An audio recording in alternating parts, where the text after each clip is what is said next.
Hey, hey, everybody. Thanks for joining us. So we're doing this combination with angels and vagal tone, and tuning into the divine calm is a deeper dive to vagal tone. And so, vagal tone is helping to put the body into a better rest and repair mode, a better place for it to heal, whatever condition is going on. With the tuning into divine calm, we focused on even different areas like the cardiovascular system, the respiratory system, the digestive system. And in times past, we talked about vagal tone and we talked about it kind of a little bit more in a general way. But here we're trying to go through and problem solve even on a deeper level those areas in our body that just aren't getting better the way that they should, right? And so the reason to combine angels with vagal tone is you could say working with angels, especially with the way that we work angels, is an even like deeper way of taking vagal tone. Like for you to be able to bring in that angelic energy, you need to have a sufficient amount of vagal tone. The vagal tone is associated with the right side of your brain. Um, and it's associated with an activation of the pineal gland. And within the pineal gland is a mental permanent atom. It's a little tiny seed in it where we process information from the soul. And so for us to get um, more of the attention of an angel or of the angelic realm, the more that this little area is activated, the more that we get the attention of the angel, but also the more that we can bring the energy of that angel into the body, right? Be a vessel, anchor it in our energy body, our physical body, emotional body, and mental body. The other thing that I would say that can throw off vagal tone is the stream of emotion, right? A lot of times we think of emotion as being a thing, like I'm angry, and you look at the anger, it's like the anger is a thing. How do I resolve this thing?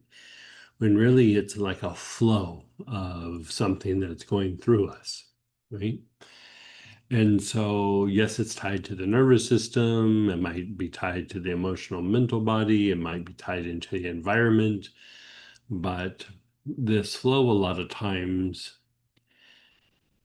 it's tied to something that is like a byproduct of different parts of your physiology, right? Like if you look at anger, yes, it could be fight flight. Like if you're angry, you're going to fight better, right? If you're scared, you're going to run faster, right? So there's that component.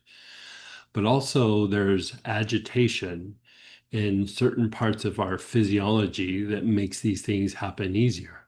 Like a good example is if there's agitation in the immune system, we have the tendency to be angry more. Like if you look at what the immune system is, it helps deal with inflammation in the body, but a big thing of what it does is it keeps out outside invaders, right? It keeps out bacterias, it keeps out viruses, it reduces fungal overgrowths. And when we have things like cancer and things like that, it also goes after that as well, right?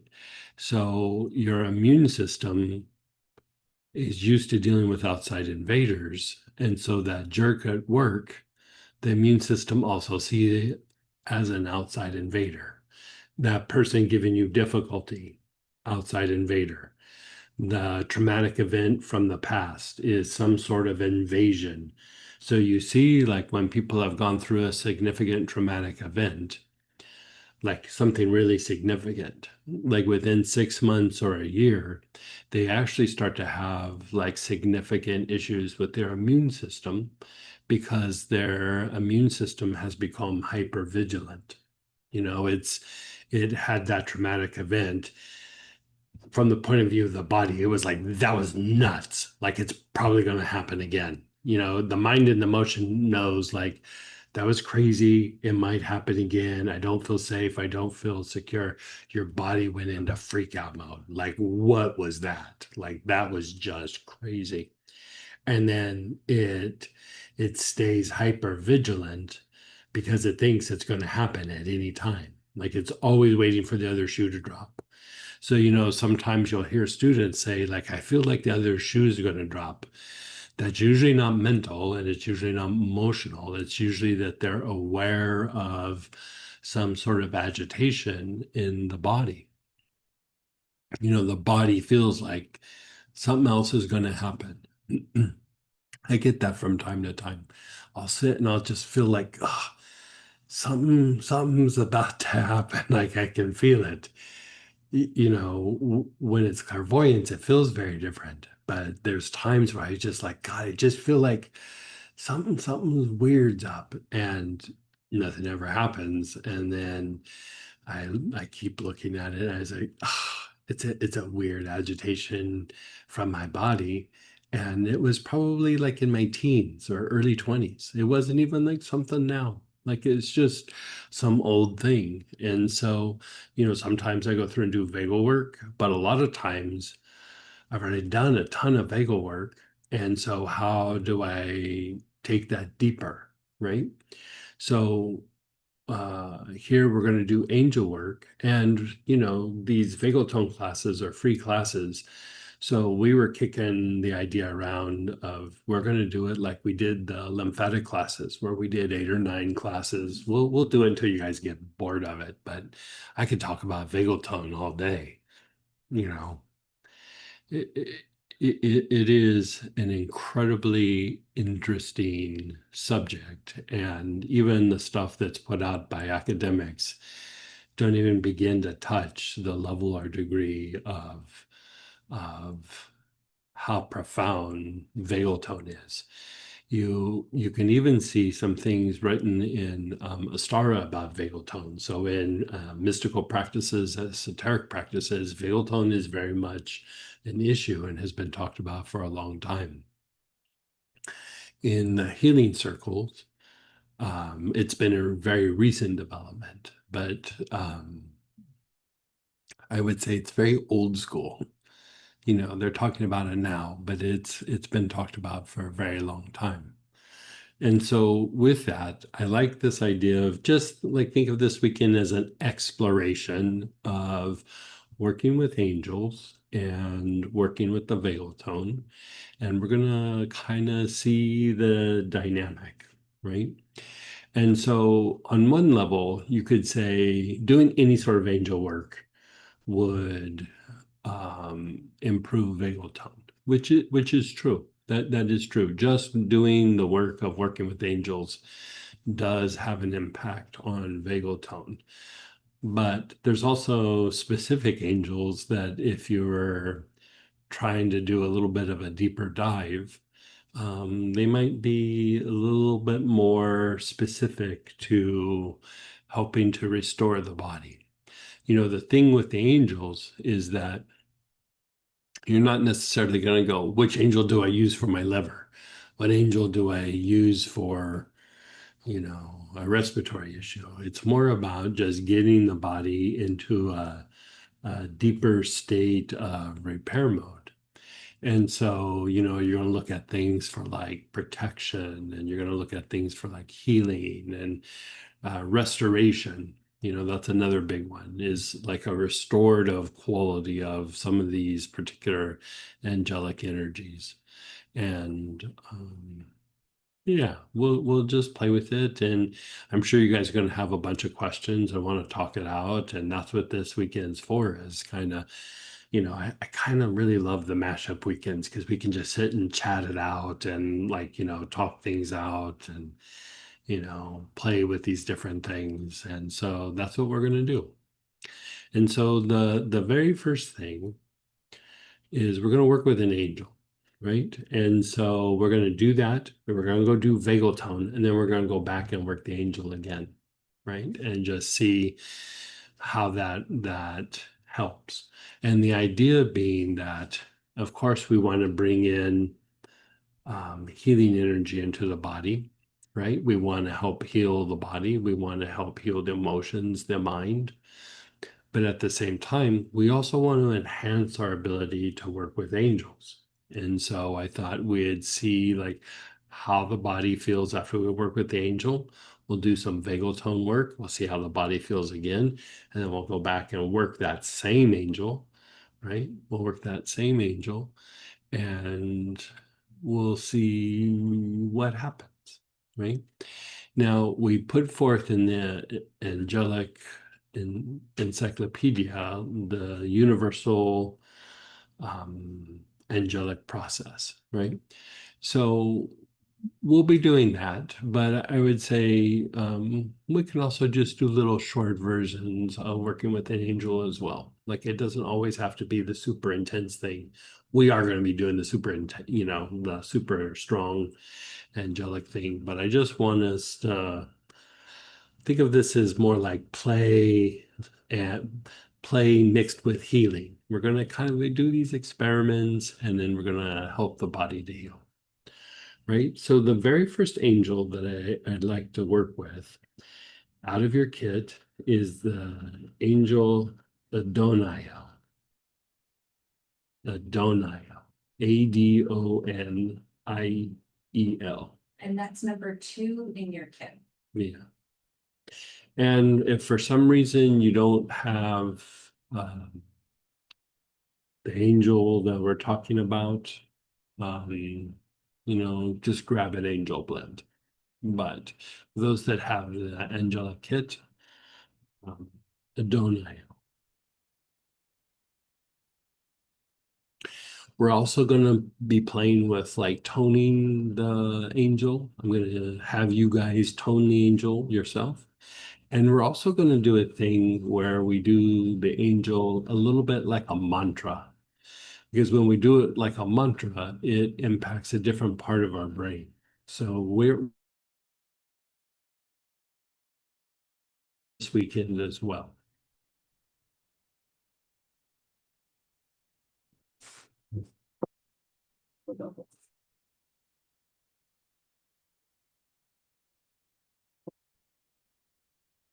And as always, guys, remember I have I turned the video off because I saw it was getting choppy, but make sure to keep me posted how the sound is. Well, even with our Verizon, it's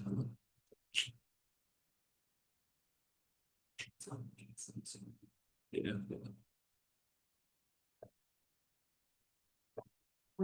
Okay. So the very first thing we're going to do is we're going to do the materialization breath. We're not going to do the universal angelic process. We're going to start with doing the materialization breath with the angel, right? So just kind of center yourself, get your body in a nice place, take some nice, long, slow, deep breaths. And then you're going to hold the bottle up to your chest.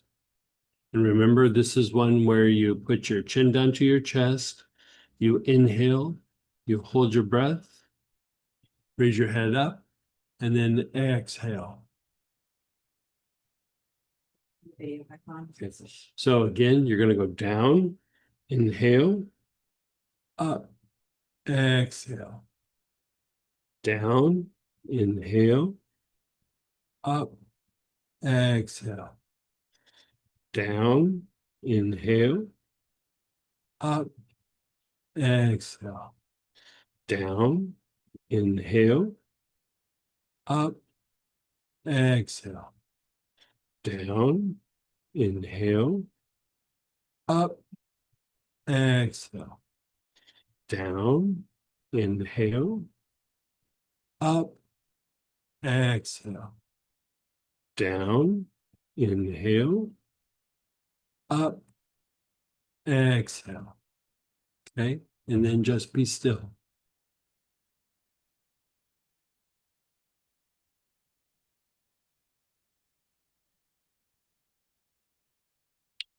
Now, as we go through and we do the materialization breath, one of the things that we can do is we can direct it to address certain things, right? So when we say materialization, part of what you're doing is you're materializing light. And light in the body can accelerate the healing process. You know, it's tied to life force and bringing in soul energy.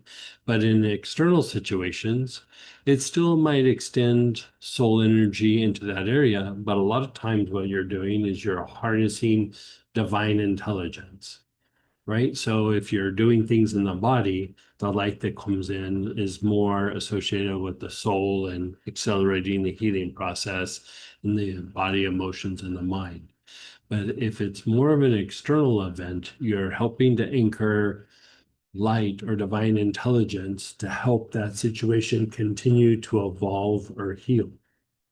So as we start to do this materialization breath, the thing that I would say is think of an area that you wish for healing, or even a prayer that you'd like to, you're trying to bring something into fruition.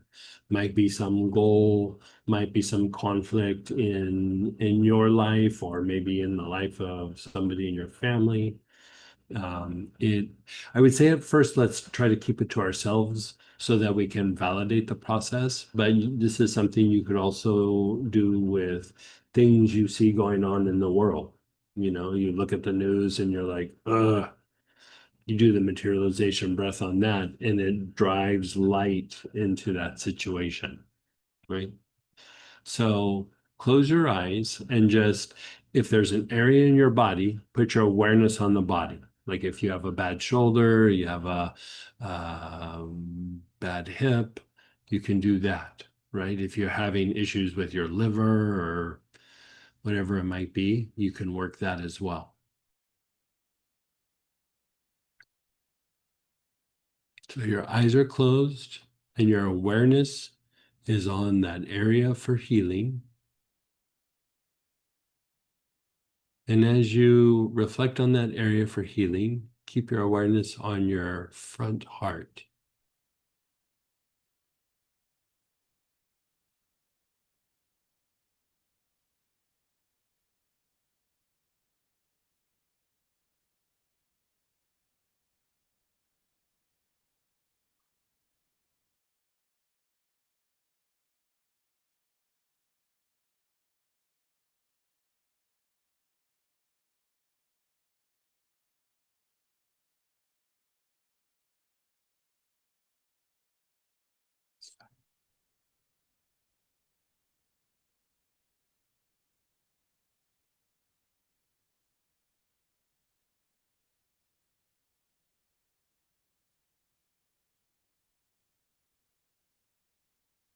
Okay. Put the angel blend up to your chest, chin down, inhale, hold your breath, up, exhale, down, inhale, up, exhale, down, inhale, up, exhale, down, inhale, up, exhale, down, inhale, up, exhale, down, inhale, up, exhale, down, inhale, up, exhale, down, inhale, up, exhale, and then just be still. Don't have to think about anything, just let it incubate.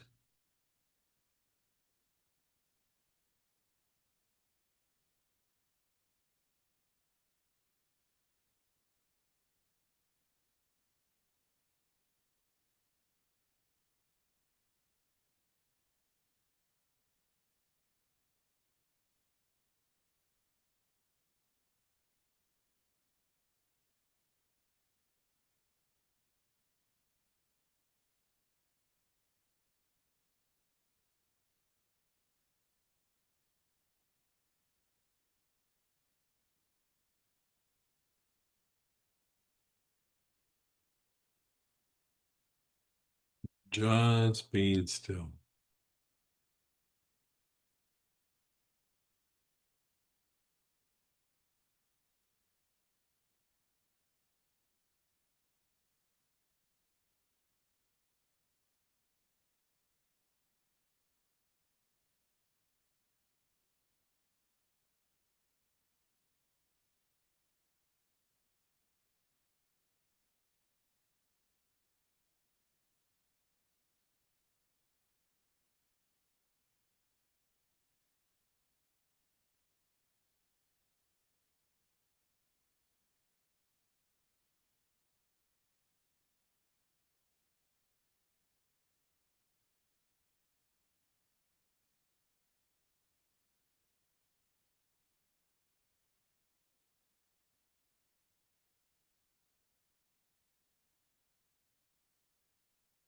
And begin reflecting on that area of healing.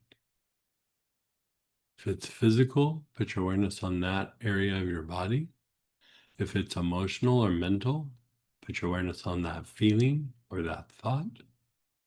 If it's about a person or a situation, your awareness is on that person or that situation or past event.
You're still just observing that area. Even this process of observing that area stimulates a healing response because you're shifting from intellect and you're moving into more of the intuitive mind.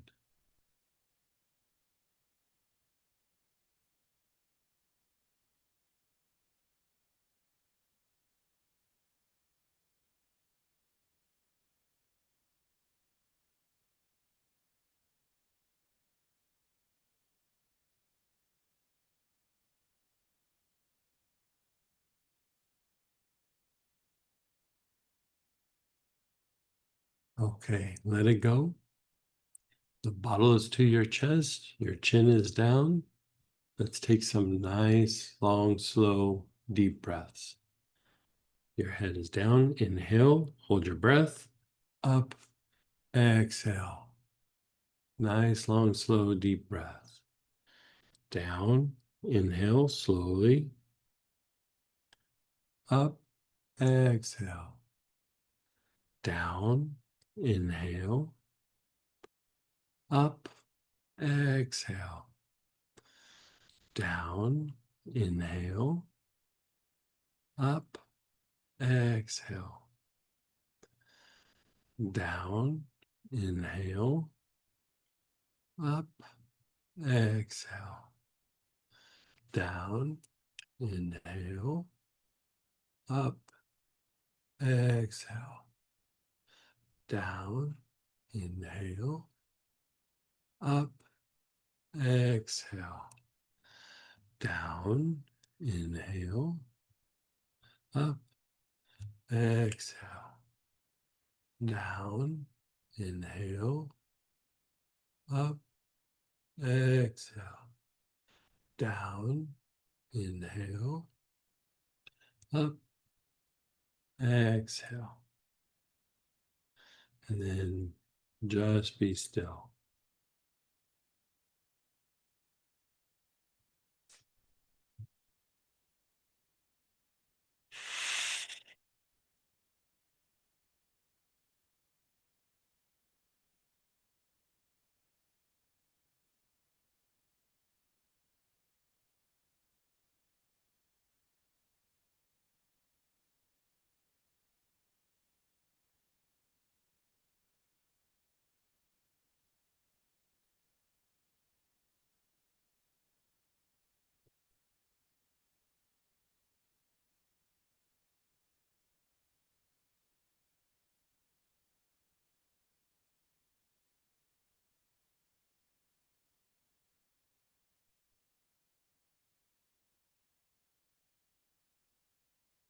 You're just being still.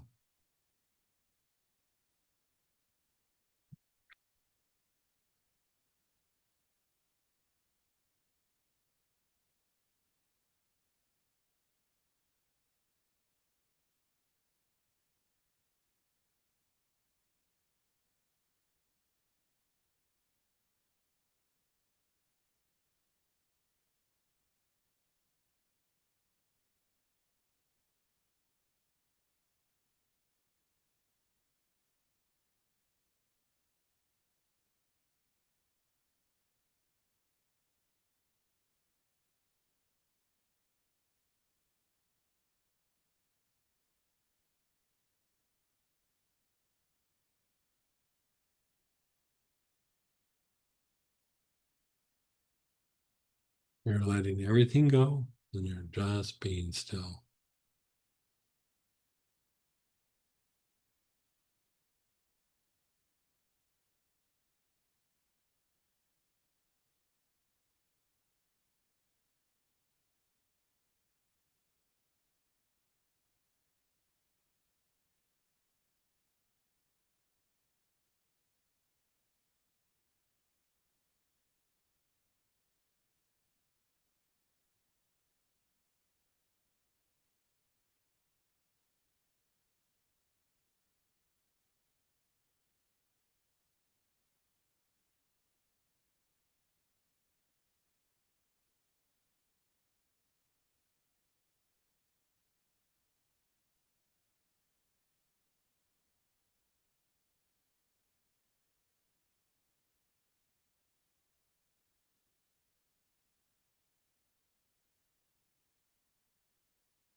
Let's do it one more time. You're putting your awareness on the area of healing, just like you were before.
Let it go. Bottle to your chest, chin down. Inhale, hold, up, exhale. Down, inhale, up, exhale. Down, inhale, up, exhale. Down, inhale, up, exhale.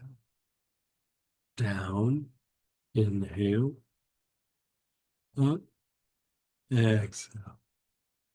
Down, inhale, up, exhale. Down, inhale, up, exhale. Down, inhale, up, exhale. Just be still.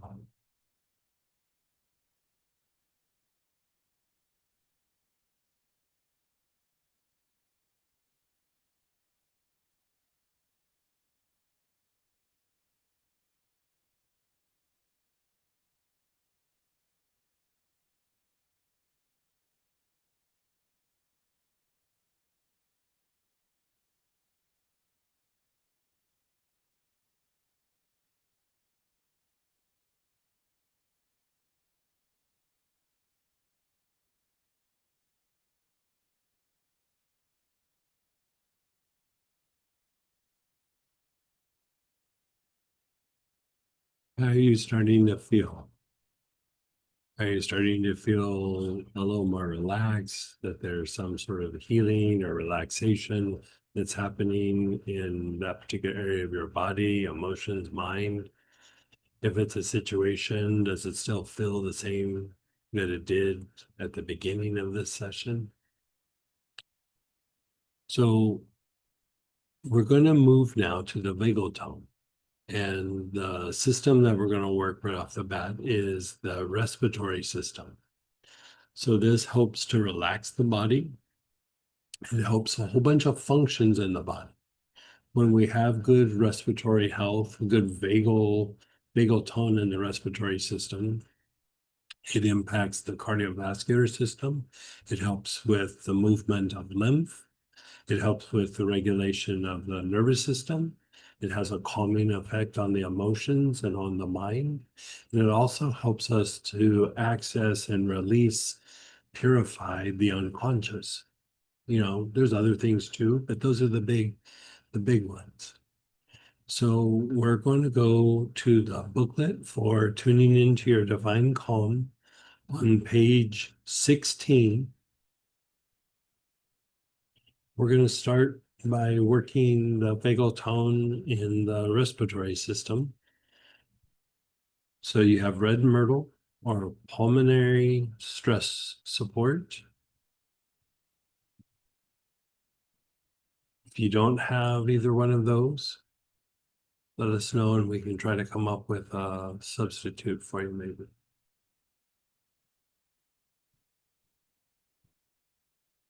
It was red myrtle. I'm pretty sure it was red.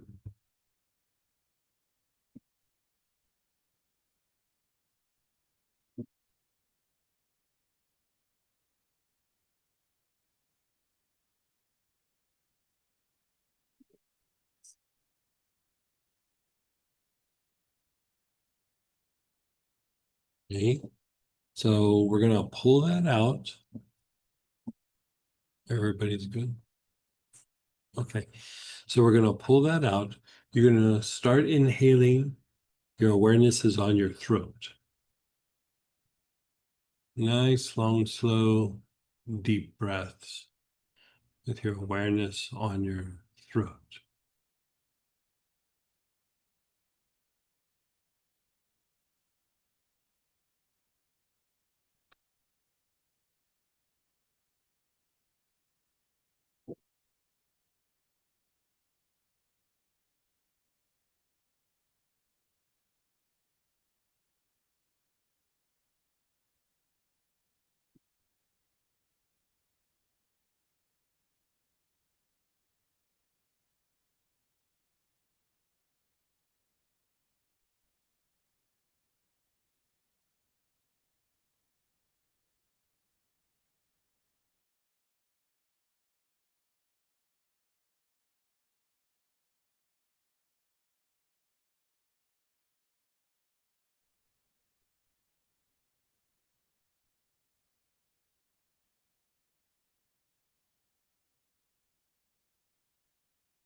Your awareness is on your back heart.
Awareness is on your back heart, that area between your shoulder blades. You're taking nice, long, slow, deep breaths.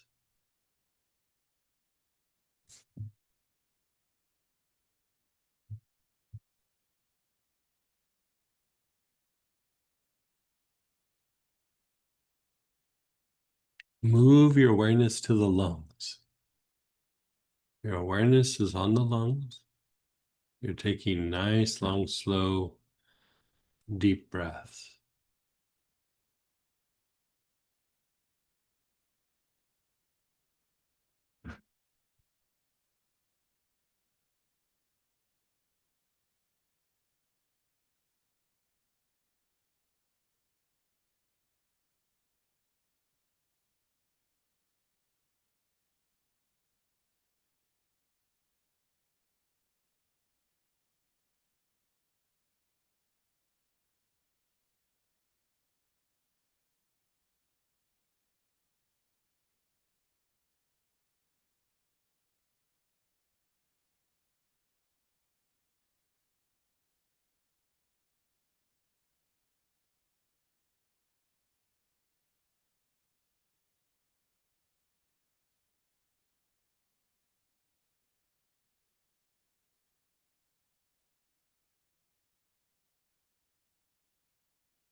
Now, move your awareness to the front solar plexus, that area below your ribs, on your upper abdomen.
And then move your awareness to the back solar plexus. The back solar plexus, that mid back area below your shoulder blades.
Then just pause and be still.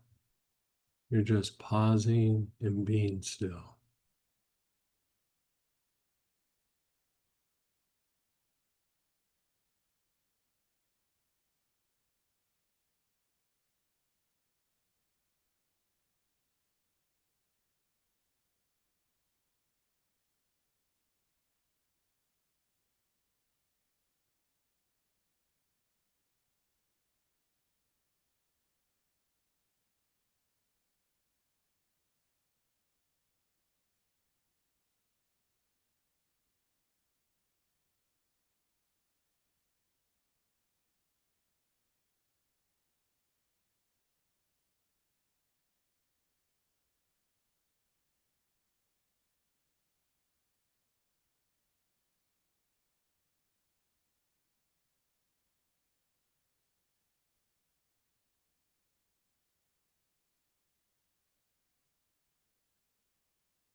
Let's do that same one again.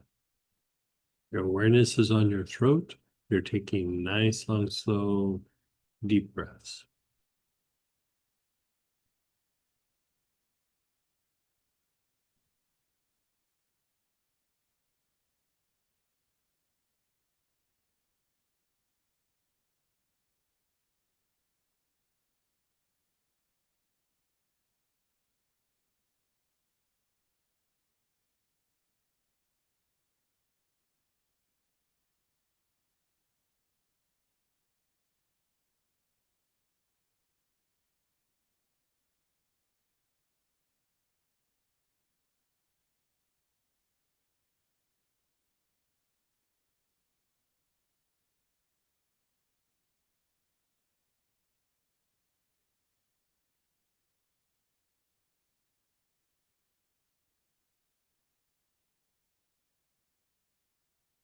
Nice, long, slow, deep breaths. Your awareness is on your throat.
Your awareness is on the back heart, that area between your shoulder blades.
Your awareness is on your lungs.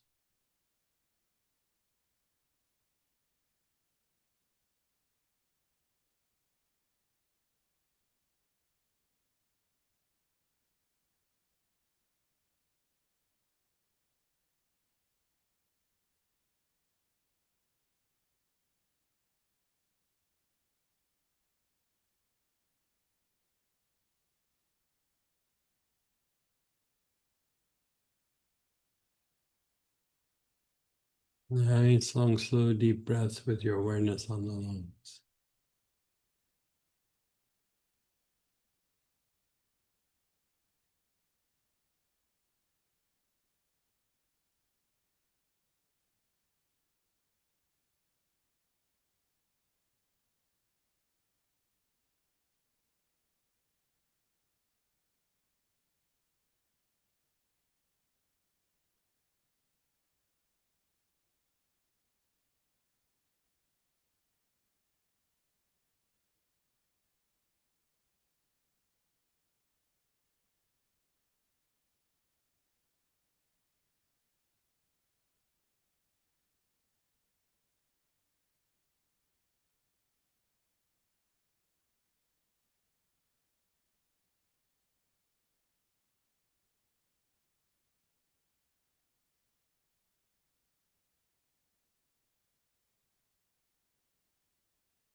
Your awareness is on your lungs. You're taking nice, long, slow, deep breaths.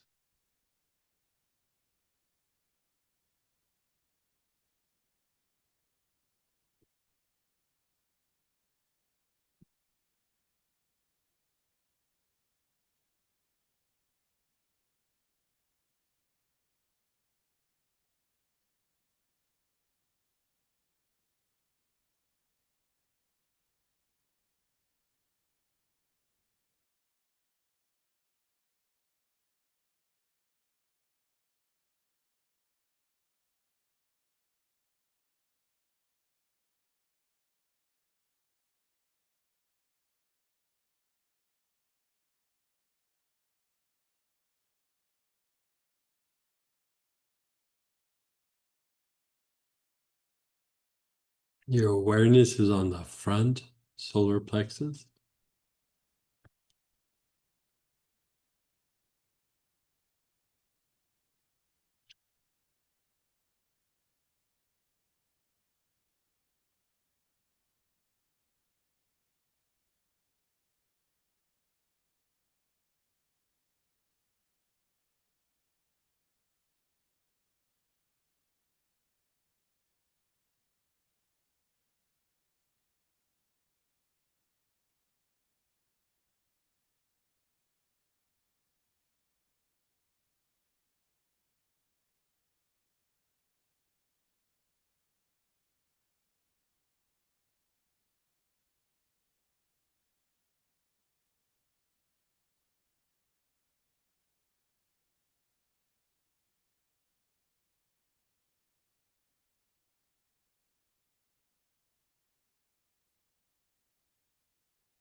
And then the back solar plexus, the mid back area, the area below the shoulder blades.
Then just let it go.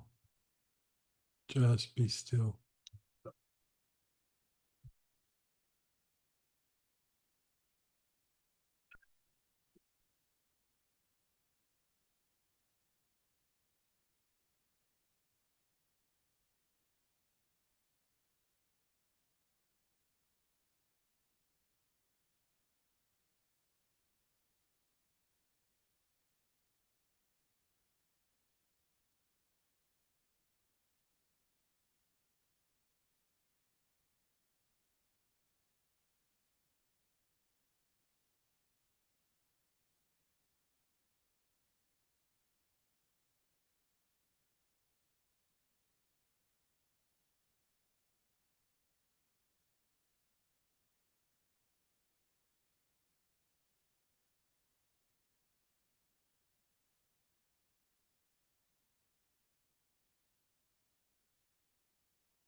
Just for the sake of experiment, let's pull out that same angel again, the angel Adoniel. The reason why I chose this angel is it has an impact on restoration of the body, the emotions, the mind, like the states that we're in.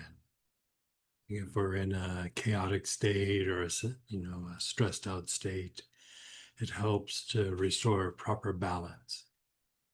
So you're going to pull out the angel Adoniel, the one we started with.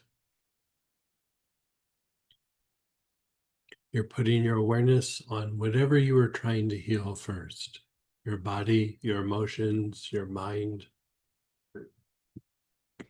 the situation. Observe that situation.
You let that go, the bottle to your chest, chin down, 8 or 9 of the materialization breaths. Inhale, hold your breath, up, exhale, down, inhale, up, exhale, down, inhale, up, exhale, down, inhale, up, exhale, down, inhale, up, exhale, down, inhale, up, exhale, down, inhale, up, exhale, down, inhale, up, exhale. Just be still.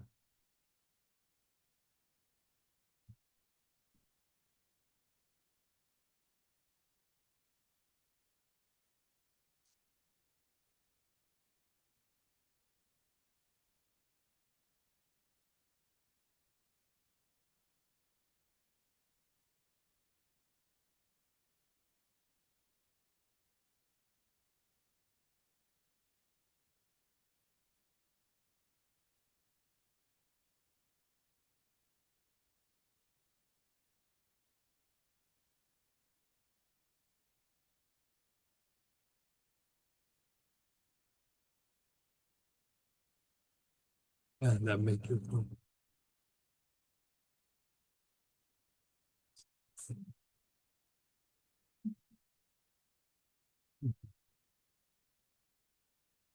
So we're going to do other aspects of the respiratory system, but before we do that, we're going to take a break and we're going to process it and talk about it because we're also going to introduce toning into this whole situation and the use of that angel name as a mantra, because both toning and using it as a mantra also impact different parts of our nervous system and they produce different results.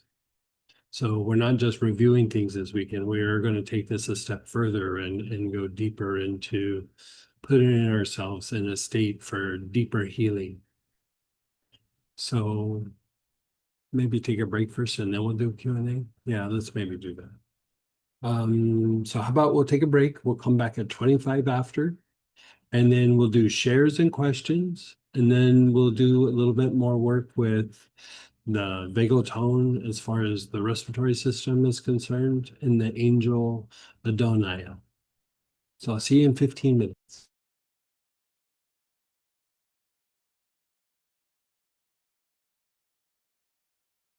Hey, everybody, let's come on back.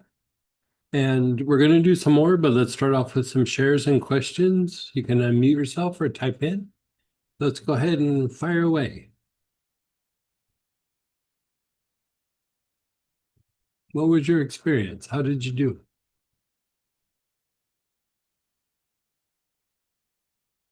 Keep in mind you're putting yourself into a deeper state of healing. It's not necessarily that you're chasing after a particular symptom, but you're putting your body in a deeper state of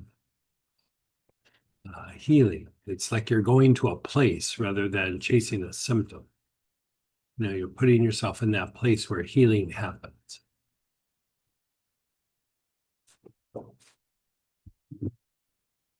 And feel free to raise your hand, guys, in the chat, type into the chat. We had a question, where to focus when we can't narrow down to one area? Like you have different things going on in the body and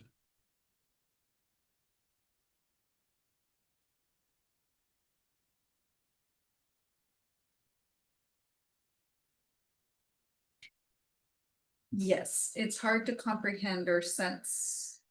Yes, they said hard to comprehend sense of self. sense of self. Like, are you treating something physical or something psychological?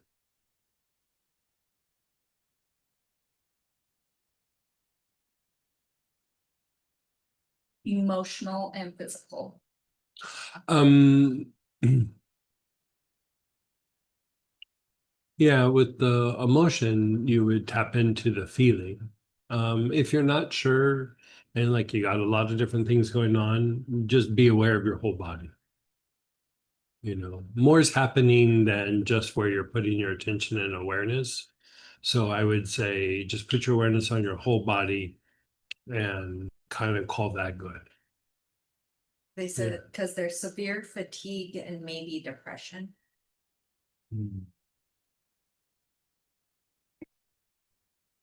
Fatigue and depression. Just two different ways of saying the same thing. A lot of times depression is a kind of fatigue. Do we know what the depression's about?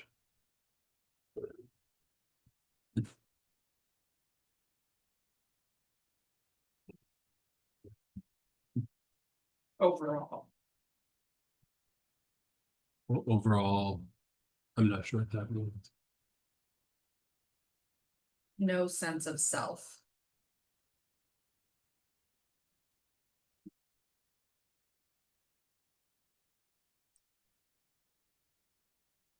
Like, who am I? Okay.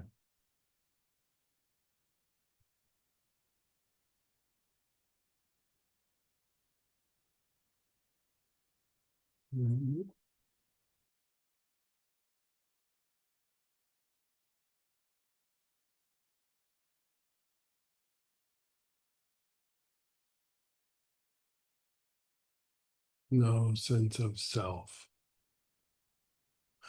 I would actually put your awareness on the brain.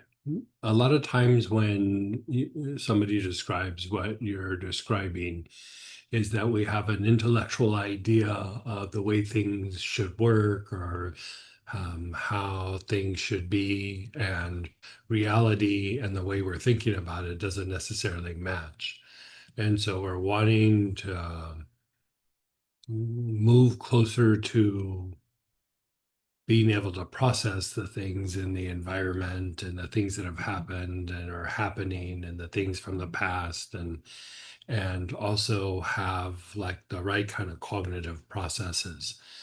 I mean, I would say that that kind of depression is like usually too much intellect and not enough intuition. And intuition is your ability to shift and grow, adapt, adjust, learn, and intellect wants it to be a particular way. And like when we start to like lose the idea of the sense of self, it's intellect is losing grip on what it thinks should happen. And so I would say, I've been there. I know exactly the thing you're describing, and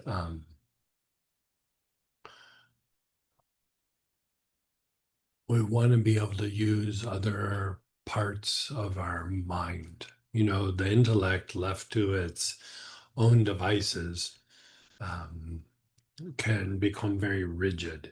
And I would say, um, in the times where my intellect was that way, rigid was my middle name. Like it was just, ugh, and I still kind of catch myself going there sometimes. You know what I mean? It's not like it's completely resolved. It's like it's always a thing that's there. And so we want to be able to shift to that place that is the good problem solver and the good overcoming of obstacle part of the mind, and dealing with being able to shift and adapt and learn how to adapt to the situations that might be happening now.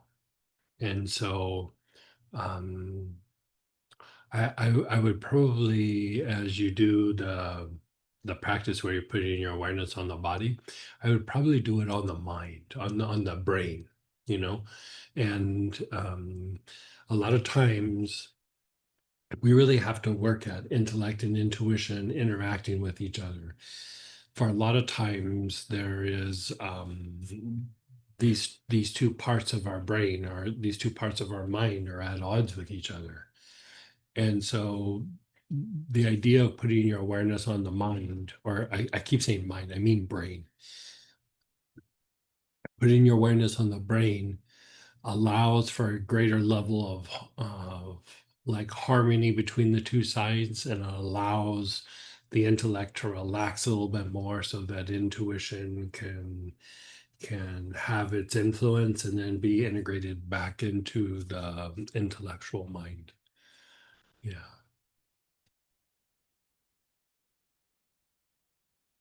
Does that make sense? Thank you. Yeah.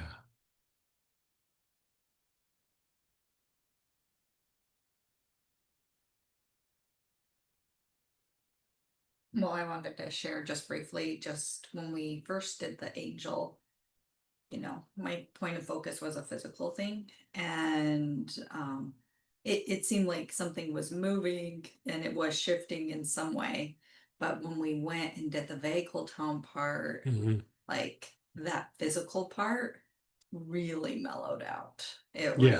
was just Yeah. it, and every like the second cycle even more so. Yeah.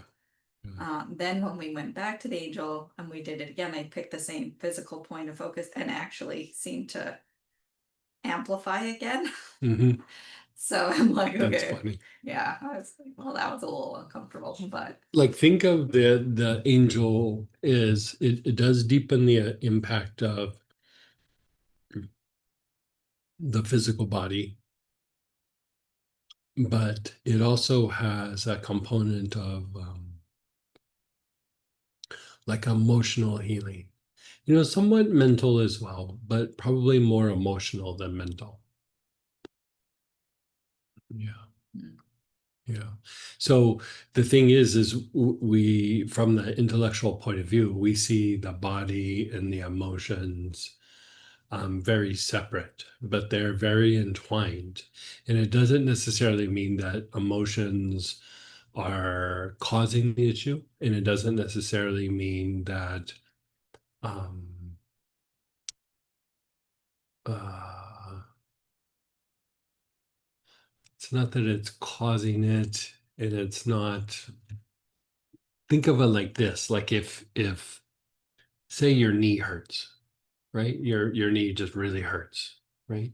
So you have the physical pain, you have the pain that's in your body, and you're having to adjust how you walk, and it might be hard to sleep. There's all those things. But a lot of times what happens is it's not conscious, but the body generates hurt feelings, you know, because there's a part of your body that hurts. So the body also starts to generate some sort of emotion. And so the more chronic that condition can be, the more that we might be experiencing hurt feelings. And we think of like the different people around us, like who's hurting my feelings, right? But really, it's your knee hurting your feelings, right? Because part of how the body tries to alert you that there is a problem is it generates emotion, right? So like you were working on your like sinus or like, Sinus. yeah, so she was working on her sinuses, right? And so you could say, okay, well, maybe stress contributes to that, but also if the sinuses are having an issue, there's also an emotion that's being generated because that part of your body is not working, right? Or it's not working well, I should say. And so then it stirs up a kind of, frustration, stress, sadness. A lot of times, um, in my younger days, I was very, very sad. Very, very sad. And y- you know, some of it were people around me, maybe. I would have a lot of meetings with the Bobs, the Uncle Bobs. But I also had a lot of physical difficulties when I was young, a lot of injuries. I had several surgeries when I was young. Um, the body had cancer. It wasn't very bad, but the body had cancer. Like, all these things, like before the age of 18, And as time went by, I realized that a lot of the sadness that I felt was actually my body just felt crappy. Like the more that I got the body feeling better, the sadness went away. There was still some clearing that had happened to a certain extent, but some of the sadness went away. And so it feels psychological, but if you think about like how the body functions, it's the body is trying to alert you that there's some sort of problem. you know it might be a response to something in the environment, something in the body, something in an interaction with somebody, but it's generating emotion to try to get you to take some sort of action and thrive in the environment or get your attention. And so, a lot of times in new agey kinds of thinking, they'll say the emotion or the thought generates the physical response. But in mystical teachings, like I'd say a perfect example is the Holy Master Jual Kul, who was a great Holy Master that gave teachings to Alice Bailey. He said, for most individuals, the mind and emotion isn't developed enough to override the body. The issue is almost always the body. Almost always the body. It's physical, it's gross, it's in form. Emotions and the mind aren't. And so that's very different than how people think about things now. Like, now new agey thought is very different, and it really kind of caters to the mind, the intellect being the source of everything. And the intellect isn't that strong. You know, it's opinionated, it's stubborn, it likes things to be its way, but it's not that strong. You know, it really takes somebody to really develop the intellect to be able to bring things in form. You know, my kind of wise guy response to like people that are teaching that, and we'd get into these little discussions. I go, well, if your mind's so strong, tell your body to heal right now, and let's just watch it heal. Like you could say that it's causing all these problems. If it can cause the problems, it can also cause the healing. So just put your mind to that. And that's the flaw in the thinking. Like it's more about blaming something than it is about actually looking at mechanics. And if you look at mechanics, the body has way more of an influence on our emotions and our mind than we realize. Like if we think of the monkey mind, it's mostly neurological. It's just your nervous system going bap, bap, bap, bap, bap, bap, bap, bap, and then it causes an overstimulation of the mind, and your mind just won't quiet down. You calm the nervous system down, all of a sudden the mind goes quiet. You didn't calm the mind down, you calm the body down, you know? So like going back to these feelings that like might arise when you work on something, they're feelings that are influencing you, but you might not be aware of them, but they are influencing you. They're influencing how you feel, and they're influencing you, your thought processes and how you think. But a lot of it is kind of like a chaotic storm in the body that's generating these things. And then you're like, why do I feel this way? Why do I think this way? You know? And go ahead, Lavanya. Hey, Levanya. Thank you for sharing that. I think both from Sam and you. So the trigger, like it's kind of like a vicious loop, isn't it? Like Right, it's the body generating right, feelings generating like, oh, could it be this? Could it be that? Did I do something wrong that caused this? And then right. whereas it's the body Exactly. that's Yeah, it's the body. And you nailed it right in your first sentence. It's a loop, right? yeah. It's not like you choose that way of thinking. It's not like you choose that way of feeling. Something triggers it, and then all of a sudden you're riding this roller coaster of feelings and thoughts and everything. And then eventually the ride's over and you go, whoa, God, what was that about? Like I must be at odds with something, or I must be thinking about something different, or somebody did something to me, or Yes. whatever it is. And it's just a neurological loop. And so this Yeah. idea of like feeling something in the body and observing and working vagal tone and working the angels, they're all different ways of re-educating those loops. Like, because our nervous system is going to do loops, but we can make them Yeah. positive loops and not just negative loops. The Yeah. difficulty is that, we've had our life up to this point, and a lot of the loops were getting through difficult situations, some sort of traumatic event, some sort of difficulty, could be even just some uncertainty about something. And our body goes into this kind of loop to get through whatever that is, because the body is like, hey, we still got to survive. We still got to push forward. We still got to do things. And so then the nervous system has to make these like adjustments to be able to get through these things, and then it becomes a loop.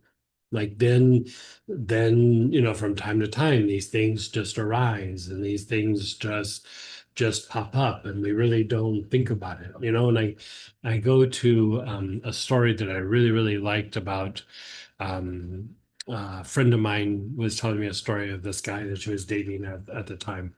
And he's super nice guy, like super super nice guy, super solid of the earth guy. And people would come up and ask him favors, and just by his nature he'd be, sure, okay, I'll do this, yeah, not a problem. And a lot of times it would take maybe a whole day or a day or two, and he'd help them, and then the situation would be over, and everything would be done. And he was nice and polite and cheerful every step of the way. But then the situation would be gone and he'd be home and he'd be upset. He was like, why did I do that? I had things that I needed to do. Why did I do that? Why did I set all this time aside to help this person? You know, they weren't painting, they weren't doing anything, they were just asking a favor. And so he would become very angry afterwards, like upset, angry, hard on himself. And really what happened was they would ask a favor, he would go into this loop. It's like he didn't really get to choose. Like, you know, so many people had done it. It had been a thing that he was kind of taught when he was young. And so he would go into this loop. And while he was in the loop, he was, you know, like everything's okay, everything's fine. And then, you know, because it's engaged in a way of feeling, a way of thinking, and then the loop would be done and he'd be home after the loop and he'd be super upset about why did I do all those things? I don't know why I had so many things to do. I shouldn't have been doing that. I should be, you know, been on task with the things that I needed to do. And it's just it's like he entered a ride at the Disneyland or something, and he rode the ride and had fun, and then got done. And I was like, now my neck hurts. Why did my neck hurt? It's because you rode the ride and you were screaming and your head was being, you know, flipped around and everything. Same idea, you know. So we engage these loops not out of choice, but because they're neurological. But we can use our intention to break the loop. We can use our intention to shift out of the loop. And we can even kind of, after a while, begin to program the loops to be something that is more positive because our nervous system's always going to do it, right? But we can give it the information that we want, right? And so even that idea, like when we go through and we do the process and we like calm the body down, like the body gets kind of quiet and calm, you know, you know, like after the process we just did, or you know, anything from any of the classes, right? At that point, your body, it has the potential to break out of some of these loops. And even in the like the use of like affirmations or like a holy name or something like that, the quieter the nervous system is, the more that the nervous system will accept that as like what's happening. Like, you know, it's like it's the reality, right? So when you can quiet the nervous system down, you know, it's like what we do in Astara. Okay, the nervous system's quiet, we've calmed everything down, we've kind of got into a state where the emotions, the mind, the body are all calm, and then we go, I'm surrounded by the pure white light. Only good comes to me, only good goes from me. Part of what you're doing is you're telling the nervous system, hey, good things can come to you and we do good things, right? But before, your nervous system is like, hey, there was these traumatic events. We were in situations where I didn't feel safe. I didn't feel secure. We were in these situations that were chaotic. It just thinks those things are always happening. So then you quiet it down. You go, look, only good comes to me. Only good goes from me. And it helps calm things down as you go out and you start interacting in a chaotic environment, or when somebody's upset at you, or when things might not be going well, or whatever. Does that make sense? Oh yeah, thank you. Thank you, brother. That triggered like sometimes we are taught to cut the cords or remove, delete, or cancel. It feels like we are in a war, like trying to Right, fight with something rather right, and then but now we are going to be observing, and then right. that takes a lot of courage to sit there and not Yes, it does. like I would agree with go you. ahead. That does, Yeah. you know, because there is like a little bit of like in the observation, there is a little bit of letting go of control. You know, the intellect is a great micromanager. Like it, you know, it's always repeating things and it's trying to maintain things. And so when you go, let's observe, basically what you're telling the intellectual mind is like, okay, calm down. I'm gonna do something different. The intellect is like, you're crazy. I got all this. All these things are like in a particular order and they're being maintained and they're being repeated. And now you want to go like observe something. Like the intellect, like has a hard time with it sometimes. Yeah. To make it more practical, like for example, now I have a pain, like let's say on the Mhm. left leg, left hip, left knee, and left ankle, and now I'm going to go or delete the energy or just delete the cord, something must instead of that, we will take a calm breath down, and if we and I know sometimes we can use the blends like for inflammation, Sure. but when we are on the road for something, we don't have anything. Can we just breathe into that part and then Yes, calm breathe itself? breathe into it and observe it. Okay. Like I tell the story of when I was young, I used to get migraines like multiple Mm, times a week. I mean, I was always having migraines. And back then they didn't really have medications that worked very well for migraines. And I would take like over the counter things sometimes, or I tried herbs and nothing was really working. And so one day, just out of pure frustration, it wasn't like I was being wise, or I was just like, this is ridiculous. This is so debilitating. Like it's just miserable. And I was like, I'm just going to relax into the migraine. And the only reason I thought that was because when I would get the migraine, I would get so agitated. My body would get so like tight, and it was upsetting. Usually couldn't do the things that I needed to do, be it that I needed to study or do some work or something. And so I was like, my idea was I got to be able to function with these migraines. So I'm going to relax myself while I have a migraine. And, I had a pretty bad migraine come on. And so I just sat there and I was like, I'm just going to sit and I'm going to feel the migraine and I'm going to keep relaxing my body as I had the migraine. And the very first thing that happens is it gets a little more intense. And that's because the intellect is trying to manage it somehow. And so you kind of got to break through that little, it usually only lasts for like a minute, maybe a minute to 2 minutes. And then I was like, maybe this wasn't a good idea. But I was like bound and determined. I'm going to relax the body. And so after that intensity for a second, it wasn't crazy, but I became very aware of how bad it hurt. All of a sudden, my body was relaxing, but so was the migraine. The migraine was going down less and less and less and less. And so I just kept sitting there with it. Like I just kept being aware of it and just trying to relax the body. And that literally was the last migraine that I ever had. Like it wow. went away. Now, sometimes we have health issues where, we might have a disc out or something's a little degenerating.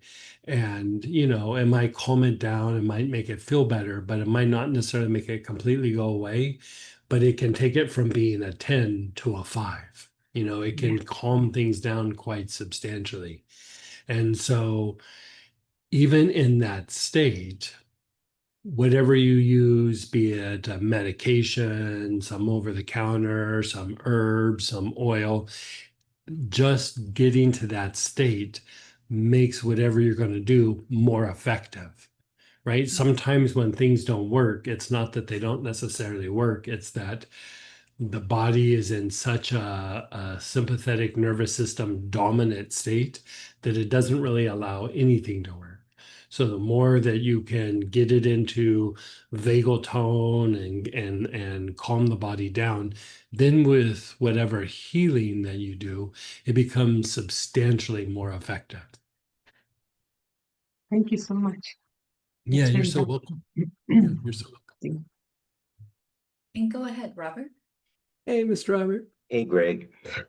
So, as I was listening to talk about these loops that the body can get in, especially when we're in pain, and Hmm. that it continues to degenerate, to degrade the body's ability to recover, and the pain gets worse, and so we do less, and the pain gets worse. Right.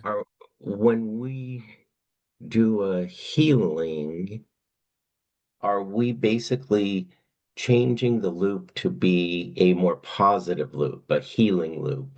Potentially. Yeah. Like, because even if you think about like energy healing, you know, for one, you try to make the person conductive, right? Like, okay, say I'm super receptive, conductive, whatever kind of thing, and you try to get them to relax and everything. And then even then, sometimes the healings are amazing, and then sometimes that same healing on another person, and they're like, yeah, I didn't really feel anything, and no effect. Right. you know, the difference usually is the state of the nervous system. Like the more that the person can go into like vagal tone, the more that they're going to receive that healing, be it talk therapy, be it yoga, be it energy work, be it acupuncture, be it chiropractic, whatever it is.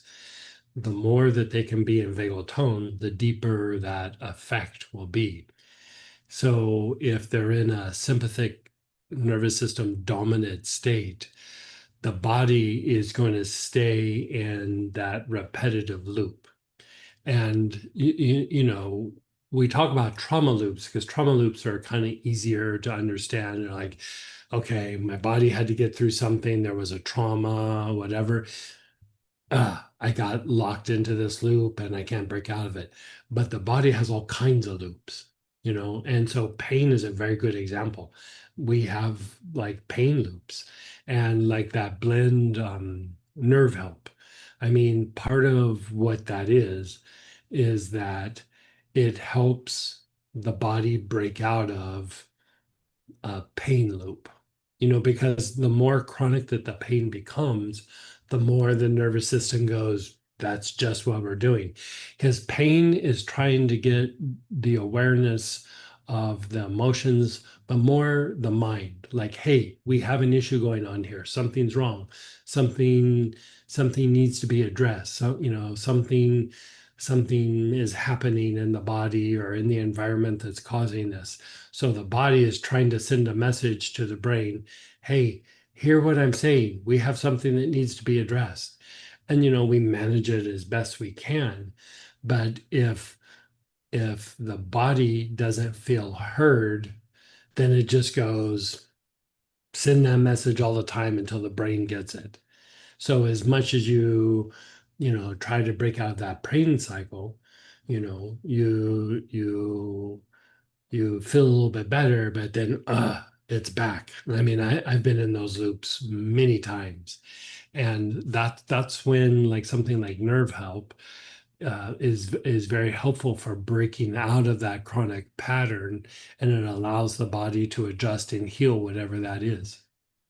And if you look at a lot of what's in nerve help, it's a lot of sage. It's a bunch of other things too. It's things for pain, and it's things to like calm the body down and things, but it's a lot of sage. And sage is a cure-all. It helps deal with fatigue. It helps balance out the nervous system, and it also helps to deal with brain fatigue. And so it kind of helps the brain kind of process things. It helps calm the body down. It helps to re-educate the nerves and break out of whatever that pattern is, so that then the pain becomes more manageable. And I've had several people where I wouldn't say that I would go, oh, nerve help is a pain reliever, but there's been several people where I've given them nerve help and they'll go, the pain is gone. Like the pain is completely gone.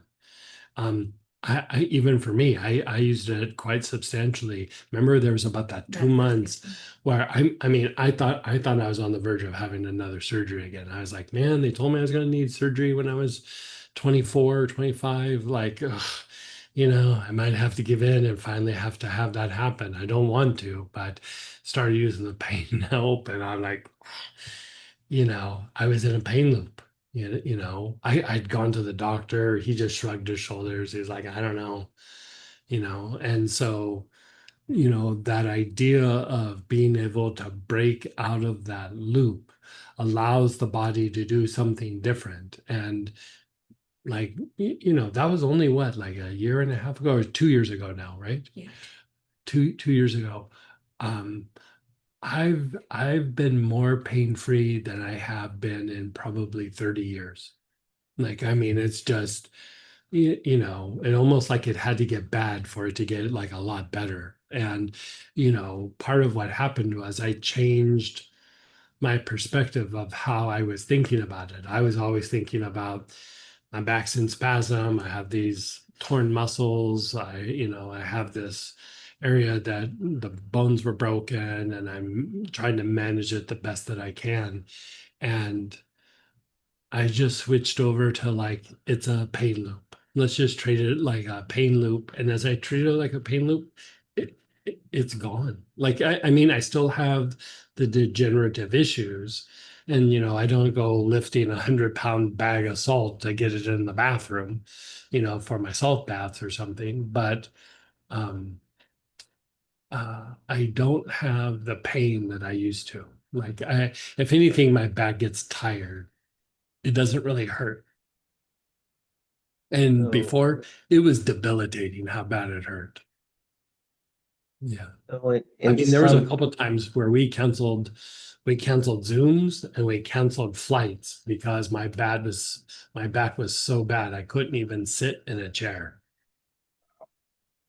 Yeah. so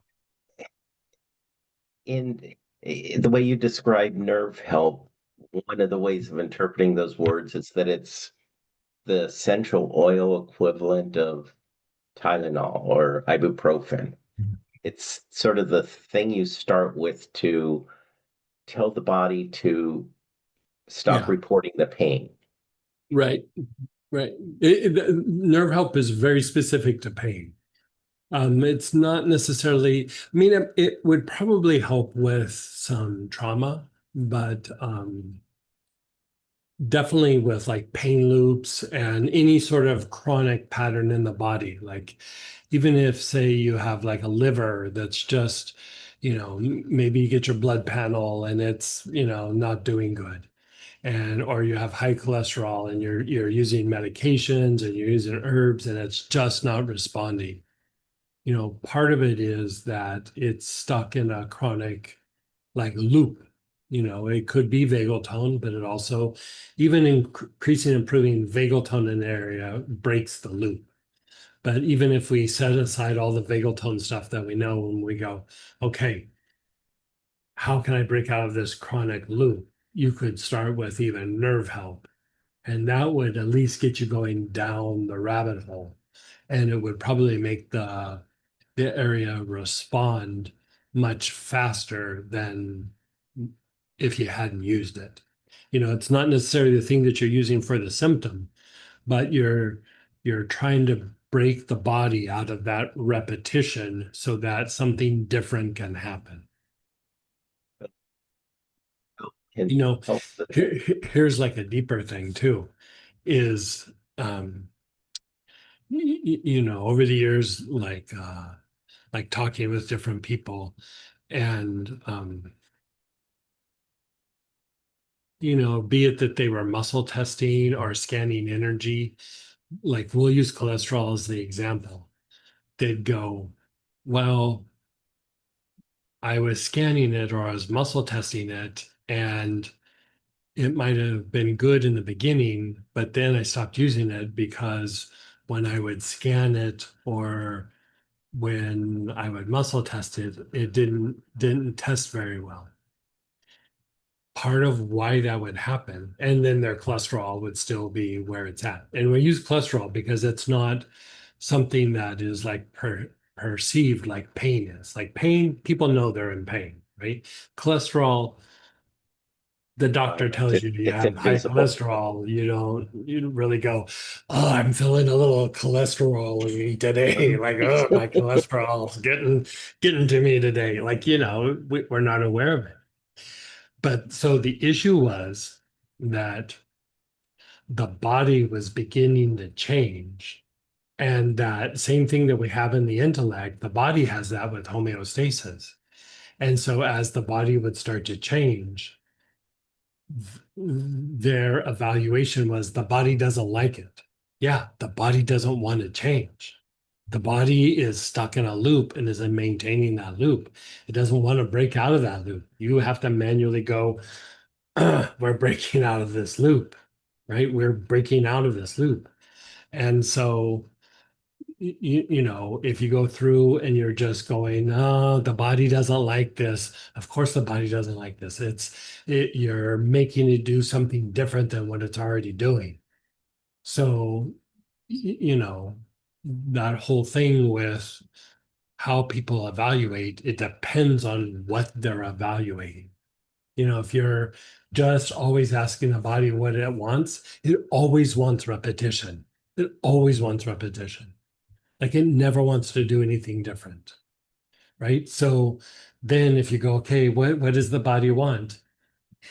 Well, the body wants to stay doing the same thing. It would love that that symptom went away, but it's always just going to do the same thing. So intuition has to come in intuition in the body is either allostasis or just the healing process, right? The healing process comes in and starts to resolve that, which means it has to start like rearranging things and changing how things function and you know you're shifting states in the body, like you know you're able to sleep a little deeper, you're starting to have all these different things happen, and part of what's happening is you're going, okay, I know you've been doing this for a while, but we're not doing it anymore. We're going to do a little bit different.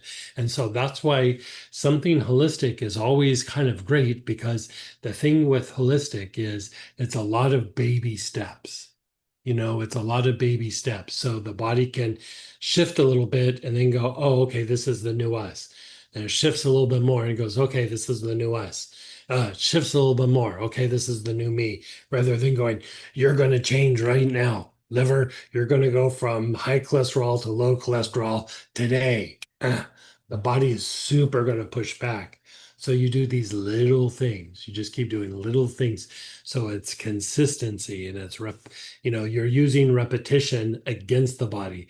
I'm bringing in something spontaneous in a repetitive way, which you're speaking its language, and you just keep shoving it into the direction that it needs to go.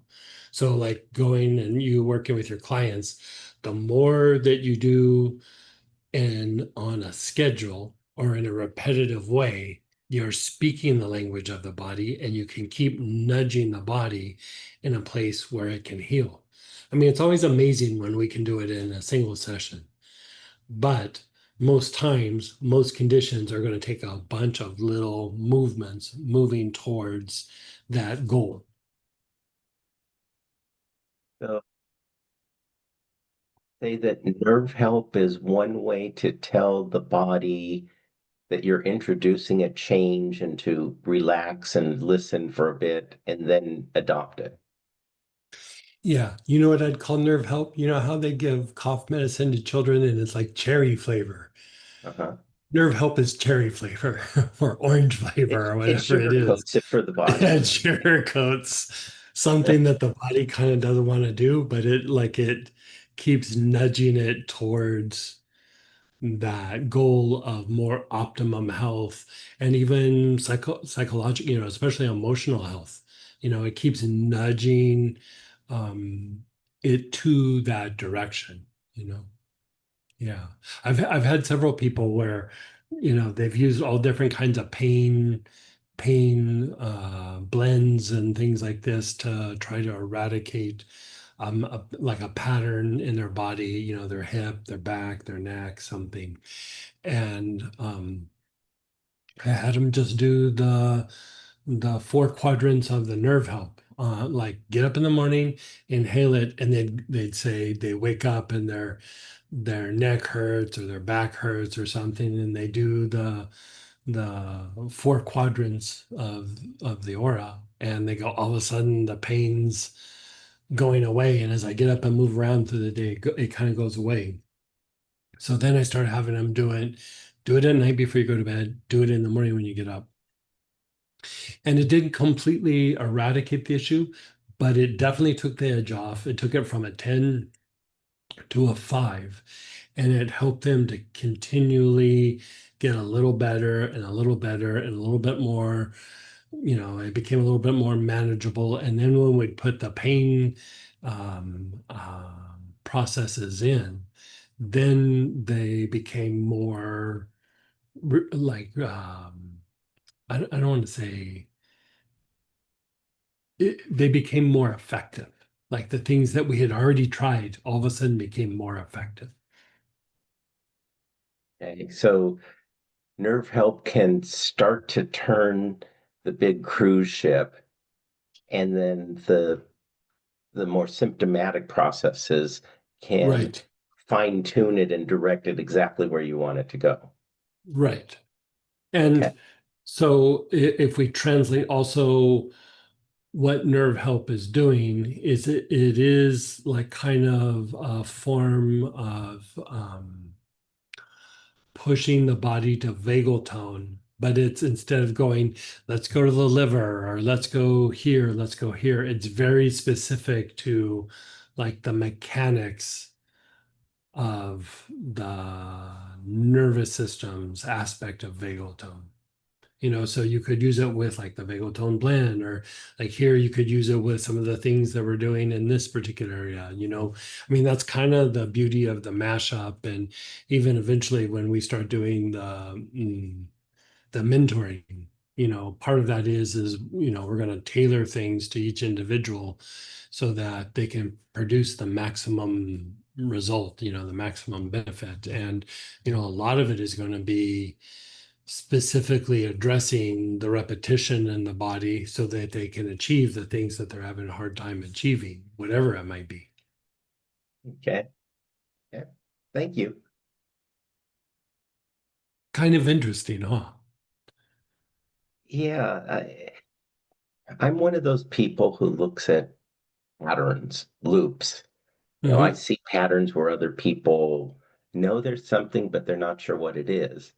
This is interesting because I see this as the pain loop that we're stuck in versus the healing loop we could, I don't want to say be stuck in, but still we're stuck in Right. it. That we could cultivate. Right. Yes, and we Yeah. can grow that, and we can then help the body continually regenerate rather than just in response to a pain. Right. So Right. I think I see a picture and I'm very interested. Oh, good. Thank you. You're so welcome. Okay. So we did the angel, then we did some vagal tone, and then we went back and do the angel again. Let's go back and do some more vagal tone work, but still in the respiratory system. So let's go down. We're still on that page 16, and we're on breathing rhythm. So breathing rhythm here is some form of time, benchmark time, red time, white time, time serpulette, spike time, also cinnamon or cassia. So hunt around and see if you have some form of time. And I think the original kit had white time. Yeah. Remember.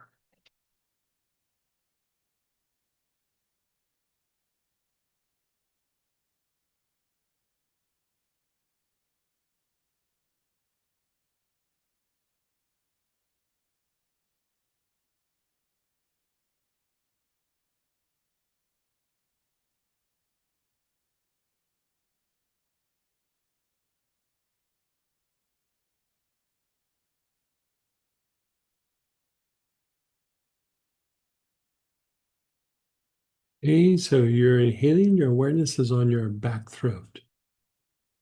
Nice, long, slow, deep breaths with your awareness on the back throat.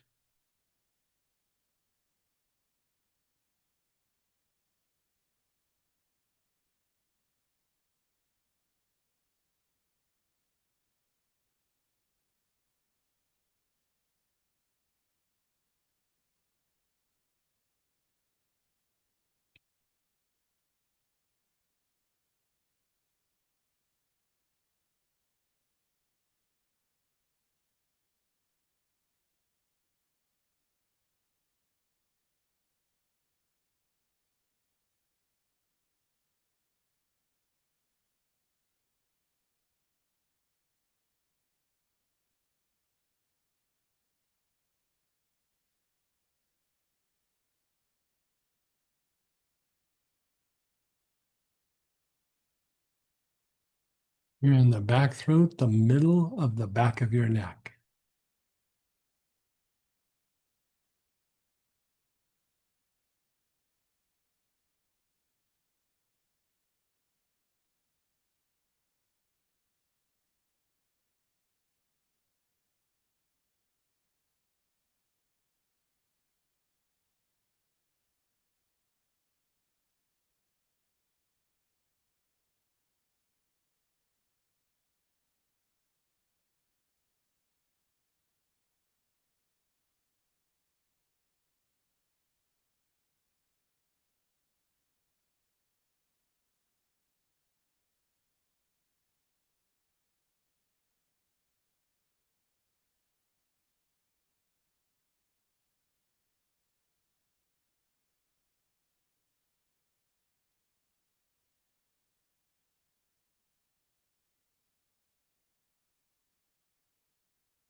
And your back heart, the area between your shoulder blades.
Nice, long, slow, deep breath with your awareness on the back heart.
The back solar plexus, the mid back area below the shoulder blades.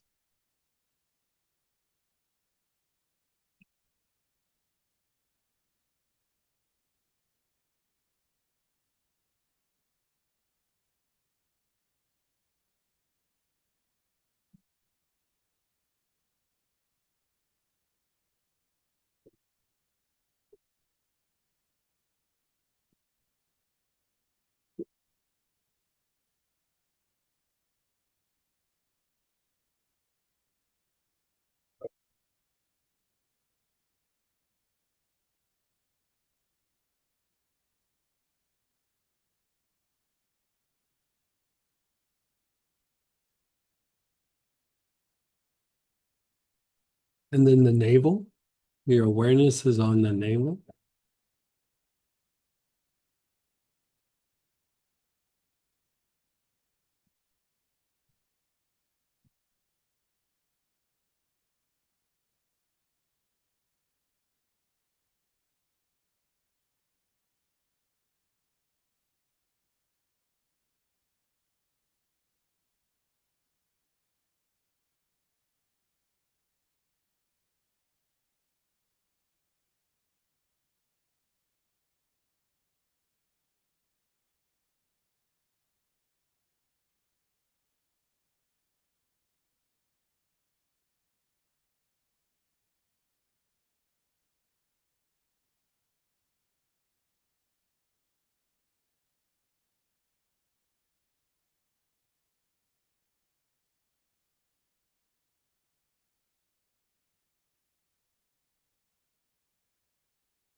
The bottom of the tailbone.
And then just pause and be still.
Now we're going to go to the sinuses. So you can use basil, you can use red myrtle. You can also, out of the kit, use sinus vagal tone. If you don't have one of those, we can do some sort of replacement. But we're shooting for vagal tone, not just to treat the sinuses.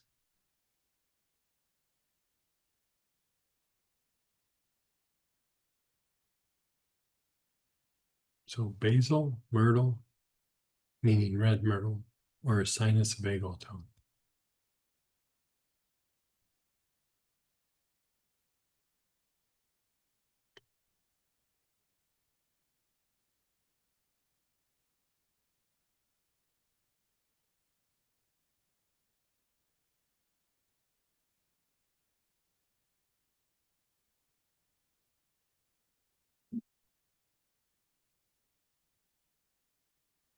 You're inhaling, your awareness is on the ajna.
Awareness is on the ajna. You're taking nice, long, slow, deep breaths.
Awareness is on your throat.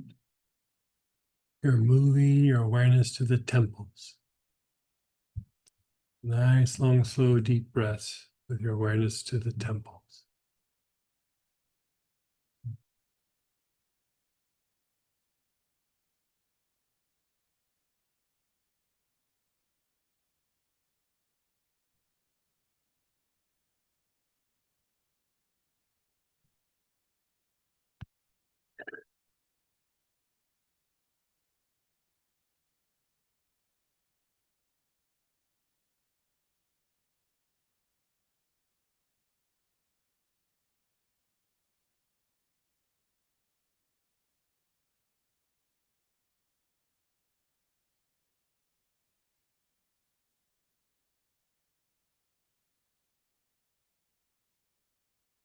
The jaw minors, where they hinge in front of the ears.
And then the ear, the holes in your ears.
And then just pause and let go. Just pause and let go.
Now we're going to pull out the angel Adoniel again.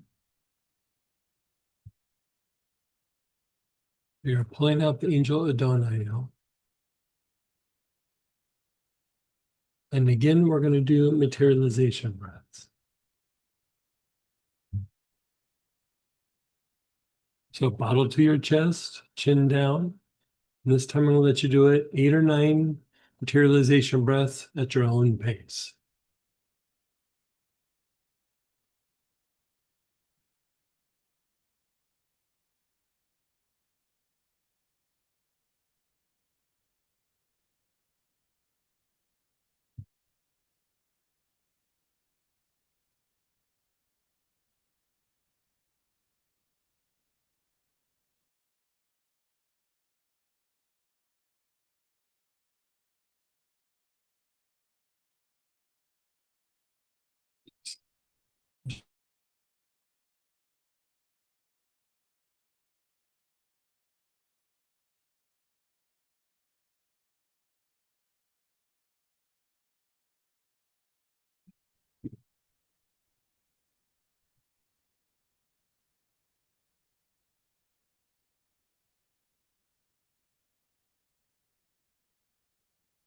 And then when you're done, just be still.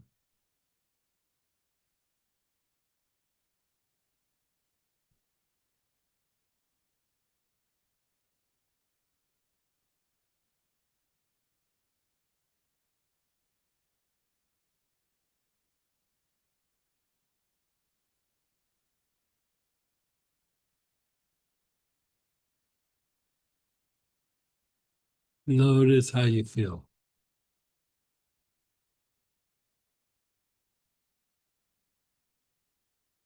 Notice your body, your emotions, your thoughts.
Notice the state of your body. How does yours feel right?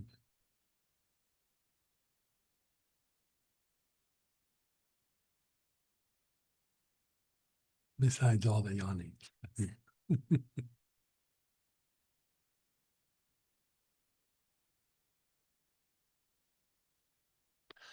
Okay, so think about like your share or your question. We'll go through and we'll do that, but before we do that, we'll take a break and let it integrate, and you can rest or walk around, take a nap, get a snack, something.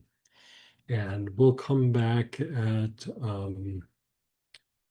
5 after the hour, and we'll do some shares and questions and things, and then we're going to work the angel, but we're going to start toning the name, and we're going to start doing it like a mantra. So I'll see you in about 15 minutes.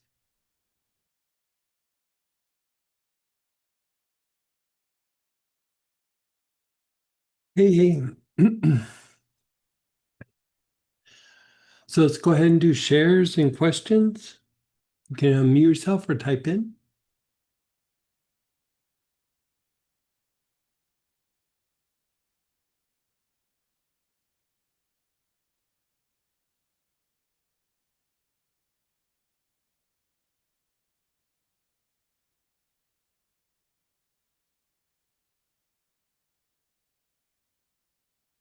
Well, my sinus is still much better. It's like, what a good one to work on and then go right into this. Oh, man.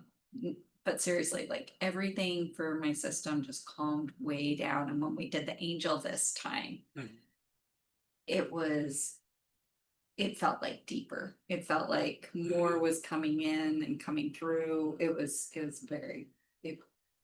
lovely. And I like that we did the same angel for all of them so far, to kind of feel that difference happening.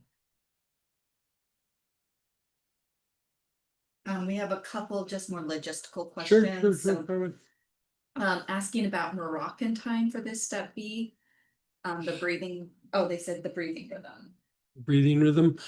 You could use time, but like here we're looking for like the stimulation or strengthening of the breathing rhythm, and Moroccan time does it a little bit. It doesn't do it great.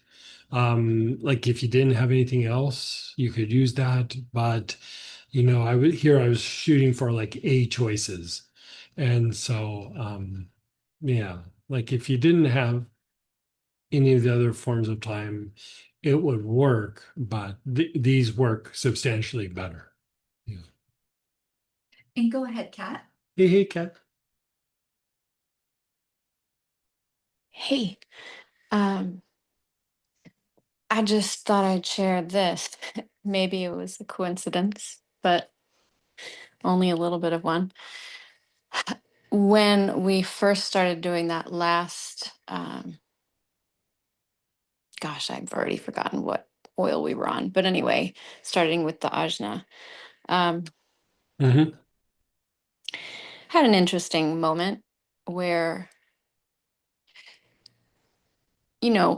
for me, for pretty much my whole life, all I had moments of otherwise, but for pretty much my whole life, I have felt like Earth is this place that I have to be. Like I'm stuck here. Right. I'm stuck Right. here. And, I'm okay with it. Like I accept it, but it's not like, woohoo. Right. So I just had this like very distinct shift from that into feeling really fortunate to be allowed to be here, and Oh, nice. totally Wow. different from like all the rest of my life. So, and Right. I mean, it's directly connected to what we're doing, but I'm not sure it was this particular protocol that it just happened to maybe come out at this moment. Mhm. I thought I'd share that.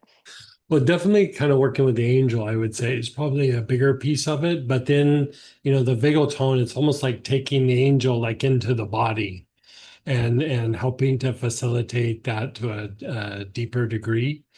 And it probably wasn't so much the sinuses, but the ajna itself. Mm. I know there was other chakras, but it was probably more the ajna.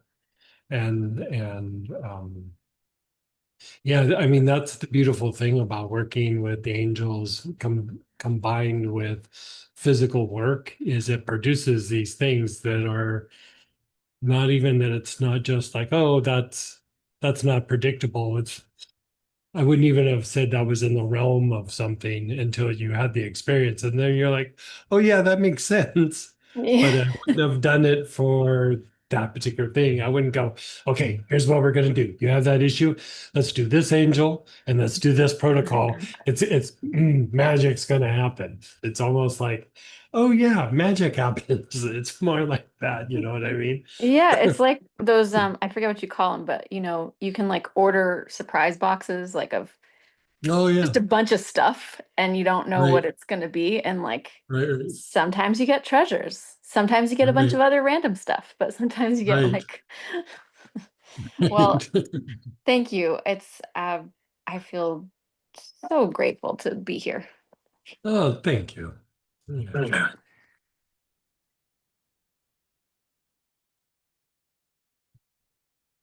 And then one more logistical question as well. In our kit, the tuning into your divine calm, we had both the time journal and the white time. So for that protocol where we use the time. I would use the white time. Oh. Yeah, the white time's a little stronger even than the time journal, you know. I mean, technically any time would work, but there are some times that are much more enthusiastic about improving breathing rhythm than others, you could say. You know, the things like time lineal, time journal, time thuyunal, they're all good, but they're much softer forms of time, and it would take a lot more dosages, and it would take a lot longer for it to improve the breathing rhythm. You're basically strengthening the breath, and those usually take things that are a little bit more like stronger, a little bit more of an aggressive, like therapeutic approach. So cinnamon, cassia, like red time, white time, very strong. Serplet and spike time, very strong forms of time.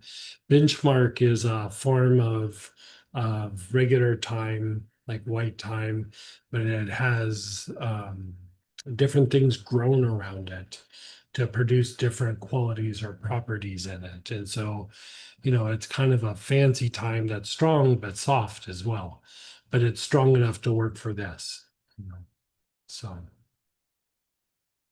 yeah. Well, it's funny, I didn't even think about it, but when I was using the white time, I felt like, oh my gosh, this is what it feels like when we did the protection class, like that old protection Mhm. class, and we used the time. I was like, I Mhm. feel like I'm out. Yeah, it this feels class strong. first. Like you feel like, okay, go ahead, punch me in the gut. Come on.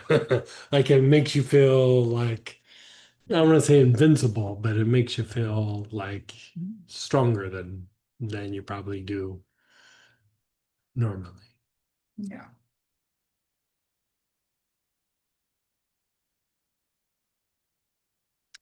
In the old days, sometimes they would use camphor for this, but I don't know that camphor really strengthens the breath quite like these other things. And so I contemplated it, but when I was looking at it and measuring it energetically, I was like, I don't know, you know. But so here's what we're going to do. We're still going to play with the angel, but instead of going in and doing a little bit more vagal tone, which we are going to do, just not right now. We're going to do the materialization breath, but then we're going to tone the angel name, and we're also going to use it as a mantra. And it's not going to be me doing it, it's going to be you doing it. I want to teach you how to do with tones and mantras. So we could still kind of do the same thing where you can feel something in your body that you want to address, or some emotion, some thought, some situation. So It could be the same thing, or if you want to try to address something different, you can do that. But take a moment and reflect.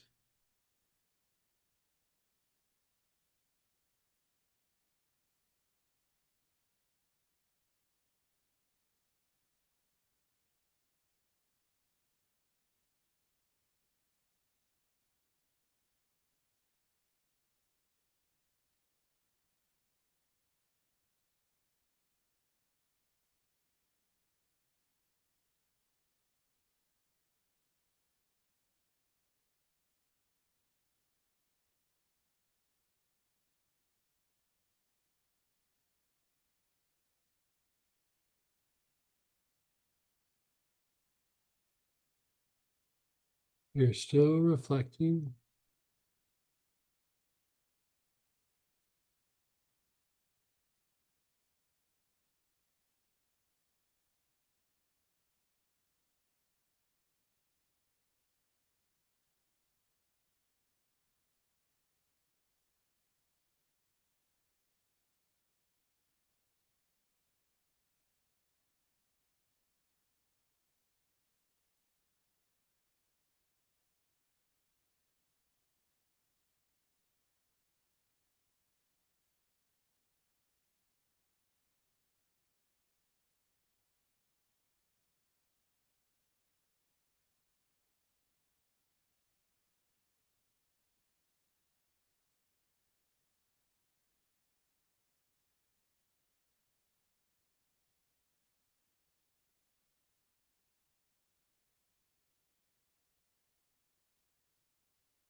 And then just let it go. You're going to pull out your angel blend, the angel Doniel. Bottle to your chest, chin down. You're going to do 8 or 9 of the materialization breaths.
Now we're going to tone the angel name. So I'll do the syllables first, and then I'm going to have you do it either whispering or verbalize it along with me. So first I'll do the example, then we'll slowly do it all together. So the angel is Adoniel. So you're breaking it down by syllable. A, do, ni, L. And it's more of a tone. It doesn't have to be a perfect pronunciation. Toning something is another way to bring about vagal tone. Because you go through and tone, you're actually shifting the nervous system, just the act of toning. But then we're toning an angelic name. So we're piggybacking the energy of the angel along with the shift in the nervous system. So, do, ni, l. Okay, so let's do it all together.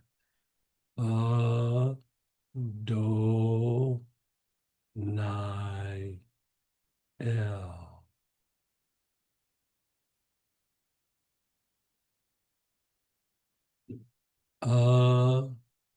Do, ni, l.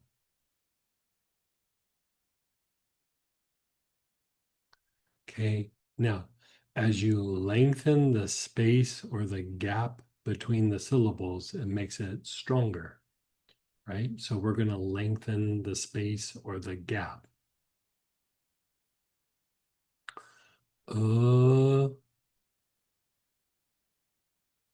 Do,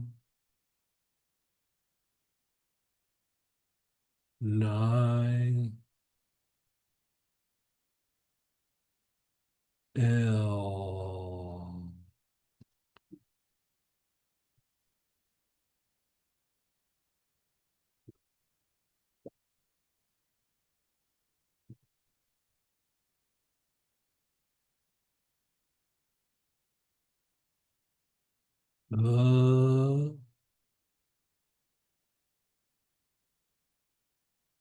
Do,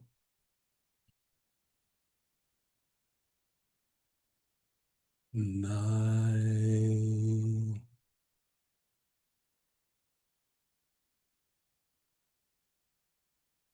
l.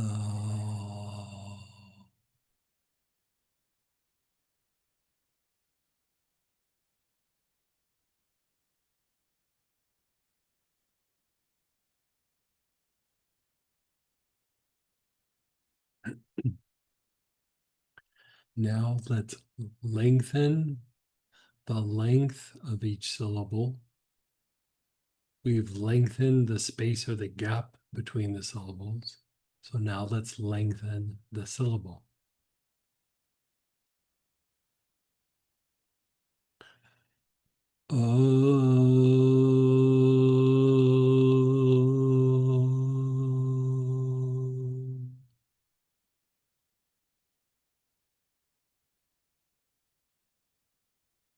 Do.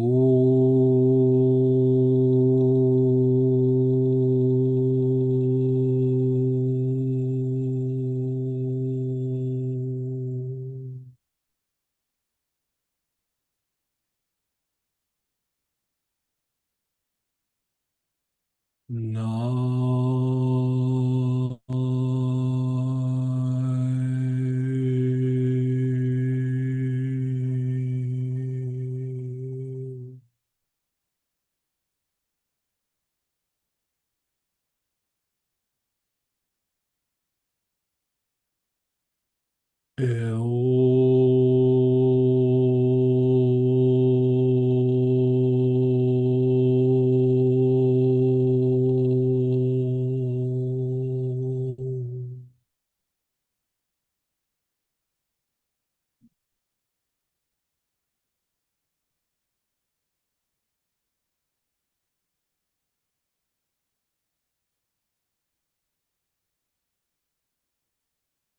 Let's try that again. Oh.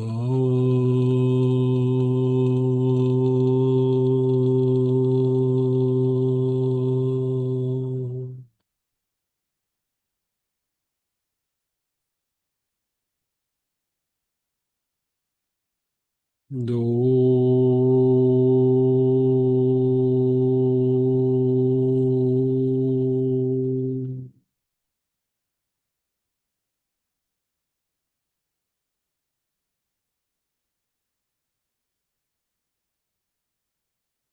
No.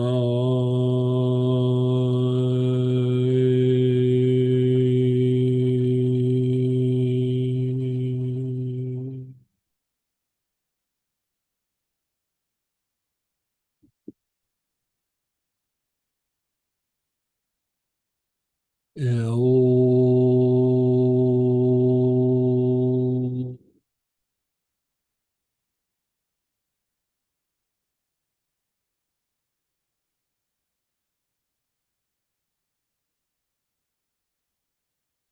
Just be still.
Now let's put the bottle to our chest again and do 8 or 9 of the materialization breath.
Okay, so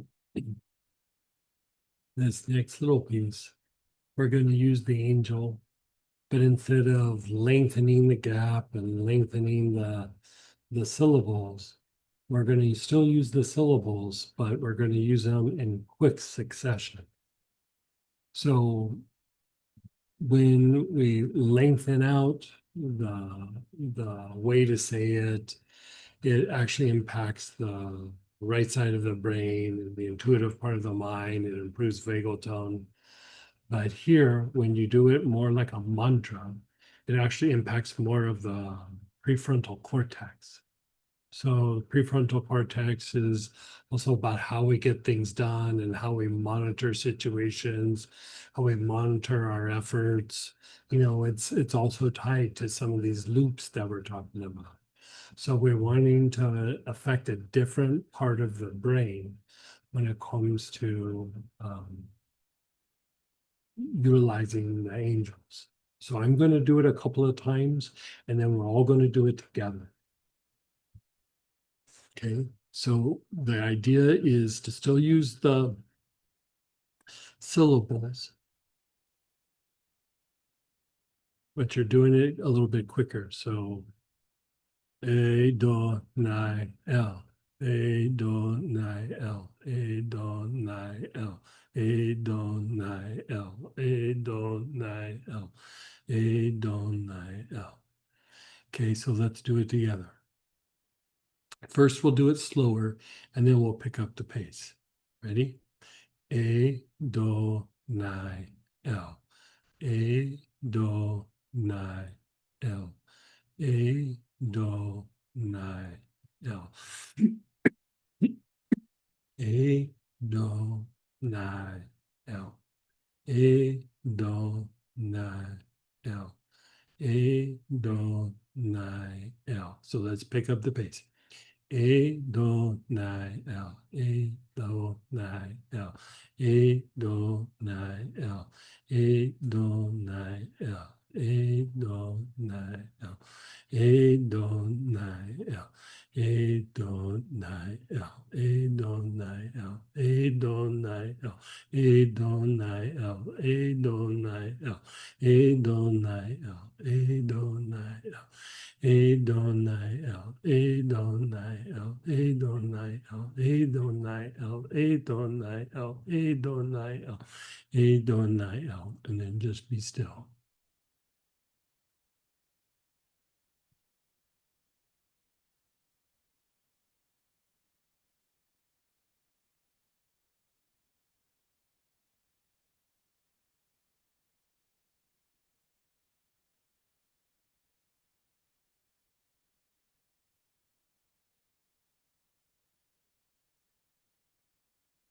And then again, A don I L, A don I L, A don I L, A don I L, A don I L, A don I L, A don I L.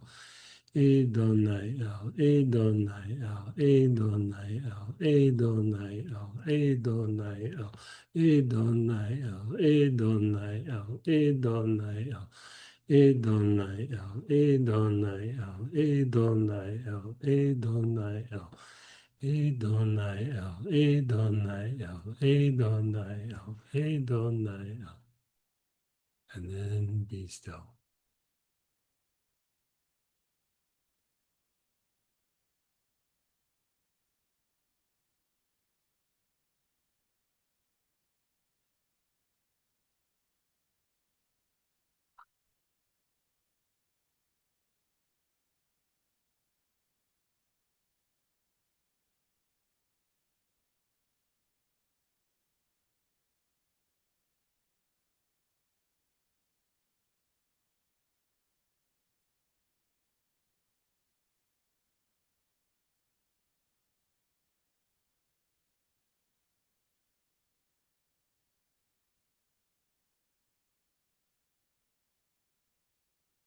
Pick up your bottle of oil, bottle to your chest, chin down, do 8 or 9 of the materialization breaths.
And just be still.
So let's go ahead and do shares. Let's share how you feel,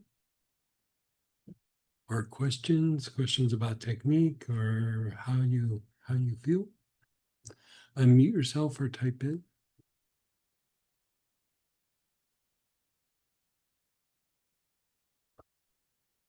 Yeah, go ahead, Barbara. Hey there. E. You can hear me okay? Yes. My internet's a little unstable. That was interesting. Um, I was trying to settle on something to focus on and I was gonna settle on or focus on the disinfection and having it clear. And other Mhm. things started to arise, and so then you had us into the materialization breath. And I think it was after the first round of that when we were still that I could actually feel energy moving at the site of the presumed tick bite. Oh, nice. Just felt, yeah. Um, when we, there's, my crown feels pretty activated and it got activated early on. But when we um, use the name like a mantra, I had this incredible buildup of energy in my head. Prefrontal cortex, upper centers, and the back head. Yeah. Yeah. Eventually, it seemed to settle between the forehead and the ajna. But Okay. it was a crazy Yeah. amount of energy. And feel a little bit lightheaded. Yeah. Like when you chant it like a mantra, it definitely hits the prefrontal cortex probably the hardest out of everywhere. And, you know, that area between the forehead and the ajna, at some point the two chakras kind of merge and they do kind of deepen a kind of clairvoyance. But when it merges, it doesn't feel too comfortable. So it could be that. But it usually passes, but it's like two things that are kind of opposite being forced together. It's like, ugh, kind of shake it off a little bit, you know what I mean?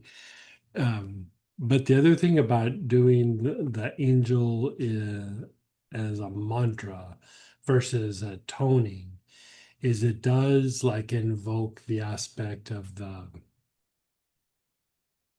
angel that has a protective quality. So it could be protective from other people. It could be protective of like chaotic situations or environments, projections that might have come up. I mean, basically, it's kind of in a way protecting like light itself, like so the soul, the essence, or the connection to divine intelligence. And so Interesting. when we've had areas, and I can speak about this quite substantially, when people have come at you or you've been in chaotic situations for a while, that area tends to be a little bit like tender. You know what I mean? And like even when we were chanting it, I stopped because I started getting uncomfortable up there. It's like some angels I can go a long period of time because I've worked them already. But this one I've worked, but I haven't worked with the mantra component of it too much. And I could feel it in my prefrontal cortex. And so I was like, okay, that's enough.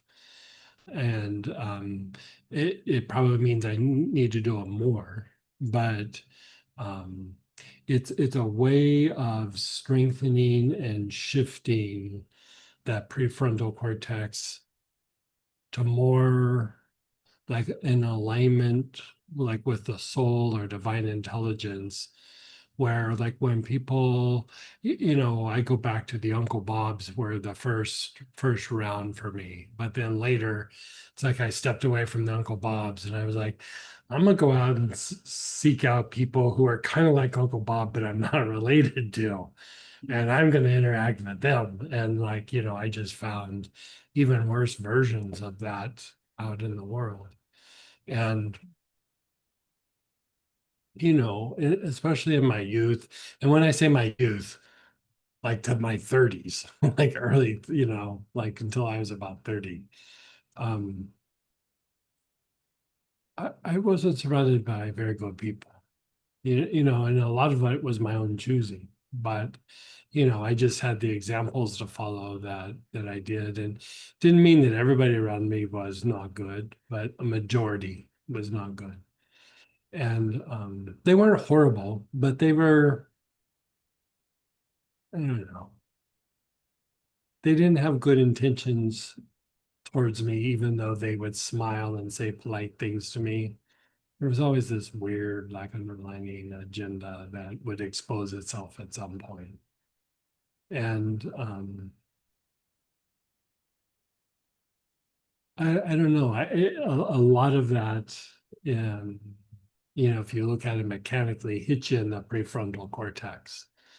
It's your executive functions and everything. And so that unwinding of that can be very, you can do it at a very slow pace. It doesn't have to be an all or nothing thing, but it does kind of change how you interact with the world. And it also changes how you get things done and how you manage yourself in getting things done. And I'd say the more I've done that over the years, that I'm able to work through things that would be like self-imposed blockages to a much higher degree because of how, like, using those angel names as mantras, how that changed the prefrontal cortex. You And is remember that- like when we were doing the angels and there was like angel 1, angel 2, angel 3, I think it was like angel 5. And it wasn't a very popular one, but it was all about working the prefrontal cortex. And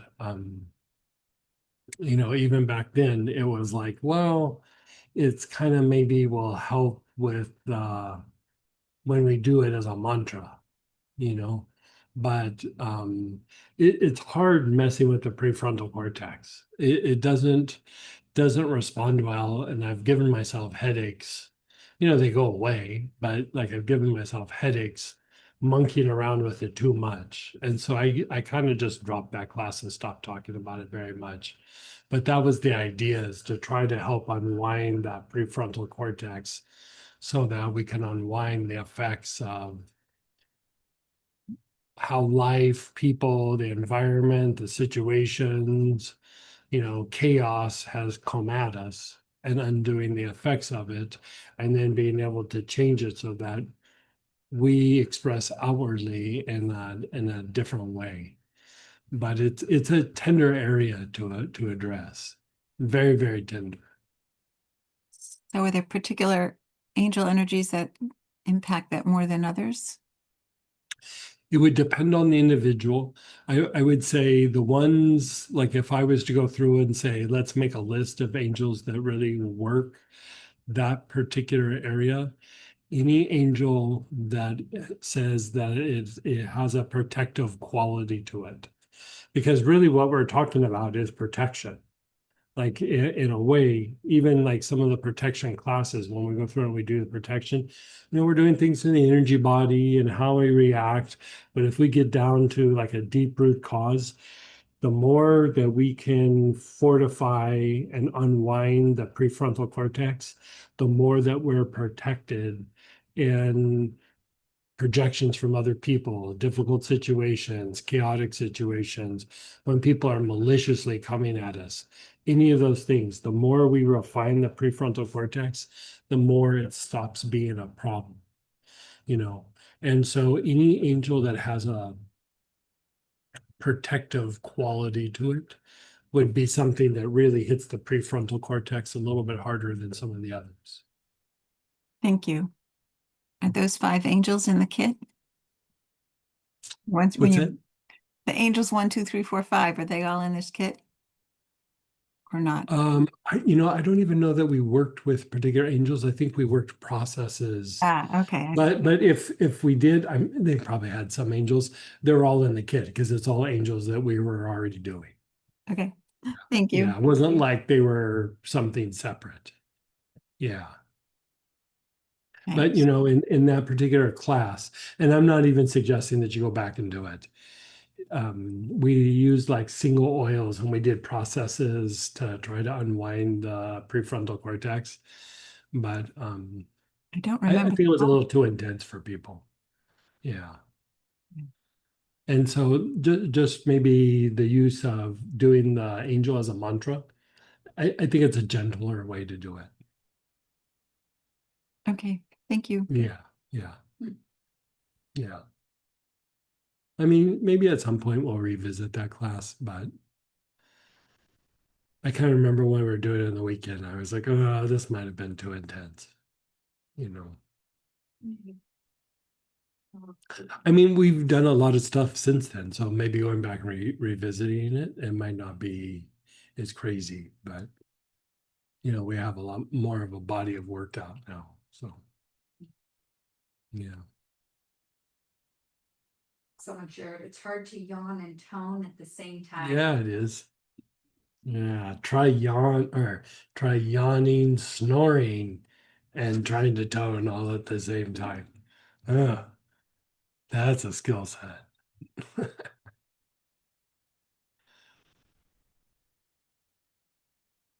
Oh, I was like, I had a question. It was more like, how do we know when we've toned or mantraed enough? And is it kind of like our head's gonna hurt? Yeah, Or no. So like when you know that you've kind of toned enough or mantraed enough or done the universal angelic process enough or materialization breath enough, any version of this, everything will go quiet and you'll just want to sit and like, you're kind of in that place of in between sleep and wake where you're just kind of like you're aware, but like you're not going to jump up and go run an errand or something. You're in a kind of a different space. So I would say like that's what you're shooting for. Yeah. so before the head hurts. Yeah. Okay. Yeah. Yeah, if your head starts hurting, sometimes something's just releasing or shifting a little too much. Just stop at that point. No need to push through that.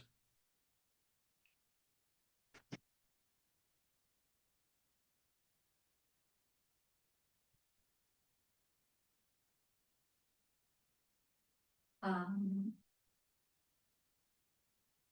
I used Agile Blend, I'm not sure exactly which angel they're referring to, but I felt hope and joy upon inhalation. After toning, I felt assurance and a kind of silent confidence. Good.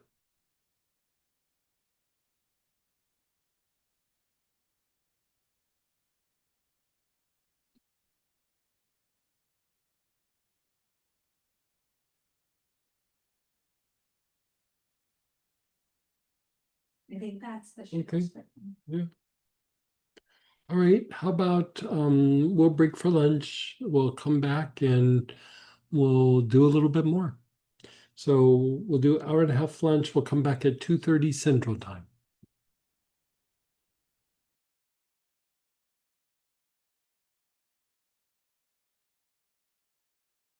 Hey, everybody. Let's come on back.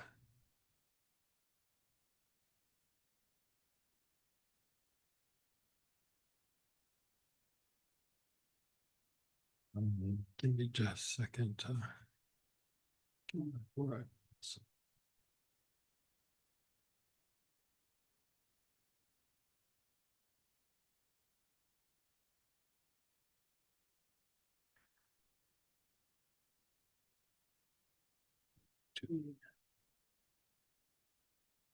Sorry, I was doing some work at lunch. Let me get back to where I was.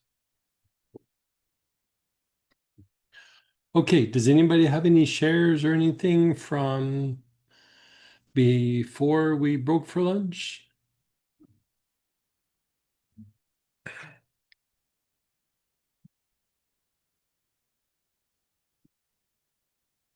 I kind of like this thing that we're doing where we're going down the rabbit hole with just one angel and doing a deeper dive with Tone. So let's just see how that's going. You know, the thing with the different ways that we work the angels, you know, they affect different aspects of the brain. You know, first we'll kind of play with them a little bit, and then we'll start talking about the different aspects. The idea being that we cover the whole brain and not just work one part of the brain as we're doing some of this angel work. You know, one of the things that we do in Astara and some of the plant prana processes is we do kind of this slow roll to that mental permanent atom. Instead of just trying to go there and stimulate it, we kind of stimulate the brain and relax the brain and go a little deeper and a little deeper. That also kind of lends itself to this slow roll with how we work the different parts of the angels. Even the universal angelic process, you know, it has all these different pieces, and the different pieces actually work different parts of the brain and produce an overall effect on the brain, and then help stimulate the process for deeper access to those angelic energies. And, you know, taking the work of the vagal tone kind of deepens the effect in the body. And so I kind of like it. Like, so, you know, feel free to share whatever you want to share. But if anybody does have any questions, we'll kind of go into doing another aspect, but let's just see what. Well, I just wanted to ask, like, in that reference, so next week we're doing the vagal tone, but we're doing the brain fog, the memory and things like that. Mhm. Can we take what we do with the angels this weekend and kind of complement it? Yeah, you can totally take it with any of the vagal tone work. You know, later we're going to be talking about like how to utilize the aspect of even the brain waves and mixing it with the angel work. And so, when we mix things like that, we usually gain deeper understandings of how to apply things and what they do. It's good to learn how to work them on their own and have your experience with them on their own. But when you start combining them, they become this really vital force of causing shifts within us, but also in the environment. The people that we interact with, situations that we're in, and even when we direct it to, say, like things in the news, it amplifies the light that we can help anchor into situations in the world. So, yeah. Is what we're doing right now with the angels, are we anchoring that light, or does it have to be more like No, focus? we're anchoring the light now. I mean, it's always to a degree. And so I'd say any of the work that we did with angels in the earlier days was anchoring light. We're just anchoring more light now, more light externally and more light within us. And we're causing greater shifts within us. But doesn't mean we have to stop here. I like to do it in a way where we acclimate to it and then we kind of move on. And so I don't want to make it too overwhelming, but at the same time, I don't want to just always be resting on our laurels and not moving forward. So it's always about kind of walking this fine line, Yeah. No one's raising their hands. Okay. We're good to move on. So let's try working the angel in a different way. At some point this weekend, we're going to work the universal angelic process, but I also like these little different explorations, right? And so let's still work with the angel Adoniel, and we're going to work it with the organs of blood purification. And the reason here is the angels, or excuse me, the organs of blood purification have a physical impact, but they also have an emotional impact. A lot of times, the different things that impact our emotional responses to things, if you boil that down, mechanically and mystically, you go to the organs of blood purification. It's like how we react to things in the environment, right? Or even inner stimuli. And so let's use the angels on that, and then we'll work some more of this respiratory work. Okay, so you have the angel Adoniel.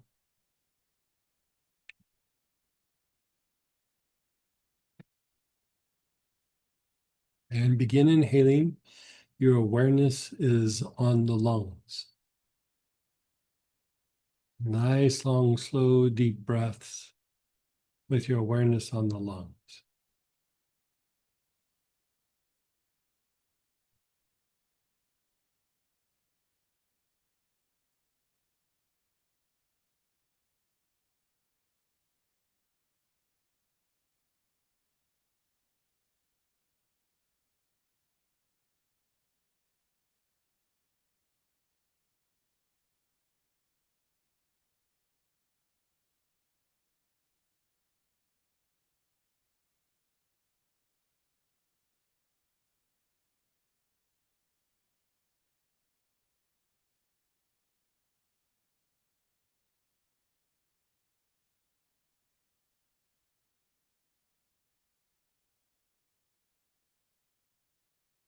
Nice, long, slow, deep breaths.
Now, move your awareness to the liver, which is on the right-hand side of the body below the ribs. Right-hand side of the body below the ribs.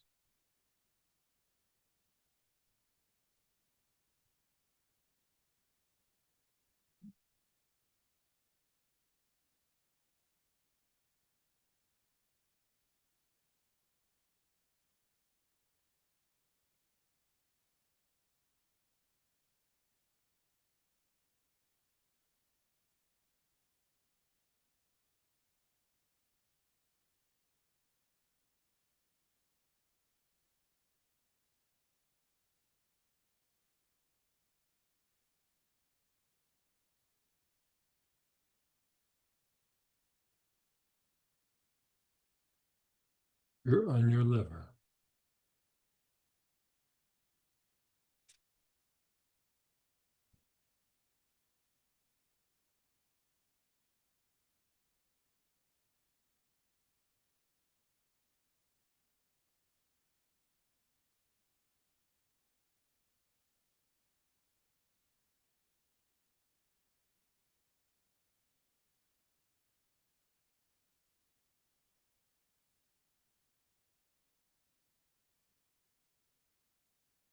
Now you're going to move to your gallbladder. So it's your midline, 2 inches to your right, below the ribs.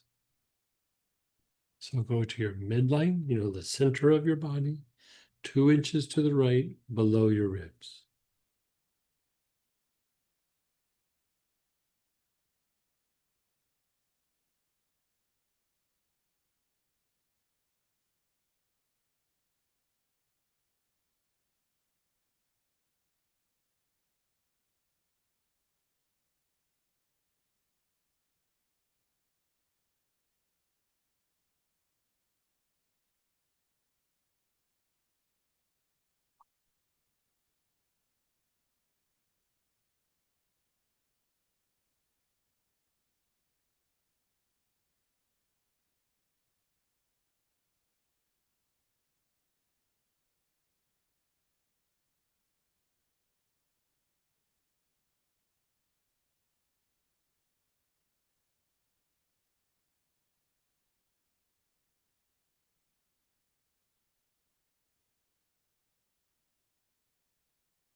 Move your awareness to the kidneys.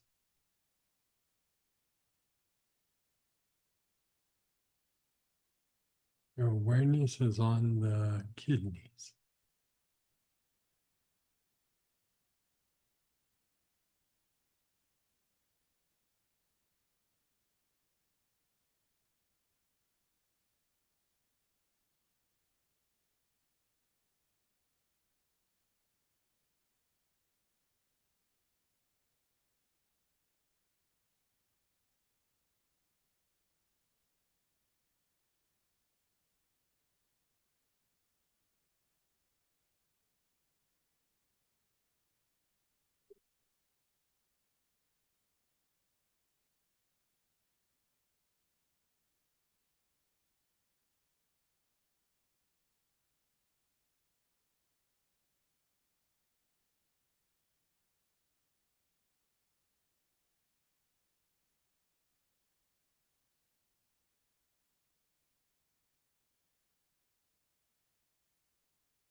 And then your spleen, left hand side of your body, below the ribs.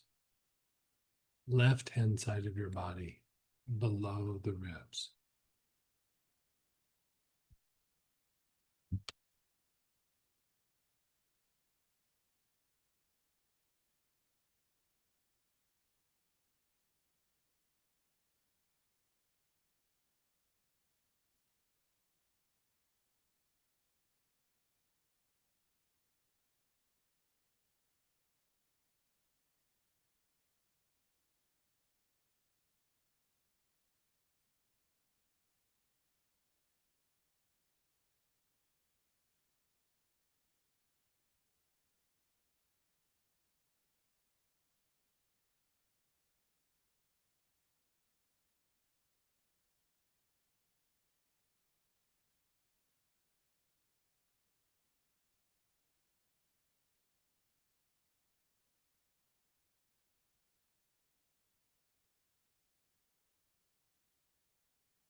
And then just pause and be still.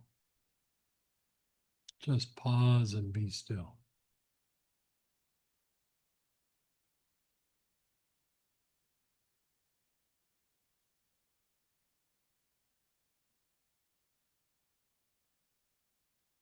Now be aware of your body.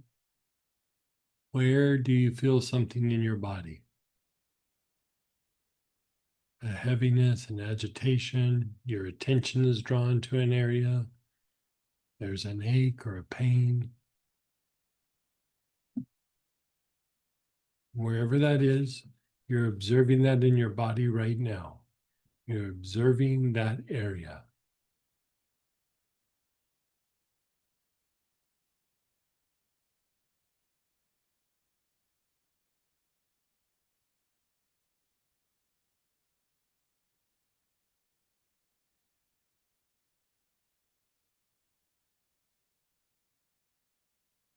Continue to observe that area in your body.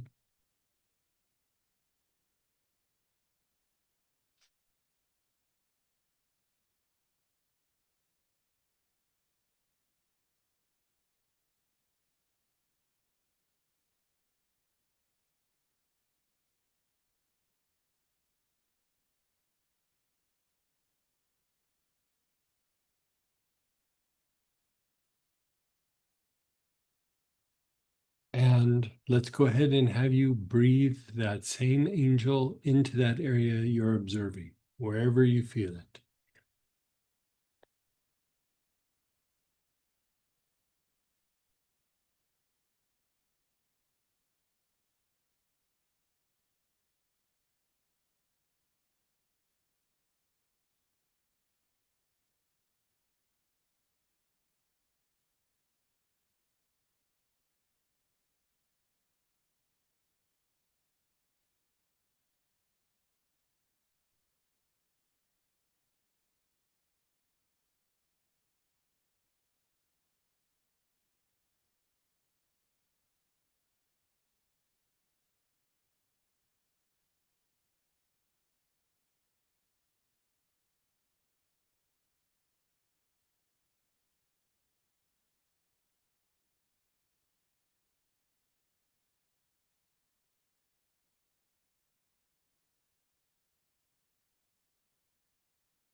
And then just pause and be still.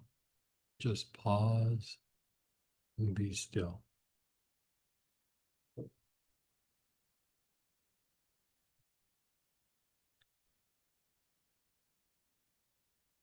So we're going to work some vagal tone. We're going to go a little bit deeper into the respiratory system. We're going to do the aspect for the lungs, which for that is marjoram. So hopefully you guys have marjoram. If not, we'll try to find you a substitute. But let's see what you have. So pull out marjoram.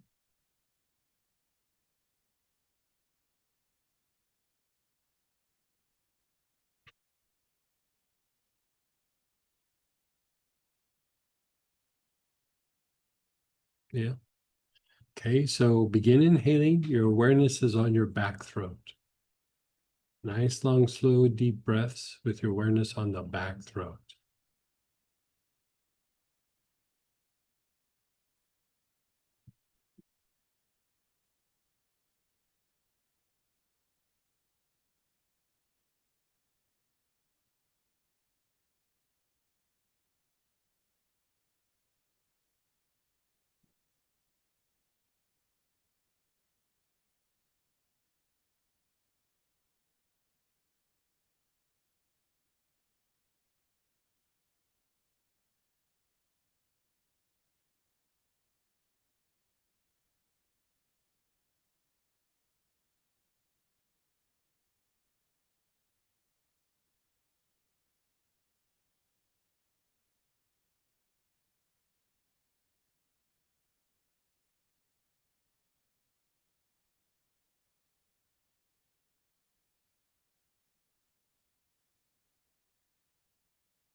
Your awareness is on the back heart, the area between the shoulder blades.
Now, your awareness is on the lungs.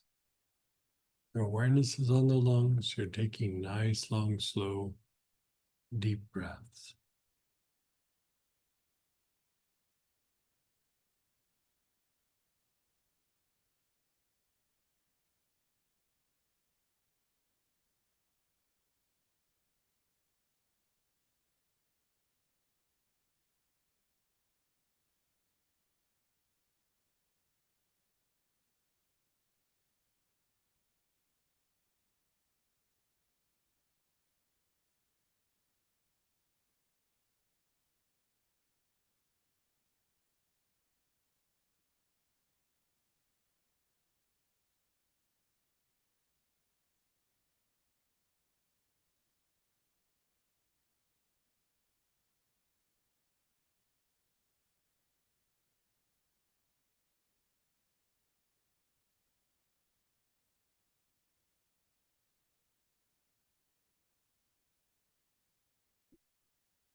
Now move your awareness to the back solar plexus.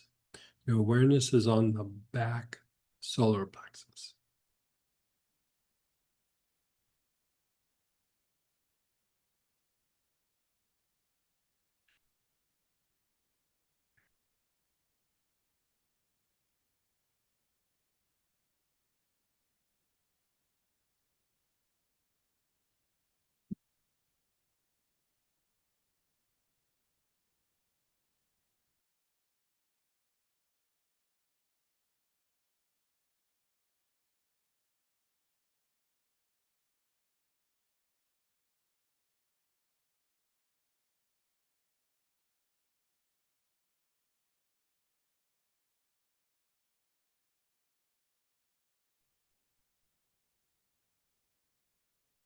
Your back solar plexus, your mid back area below your shoulder blades.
And then just pause and be still. Pause and be still.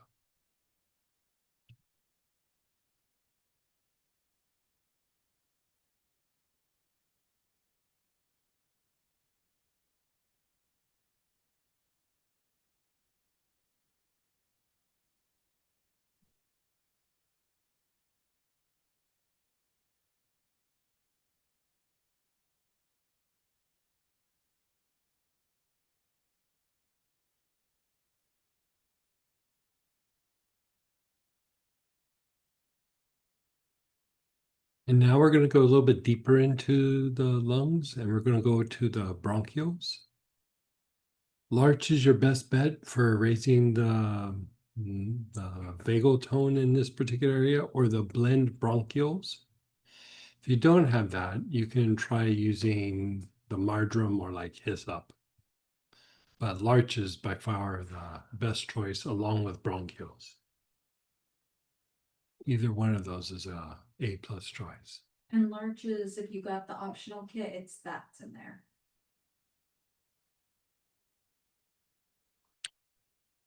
Start taking nice, long, slow, deep breaths. Your awareness is on the throat.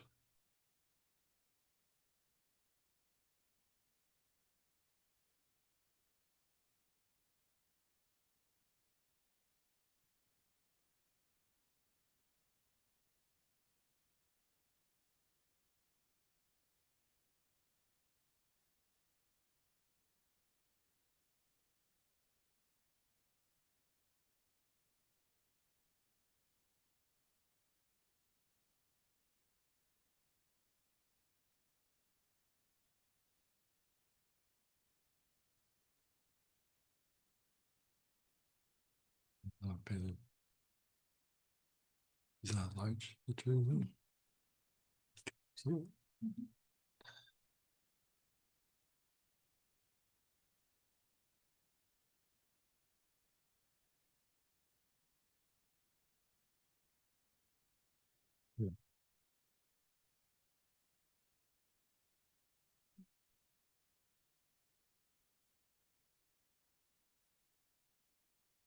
Your awareness is on the throat.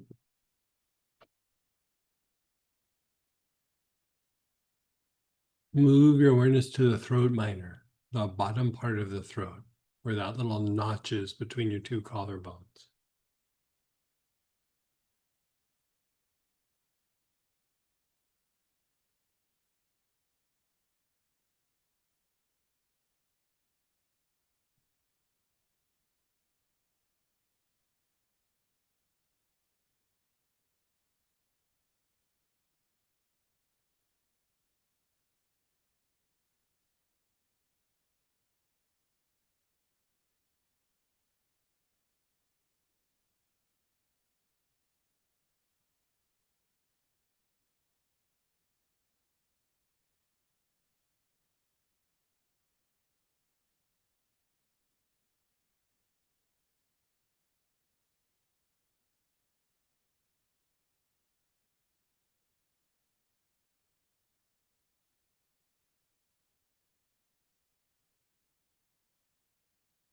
And then your back throat, the middle of the back of your neck.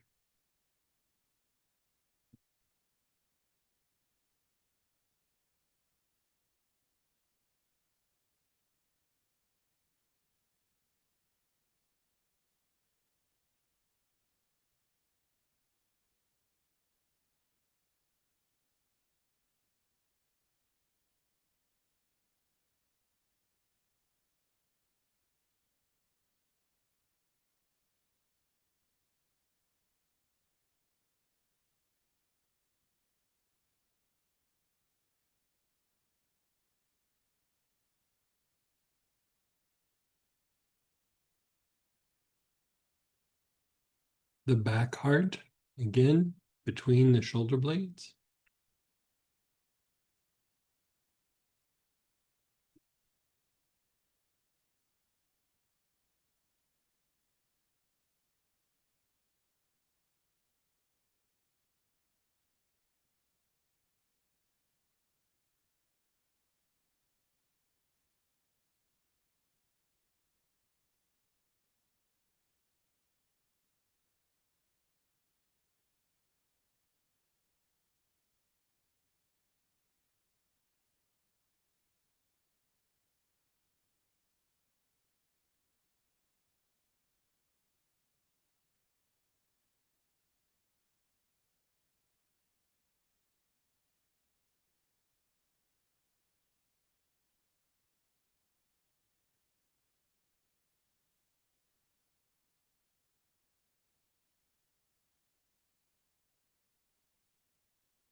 Your awareness is on the back solar plexus, that mid back area below your shoulder blades.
And then just pause and be still.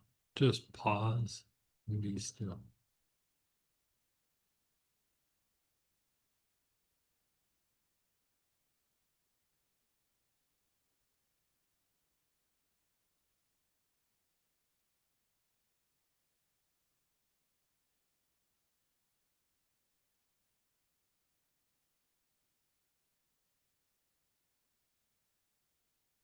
Okay, let's pull out the angel Adonai again.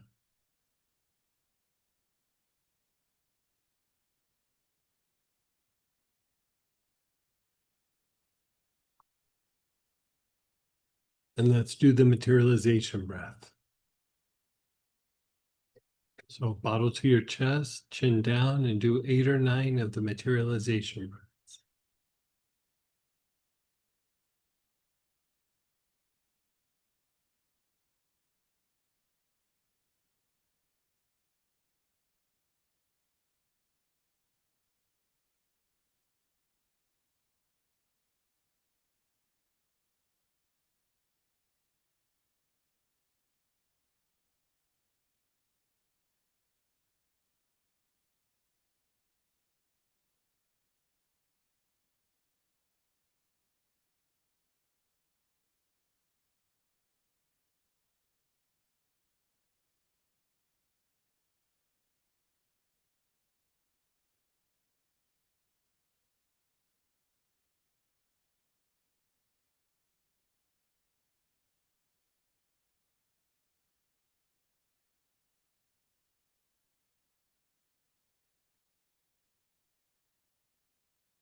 You're just being still.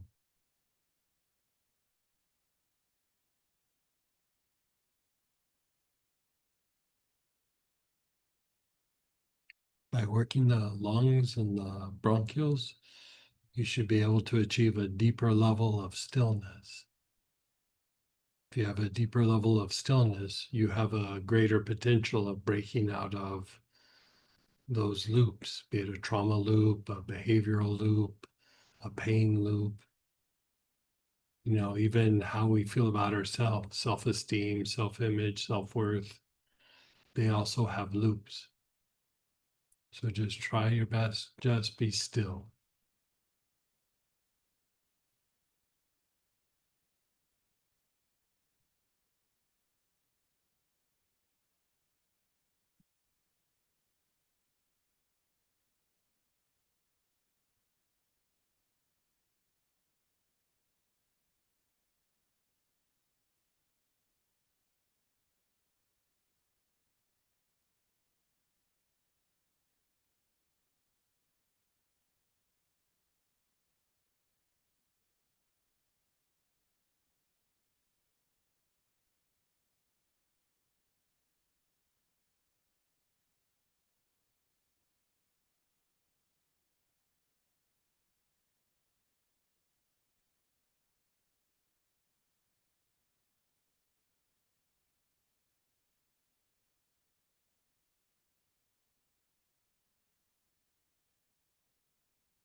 Let's hold the bottle up to our chest again and take another 8 or 9 materialization breaths.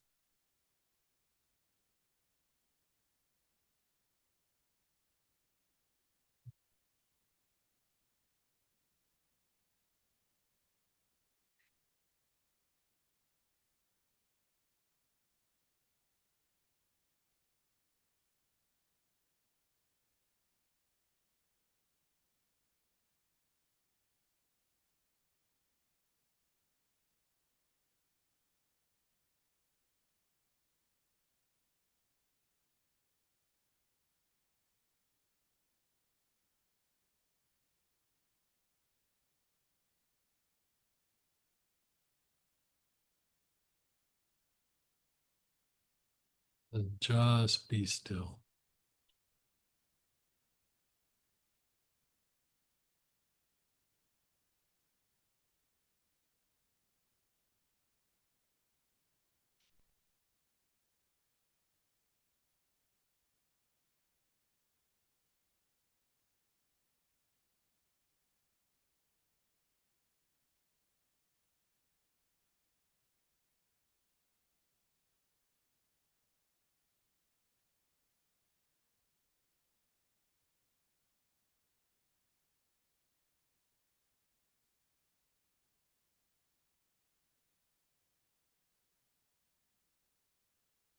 You know.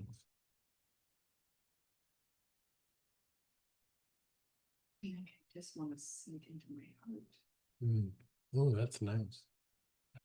So, like Samantha, I asked her how she's doing. She goes, I just want to sink into my heart.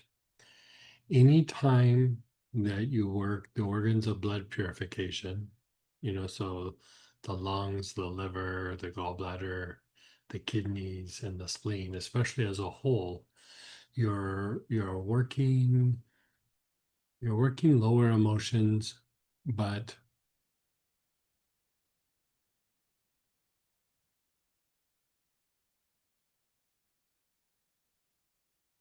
you could say it like this. There's several things happening there. For one, you're diminishing lower emotions, right? So, like, if you have the tendency to get angry, or if you have the tendency to get frustrated, or you have the tendency to get sad, or even the tendency of like getting overwhelmed, by working these areas, it diminishes that. Like fear would be another one, anxiety would be another one, right? And so you have a greater potential of activating the heart. Anytime you work those, especially as a whole, and here we kind of mixed it with also doing some vagotone work on the lungs and on the bronchioles, which really enhance that process, right? So you have that component, right? Anytime that the heart gets substantially more activated, right? There's more energy in the heart. It actually begins to move up to the brain. It eventually just kind of starts to move its way up, and it starts to impact the mind. And anytime that that starts to happen, where the heart energy moves up to the mind, for one, it starts to break down like the repetitive thoughts, the negative thinking, the negative self dialogue, anything of that nature. But also, for that blue pearl or the pineal gland to be more activated, it needs heart energy to be able to do it. Without heart energy, our mind stays very separated. It's either intellect or it's intuition. There's not really an integration. And when they're separated, they're at odds with each other, right? So the more that we activate the heart and the heart energy moves up to the mind, not only is it purifying to the mind, not as only is it soothing to the mind, not only does it regulate the mind, it helps to stimulate the activation of the blue pearl, but it also begins to balance the mind. It starts to balance each side of the brain and almost makes them like a lot more harmonious. They still operate independently, but they're harmonious in what they do. It's like they begin become like more friendly with each other. Like, they support each other, they interact with each other. But for a while, it's like scary to become intuitive because intellect is having to let go. But if they were friendly, it would be like, I can let go. He Intuition's not going to stab me in the back, like how we have our experiences with Uncle Bob's or whoever, right?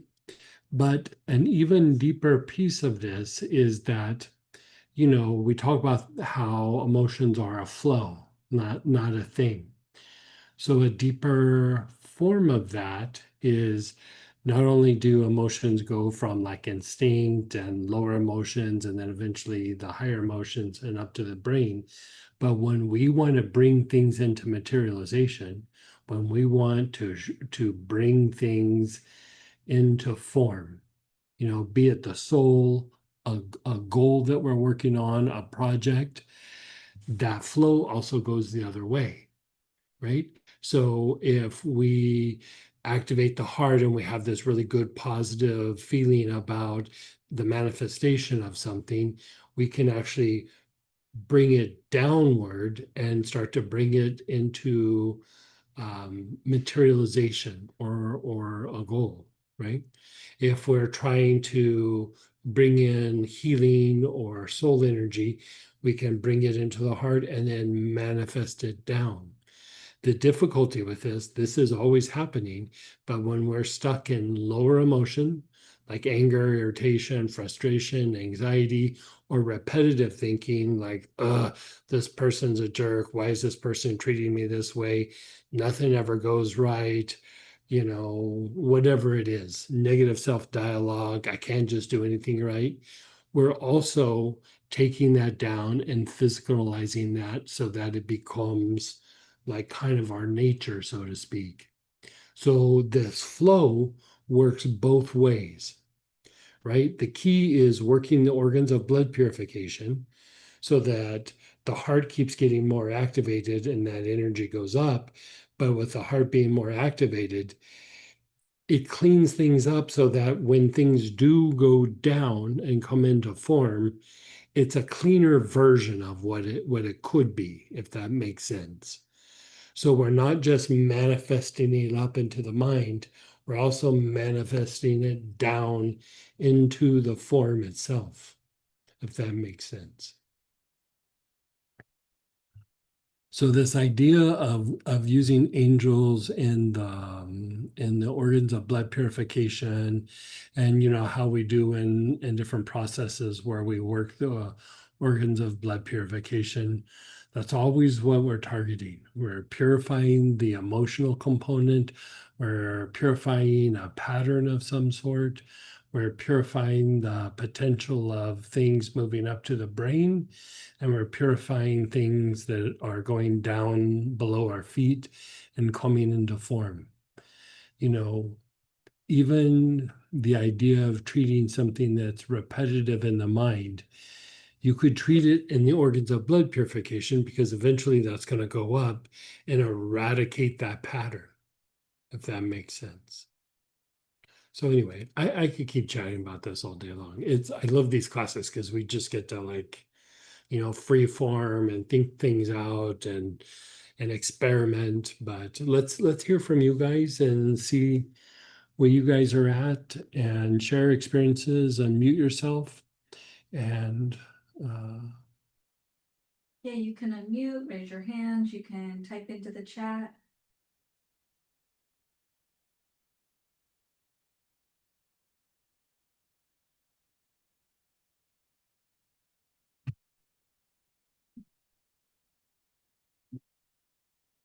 Just until somebody else hops in, I just wanted to share.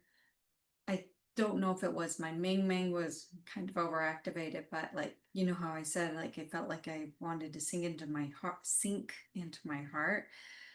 It was like my heart was like pulsing and beating, like boom, boom, boom. And it was like, as it did that, like it was this sinking in feeling in a good way. Yeah.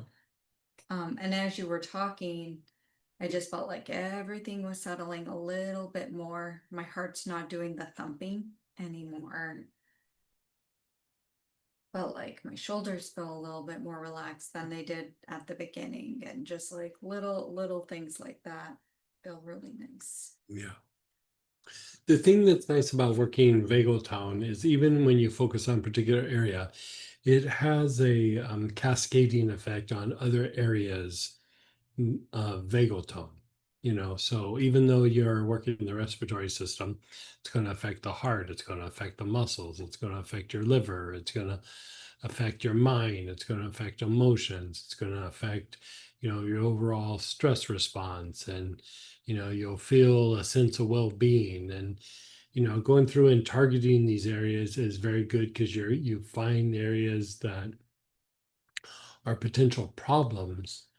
But as you treat something, say, in the cardiovascular system, you're also treating things that might be more emotional or might be in the digestive tract, or, you know, whatever it might be.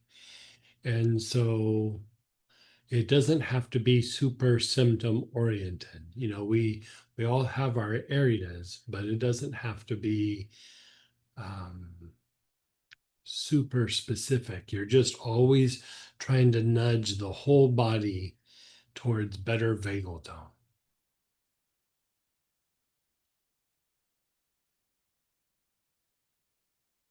And you might have addressed this in the first class with the tuning into your divine calm, but kind of to troubleshoot and like kickstart if we're like, oh, I need to work my vagal tone, but say we do have a symptom like, oh, my chest feels tight or something. Mm-hmm. Would we troubleshoot by going to vagal tone for bronchioles, or would it be more cardiovascular? So, like chest being tight would either usually be respiratory or cardiovascular. So, I would work those two spots. You know, sometimes when we have difficult taking deep breath or there's a lot of bronchial constriction, it'll feel like there's an elephant on your chest or on your sternum, but that could also be a sign of cardiovascular issues as well. So I would work actually both just to make sure. And, you know, it's really something about working vagal tone in the cardiovascular system. I mean, it really takes attention out of the body that you just have no idea that's there. We are going to work that again this weekend, by the way, the cardiovascular vagal tone. So. And would it matter what angel maybe we complemented it with? No, I mean, sometimes, you know, you want to work with something that's maybe healing or something, but you can literally go through and look at what angel kind of you feel drawn to. And, you know, we're even kind of kicking around the idea of making angel cards with these things so that you can have like a quick reference, or, you know, do some sort of like little layout and pull something you like. But any of the angels work. The thing that I would say is I like the idea of doing what you have an affinity for. You know, so much of what we do in healing is we think about this symptom goes to this situation, when really when we're starting to work with angels, we're going so far beyond the idea of a symptom oriented approach that there's other factors even beyond emotions and mind. Like if you go back to Kat's experience with the vagal tone and the angel, and she was like, I had this feeling like, you know, like I can't remember what she said. It wasn't like that she didn't belong here, but it was just like, It's tough on earth. yeah, it's like tough on earth, or, you know, something like that. And, you know, never in a million years could you go, this combination is going through and address that. But there's an affinity for something that is much deeper than just our normal everyday thinking. And those things are usually what the more of our root cause of some of our symptoms are rather than the symptoms ourselves. So this idea of self-exploration and kind of going in and like, I really have an affinity for this, not because I read something, not because somebody told me so, but as I sit with this, I feel very drawn to work a particular angel, feel very drawn to to work a group of angels. And then you kind of combine it with, let's go work the vagal tone, where we can be very systematic about some of these things. And you mash it together, it produces some sort of result that is much greater than our intellect could ever comprehend. And so I would say, like, the idea of having the affinity for something is, excuse me, very valid for this kind of work. Yeah. And someone had a physical, my tailbone seems to be less sore. Oh, tremendous. I would say with something like that, you know, I think that was because of an injury. Yeah. Mhm. So, you know, you could put some helichrysum on it. You can inhale the helichrysum into that area. I would still mix in an angel, which we've been doing all day. But you could even put your awareness on that area. I mean, you could kind of do one of two things. You could put your awareness on that area of the body that needs healing, or you could put your awareness on the event that caused the injury. Like you could go and like say, okay, I was doing something, I fell down, hit my tailbone, you know, because in that there's some dynamic of an energy, a pattern, a trauma, whatever it is. And we can kind of unwind things even in that way. So I kind of like that for you. Yeah, they said I like that. Yeah.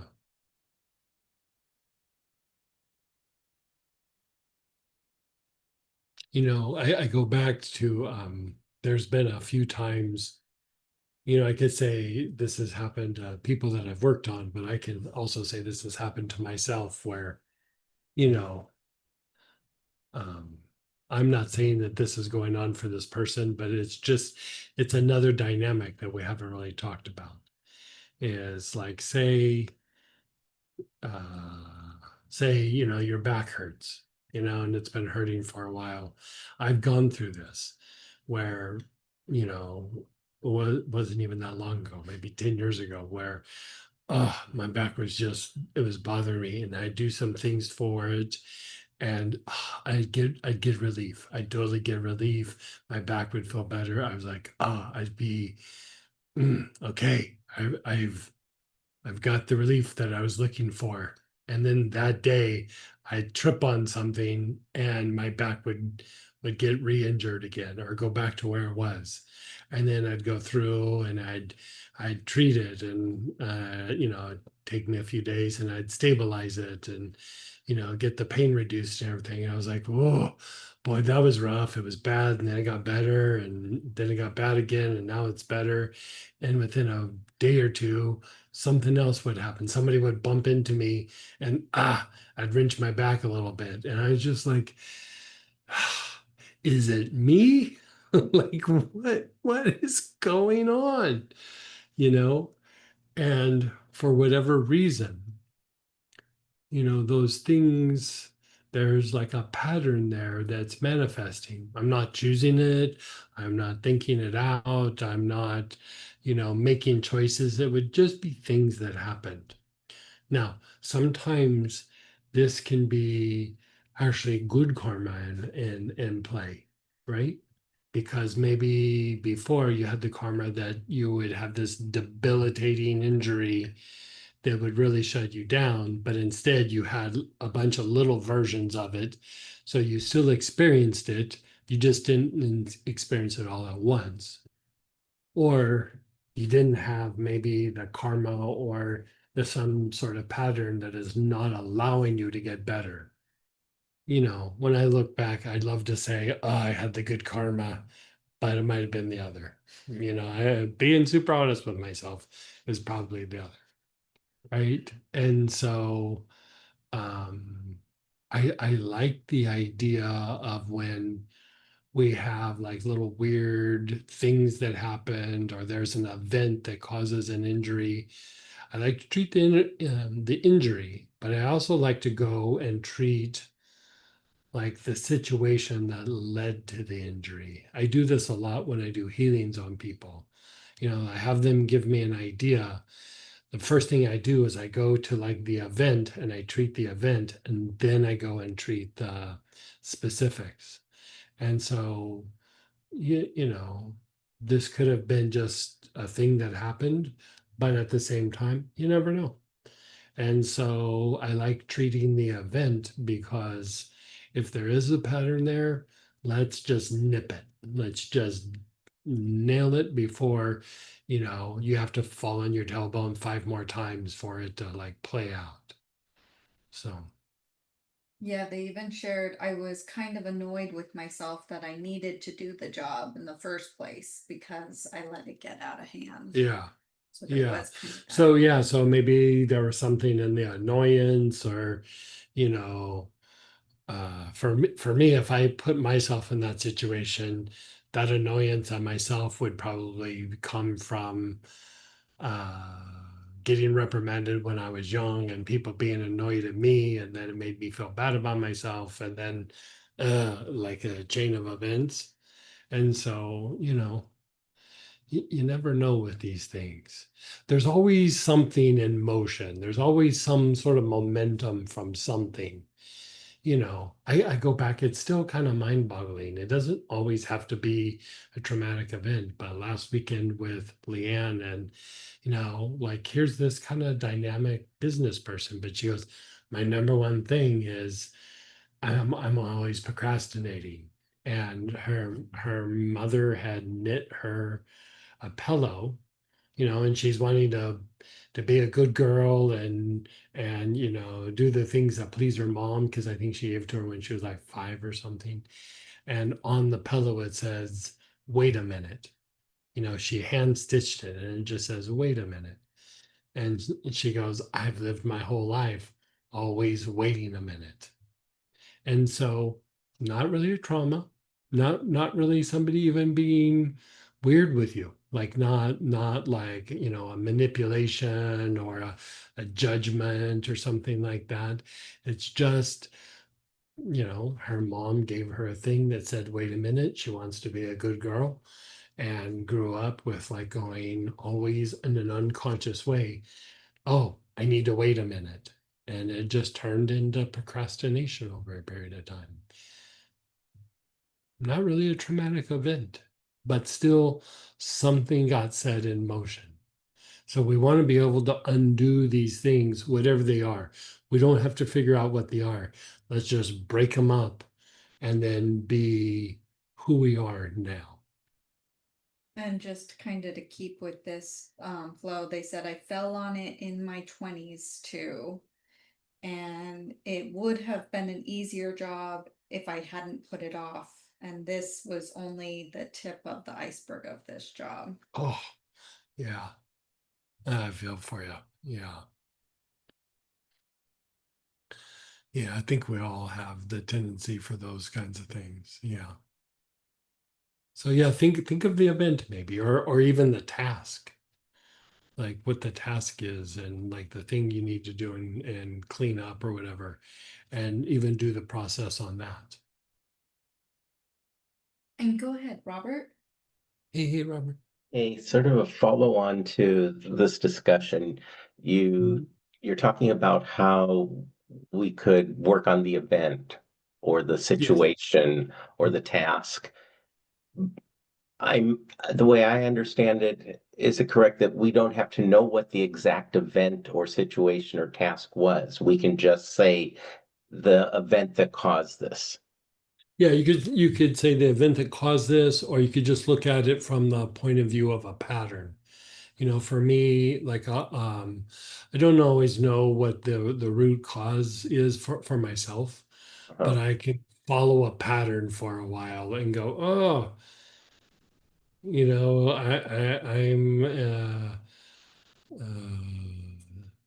great, the best actor in an ongoing drama that just keeps happening over and over again, you know. So you And could even say, I recognize these four things as outcomes of this pattern. I right, want to heal this pattern. right. Okay, so And I would say, like, it's because it's like a pattern pattern recognition can be sometimes a little bit intellectual, but I would say if you can observe the pattern from an intuitive point of view, which just means you're just observing.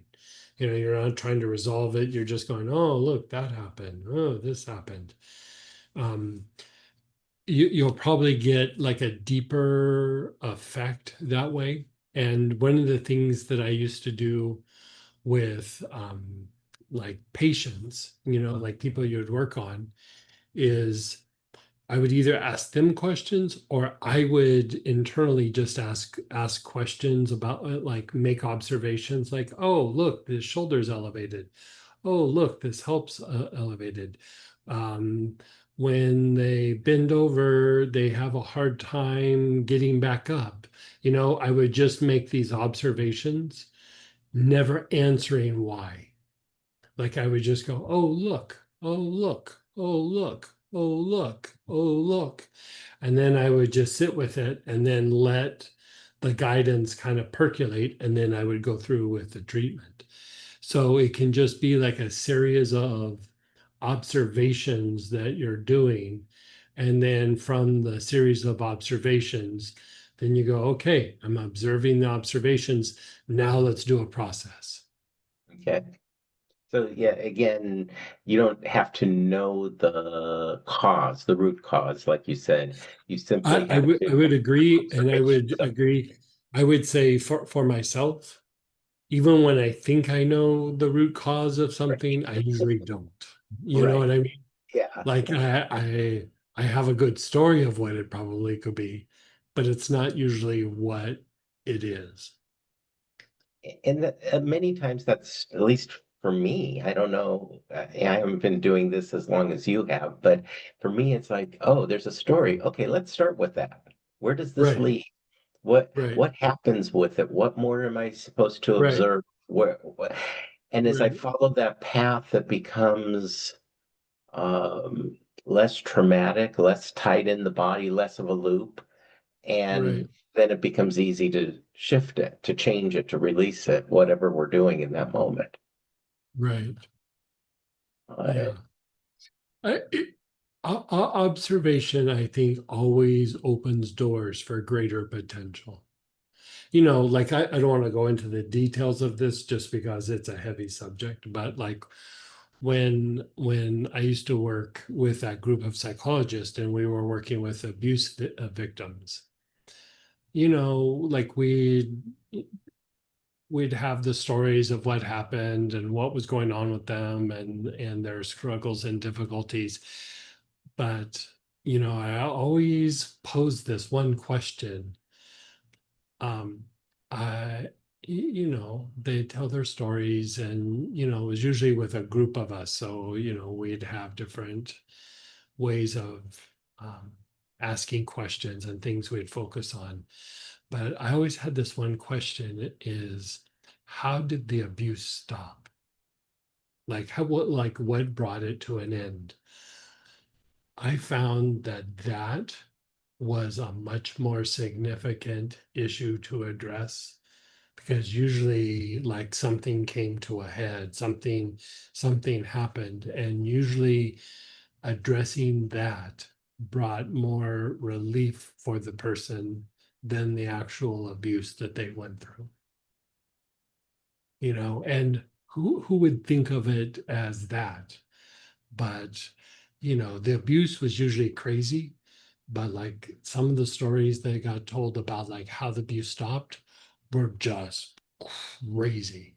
Like I mean, it was like, you know, a really dramatic thing happened usually to bring it to an end. And I was like, that's a bigger part of the trauma. Like right there is like how it ended. a bigger trauma to end a smaller trauma. Right. Right. And the And who would smaller have trauma thought was that? huge. You know, because intellectually you go, well, that's what stopped the trauma. But sometimes it was like a bigger trauma, like you said, to stop smaller traumas. Okay. Yeah. Yeah. So it, again, intellectually, you know, I was with a room full of intellects. Like we would all focus on the problem. But I was like, but how did this problem come to an end? And the stories were usually beyond heartbreaking. Like they were just such sad stories of like how it ended. Like I was like, that's what we have to focus on. I think if we focus on that, the other things become much easier to resolve. And that sort of looking at what brought the shift, what brought an end to Right, something right, is an interesting thing because a lot of times people leave that out of what they say. They right, don't talk about how it ended or right. and they should be paying more attention to that because that's a place where there is something still hidden that needs to be worked on, some energy that isn't Right, moving. right, And so that's a good one. Thank you very much. right. Yeah. And it's an area that's very easily overlooked, you know, Yes. very, very easily overlooked. You know, usually there was some drama in the family, somebody passed, there was some significant thing that happened. People weren't talking to each other anymore. Something dramatic almost always happened for it to stop. Okay. Thank you.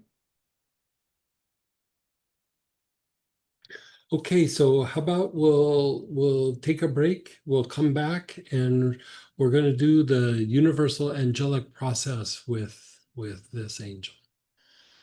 So I'll see you back at 5 after.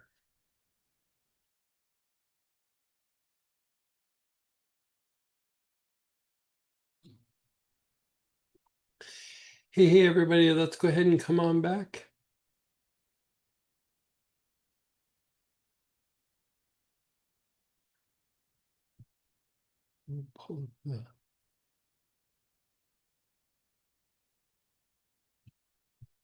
We are going to do a fuller version of the angelic process.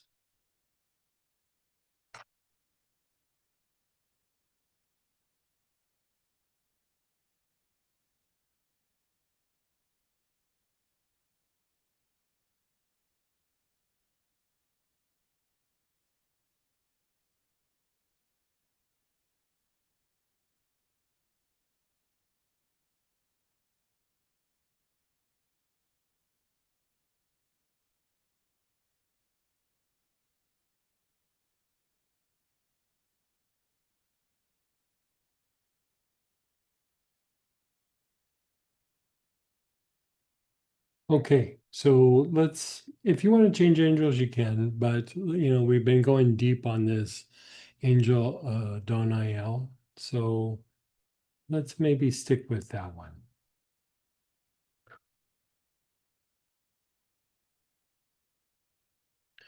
Okay, so we have that oil, and we're going to start this first aspect of the universal angelic process. So you're inhaling that angel with your awareness on the heart. Nice, long, slow, deep breaths with your awareness on the heart.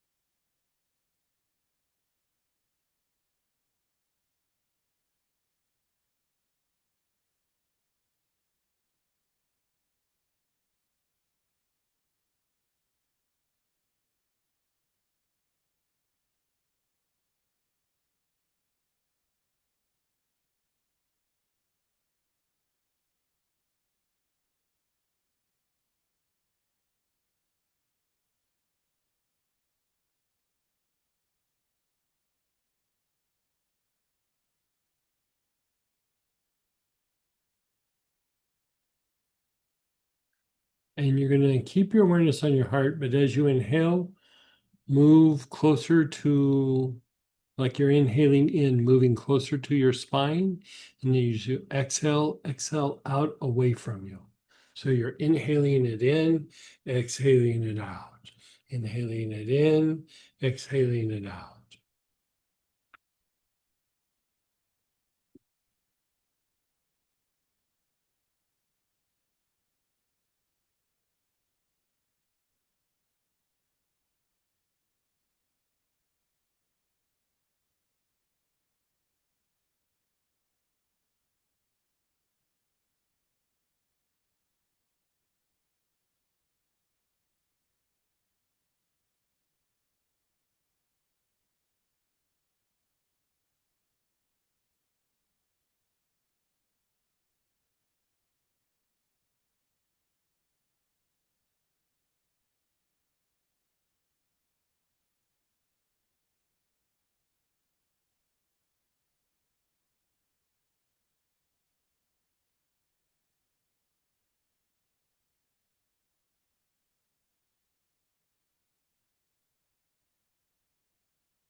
And then just pause and be still. Pause and be still. Just let it go.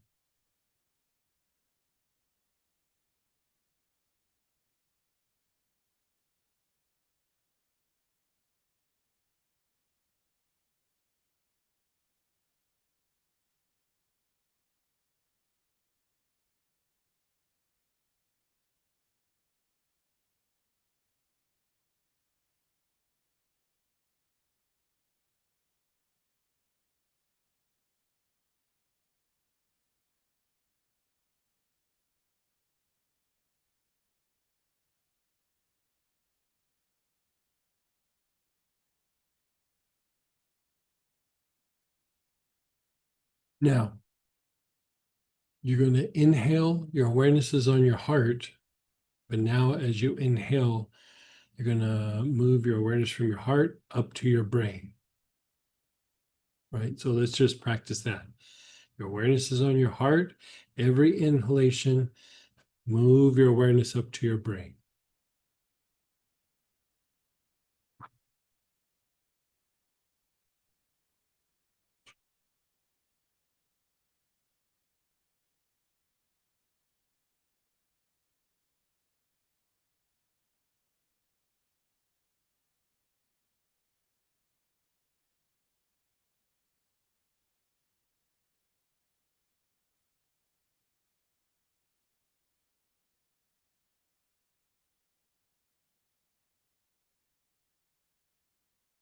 Okay, so your awareness is on your heart. You inhale, you move it up to the brain.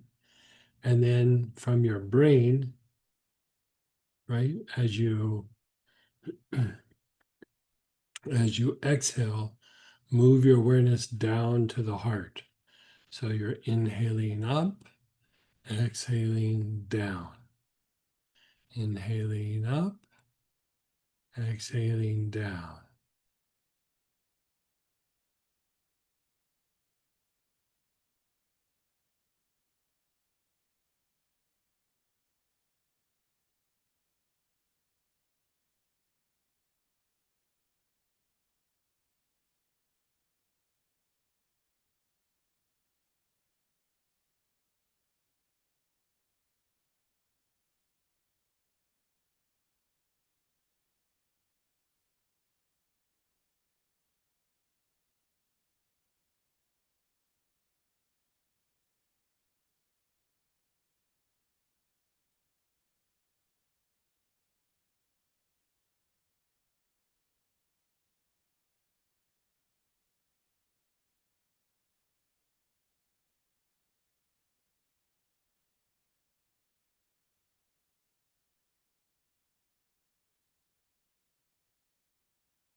And then just let that go for a moment.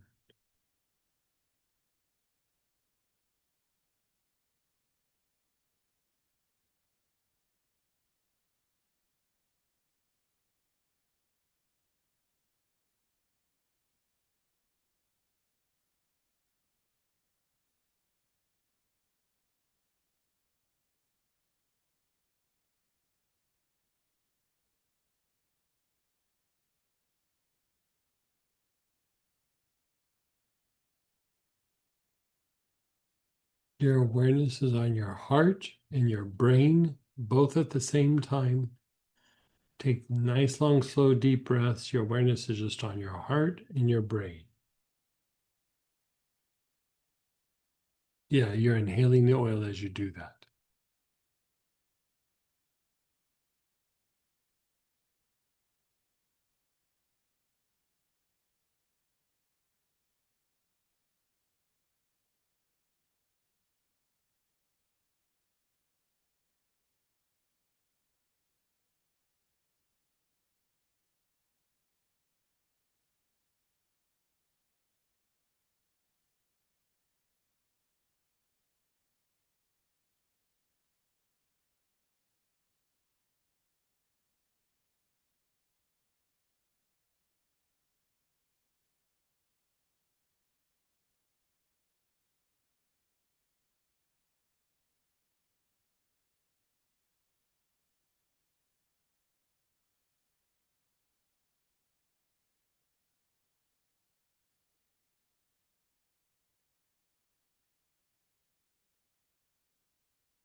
Just pause and be still.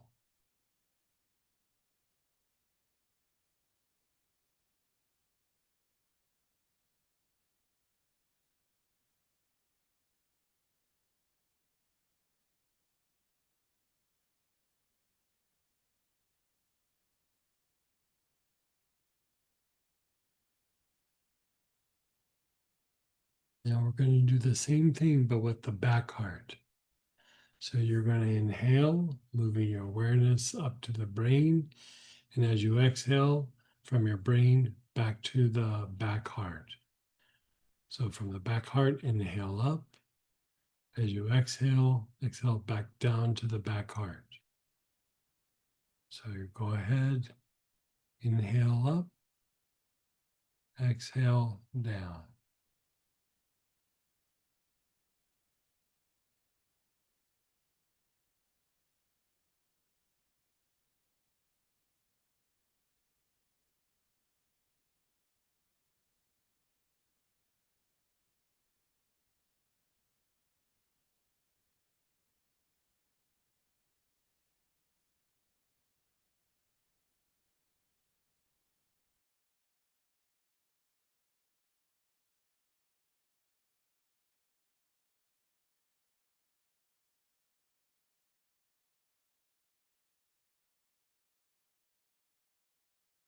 That's funny because it really doesn't.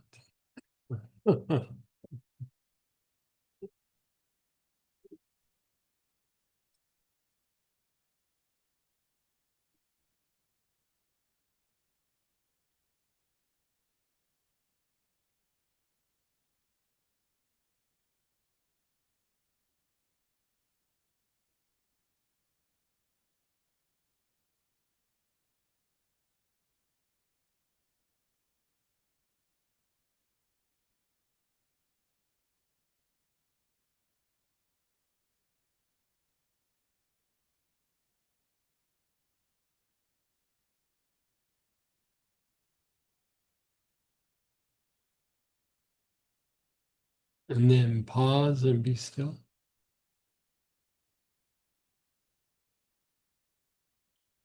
Your awareness is on the back heart and the brain, both at the same time. Take nice, long, slow, deep breath.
And then just pause.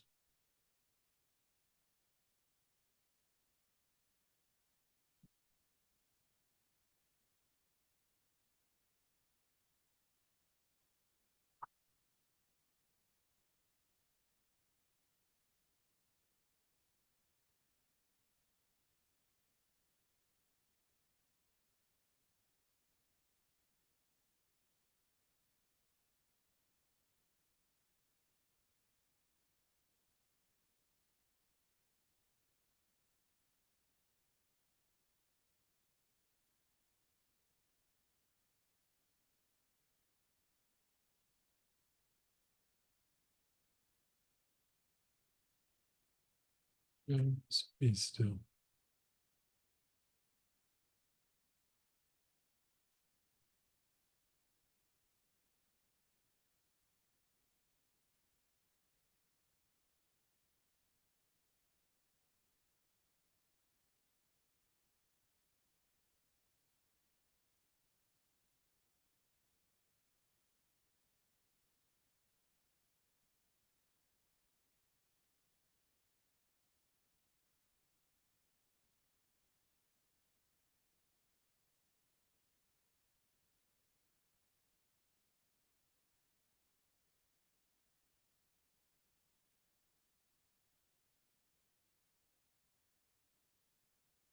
Okay.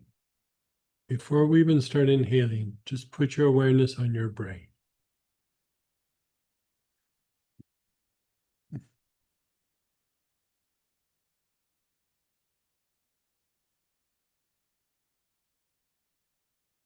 Keep relaxing into the brain.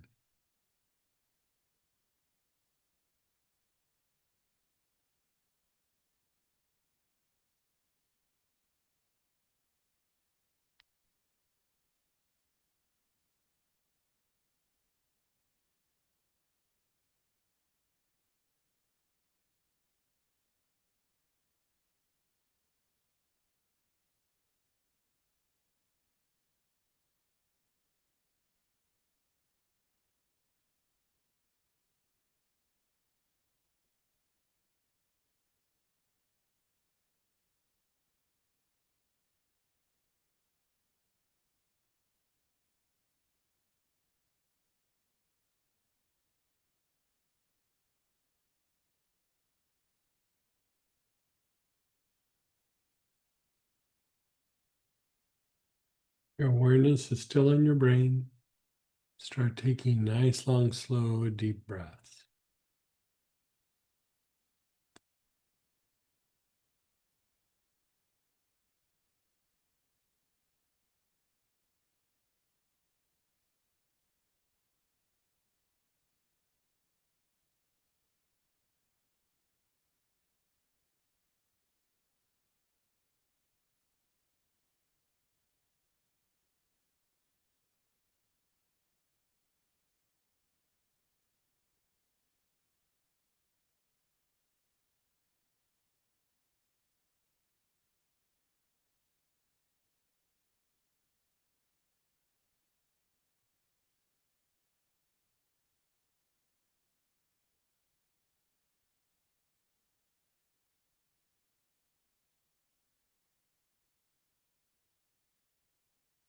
And then just be still, let go.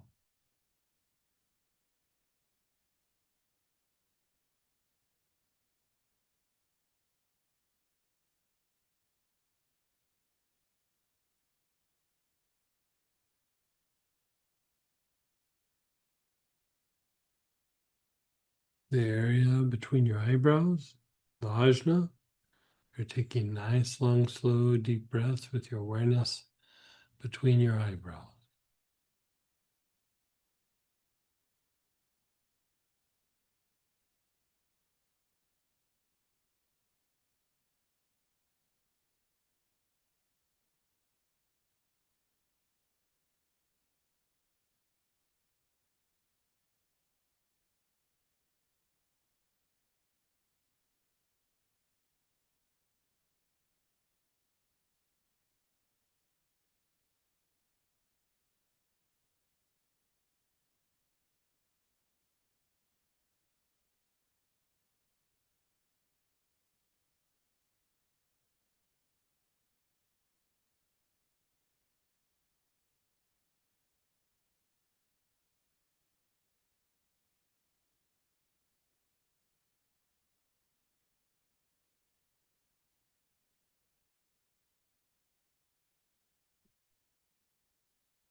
Move your awareness to the back head. So just opposite the ajna, go to the back side of your head on that same spot.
And the sides of your head. So let's just do the side, like the whole side here. If you stick your hand on the side of your head, your awareness is on the side of your head, both sides. You're not going deep into the brain. It's just literally on the sides of your head.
And then go deeper into the brain. Your awareness again is on your brain.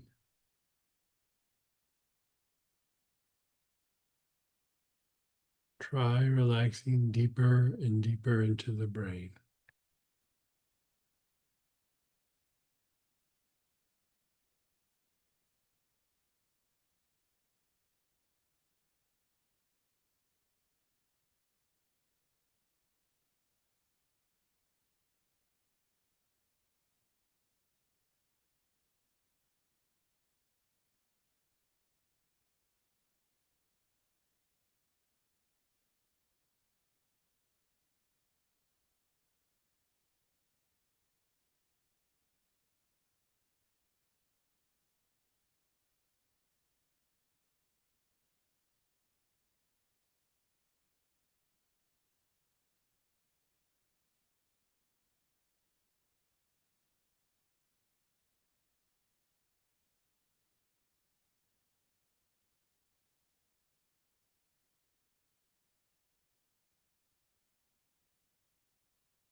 Just letting go.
Begin inhaling, your awareness is on your crown.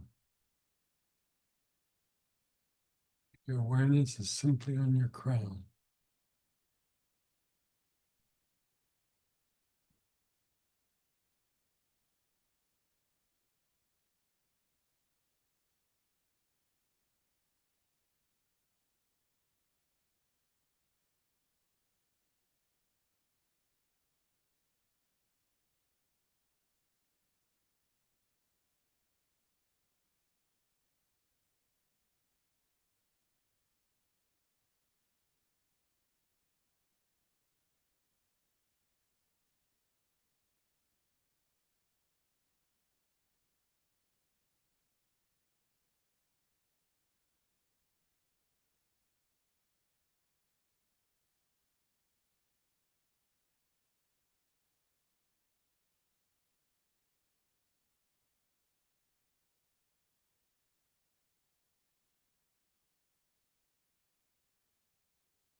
Now let that go for a moment.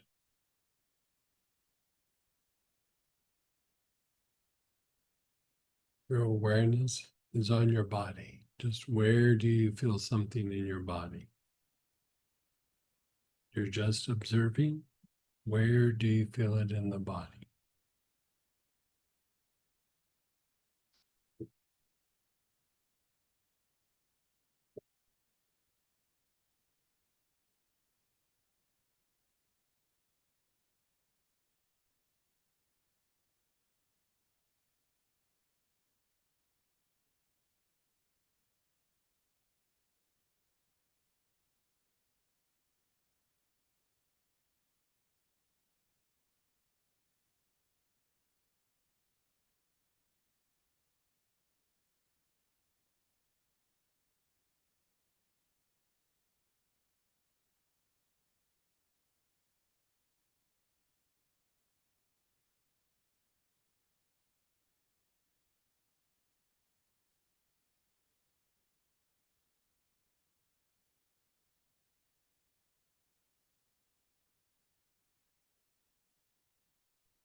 Of course, it didn't come.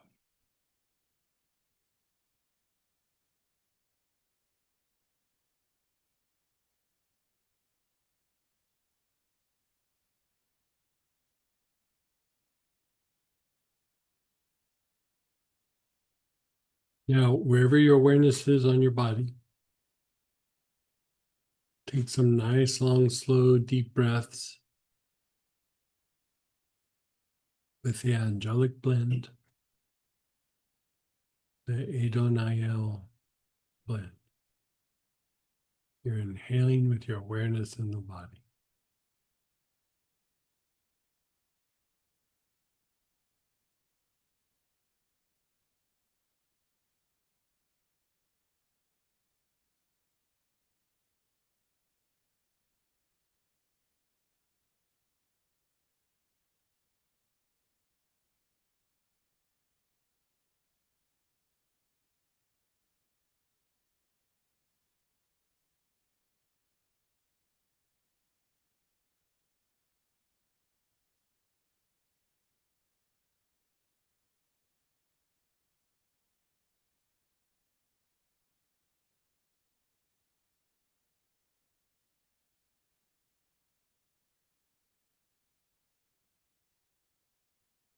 Okay, just let that go for a moment.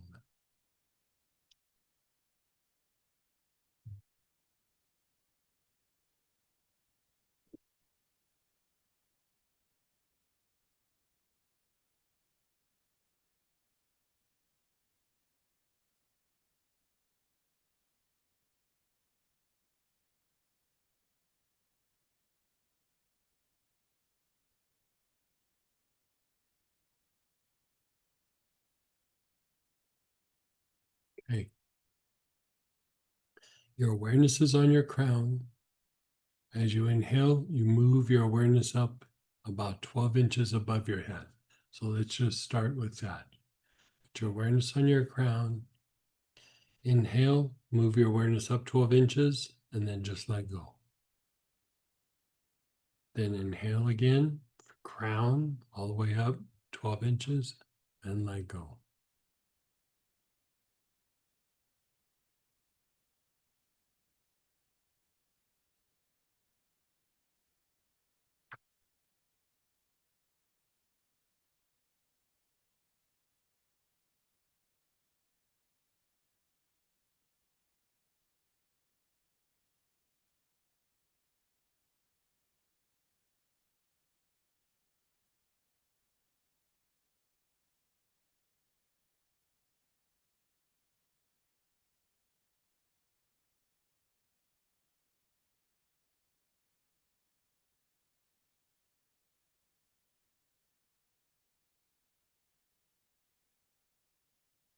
Then just let it go for a moment.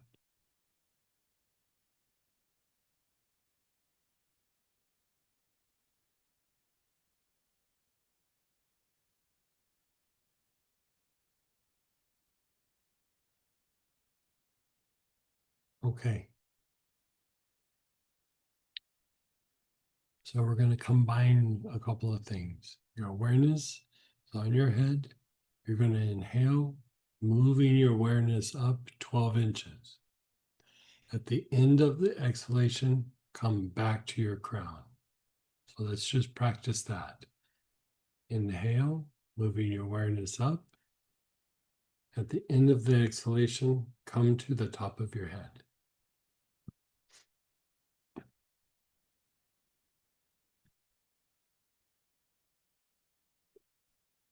And then exhale.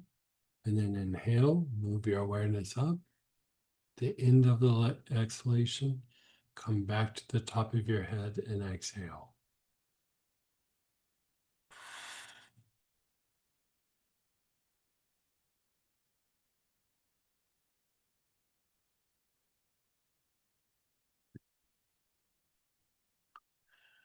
Now, the goal is, let's just talk this out for a second.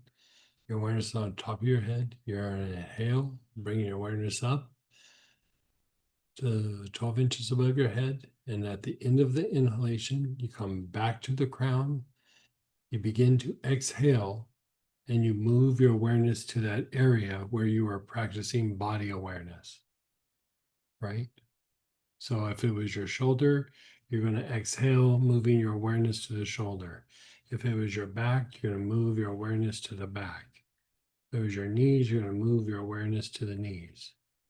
So you're going to inhale up, come back to the crown, exhale into that area of the body. Okay.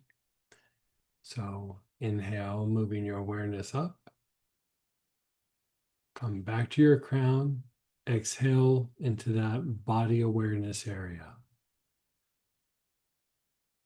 Then back to your crown, inhale up, back to your crown, exhale into body awareness.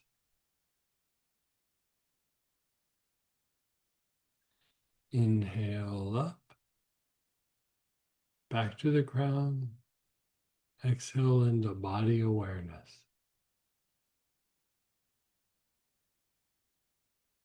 Inhale up, back to the crown, exhale into body awareness.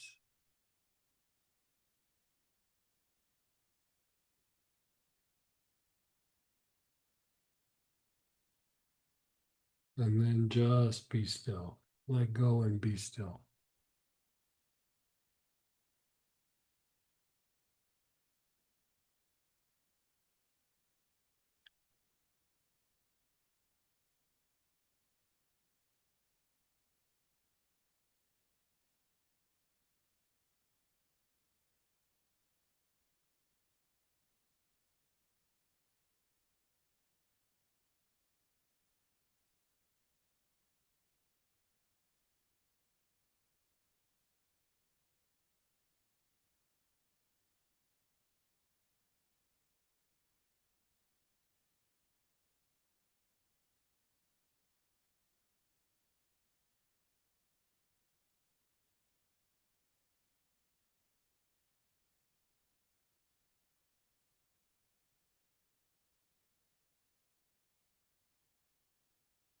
Okay, now we're just going to do a simple 3 brain. So inhale, still using the angel blend. Your awareness is on the sex chakra.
Move your awareness to the low back, the back side of the navel, the main med.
Let's just let that go for a moment.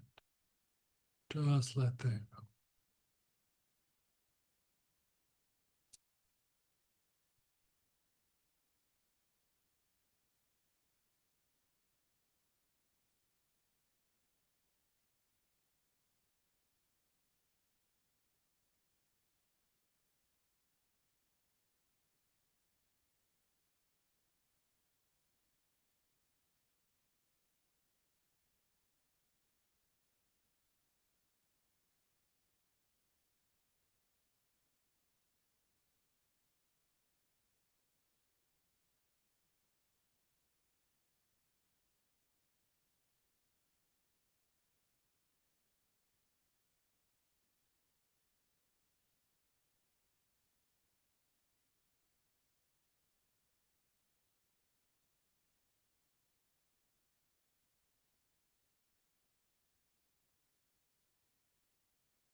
Begin inhaling again. Your awareness is on the front solar plexus.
Your awareness is on the back heart, the area between the shoulder blades.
Awareness is on the back heart, the area between your shoulder blades. You're doing nice, long, slow, deep breaths.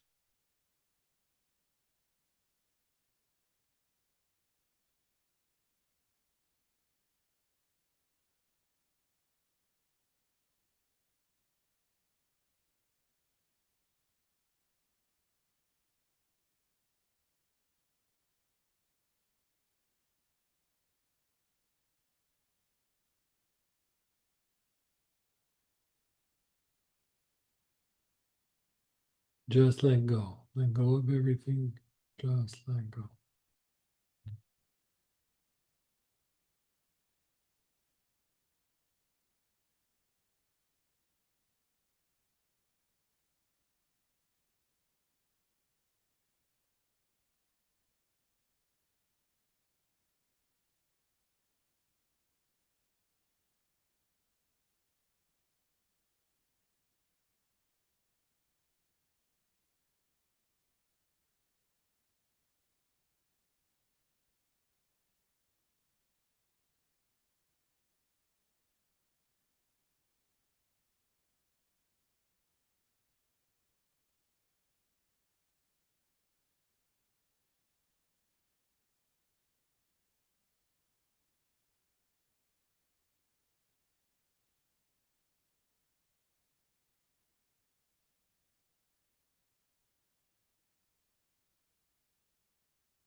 Your awareness is on the brain.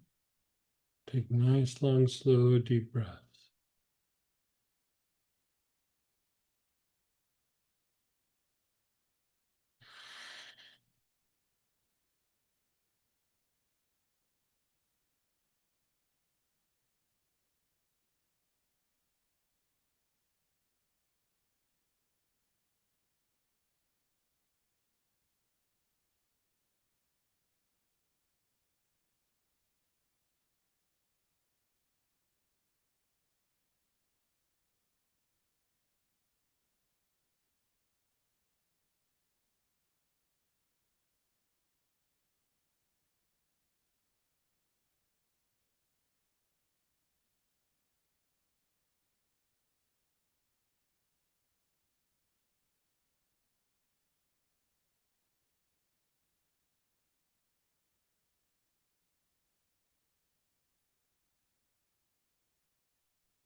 Your awareness is on your crown.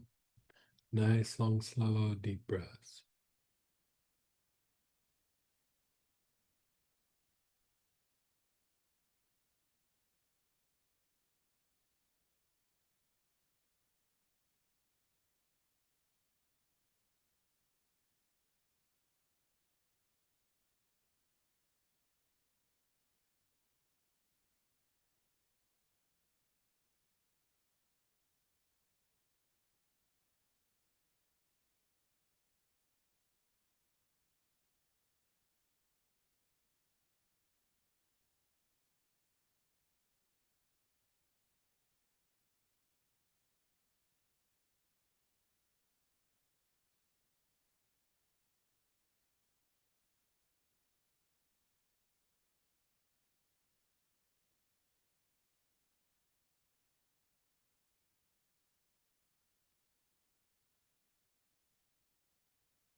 And then just pause and let go. Just pause and let go.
Your awareness is on your brain.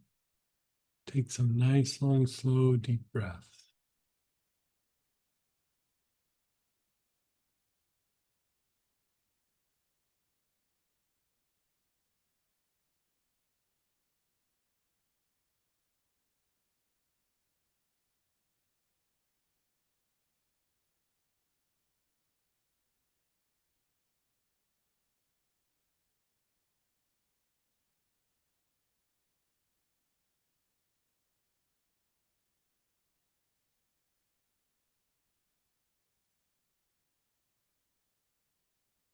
Your awareness is on the spine. Nice, long, slow, deep breaths with your awareness on the spine.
Your brain and spine both at the same time.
Brain and soles of your feet both at the same time.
Just let go.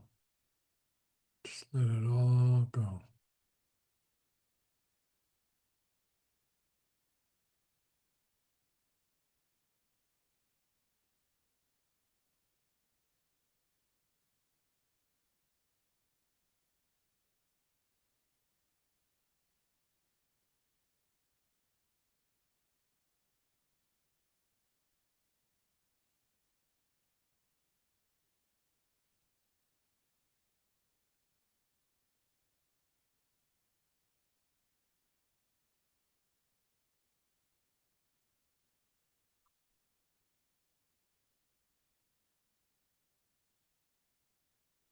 Begin inhaling again. Your awareness is on the soles of your feet.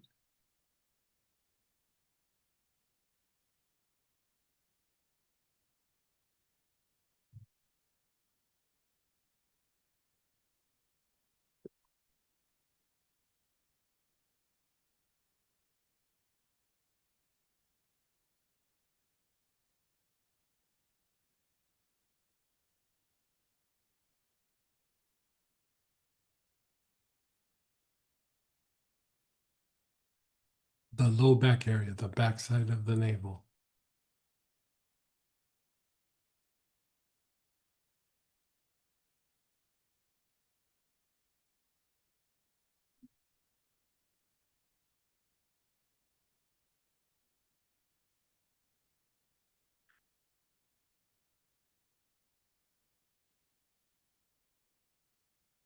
Your spine. Put your awareness on your whole spine, spinal awareness.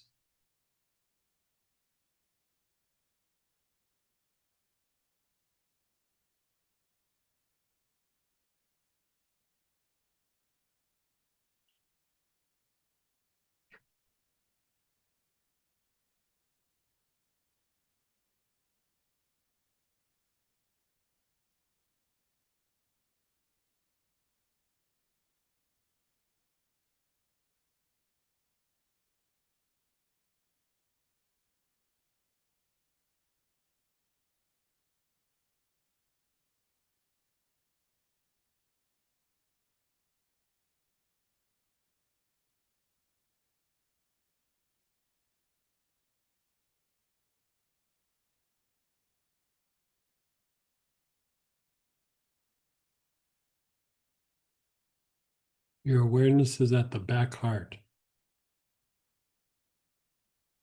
the area between the shoulder blades.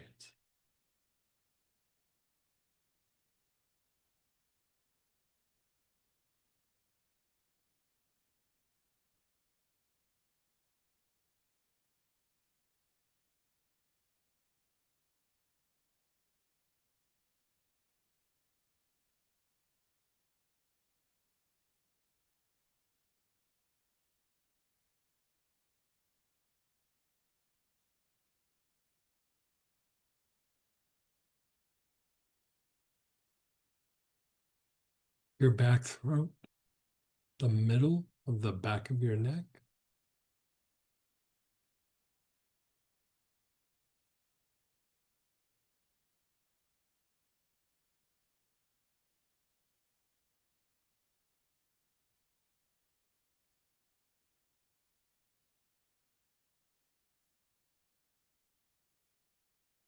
The tip of your nose. Your awareness is on the tip of your nose.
Your awareness is on the brain.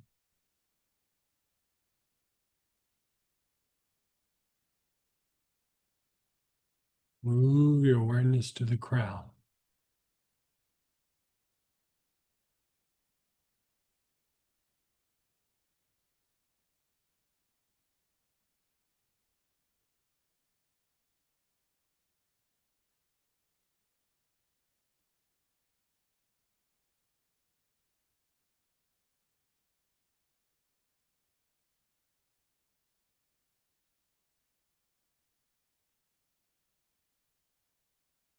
Move your awareness 12 inches above your head.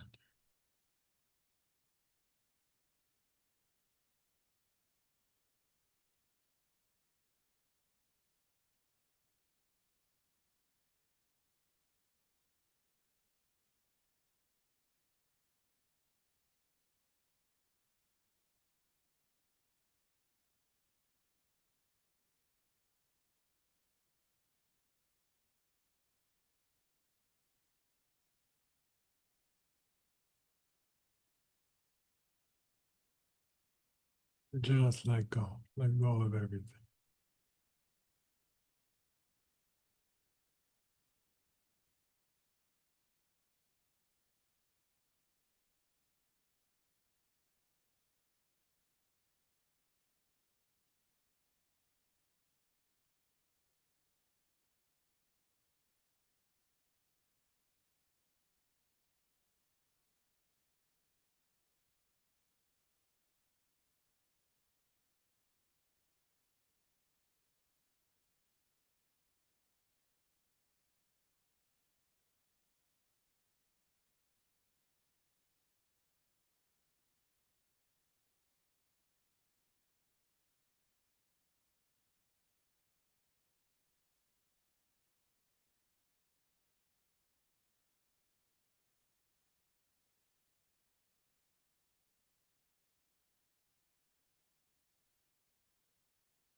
One last little piece.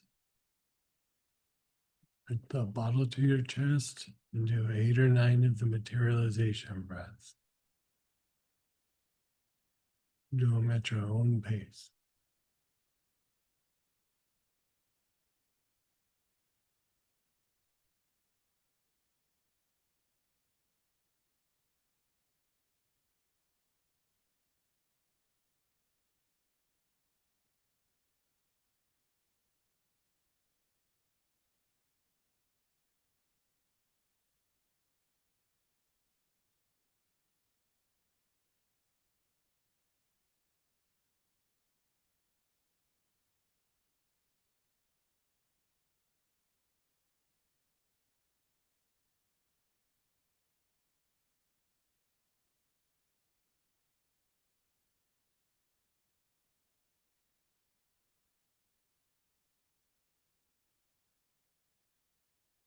Okay, just stop and be still.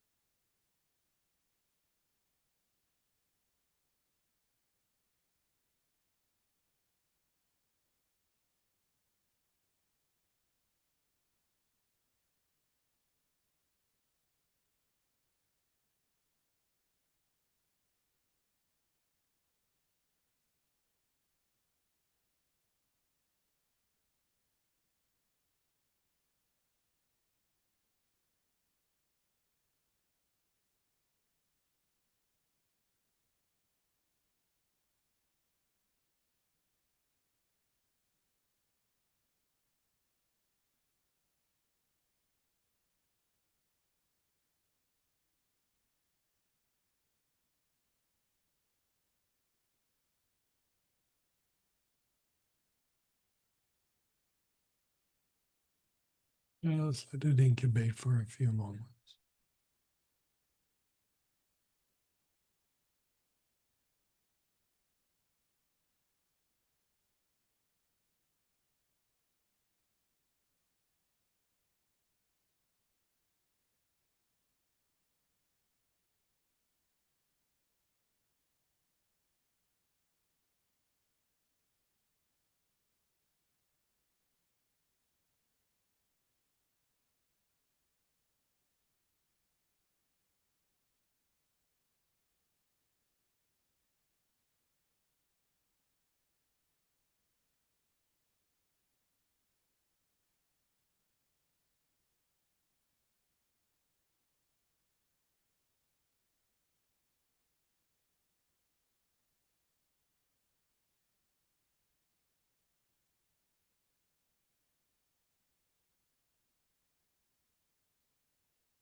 There's areas that you wish for healing, physical, emotional, mental, situational, past events.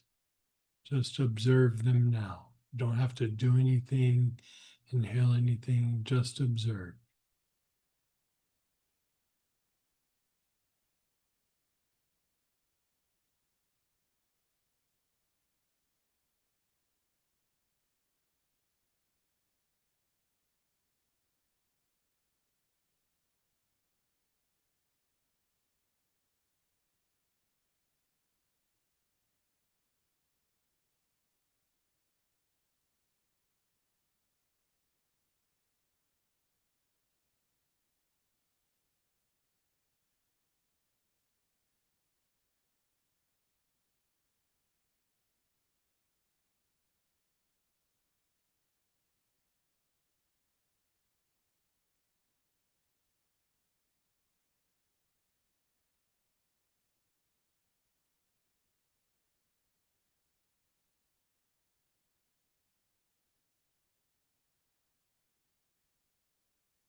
Okay, let's take a few moments and just maybe do some shares, questions.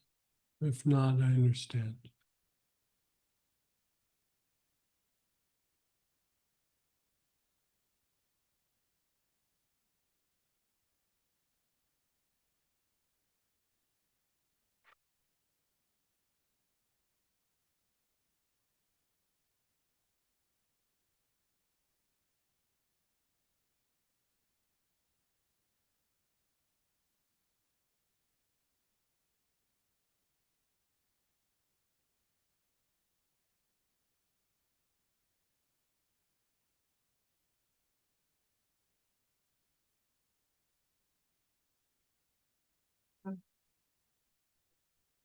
Question from earlier. What if the area is within the head? Well, you would still put your awareness on that, like that, wherever it is in the head. And to share, my body is so agitated it wants to scream. Did that start in the beginning or is it towards the end?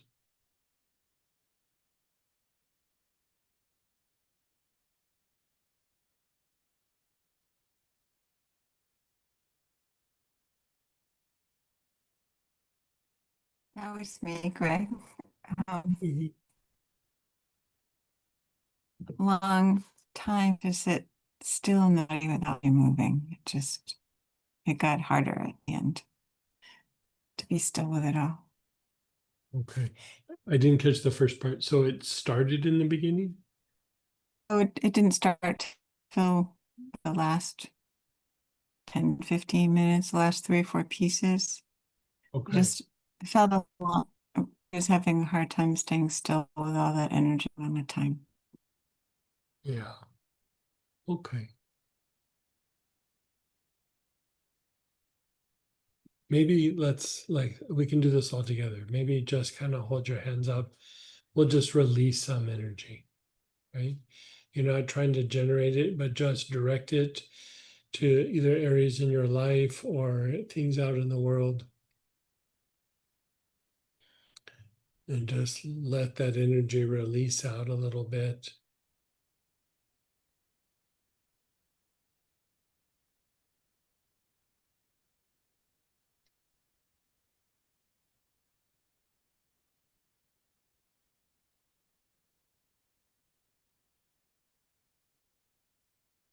Let these areas be filled with light.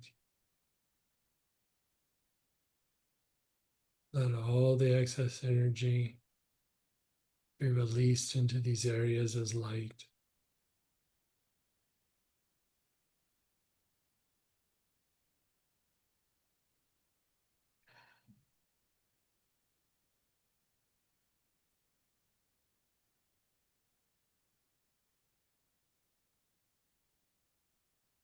May the earth be filled with light.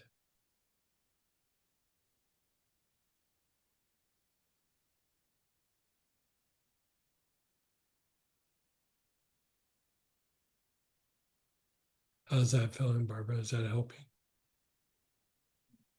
It's finally starting to move. It took a while. Thank you. Let's keep doing it for a minute.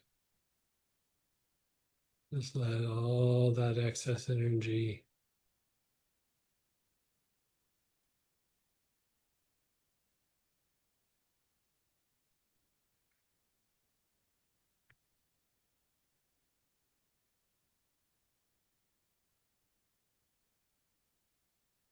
how about for you? How's that feeling? It's helping.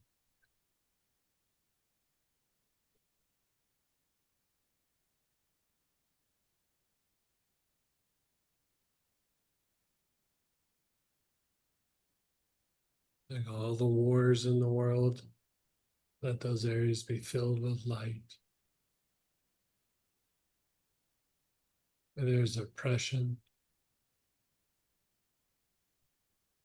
violence, hatred, let these areas be filled with light.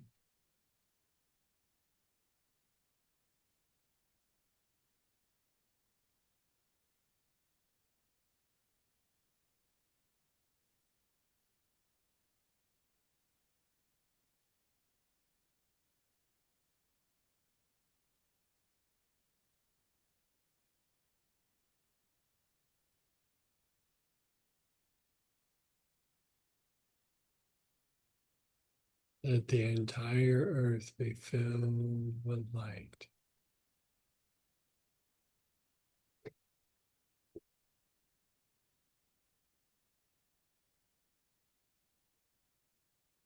How's that doing, Barbara? A little better. Thank you. I also want to say that at the very end of that, mm, um, there was this profound sense of connection and Yeah. just being filled with light and present. And Yeah. it was really amazing. And now there's lots of tears, but thank you for that. Yeah. It's amazing, Oh, but we also have to, like, help the body be able to have that experience. You know what I mean?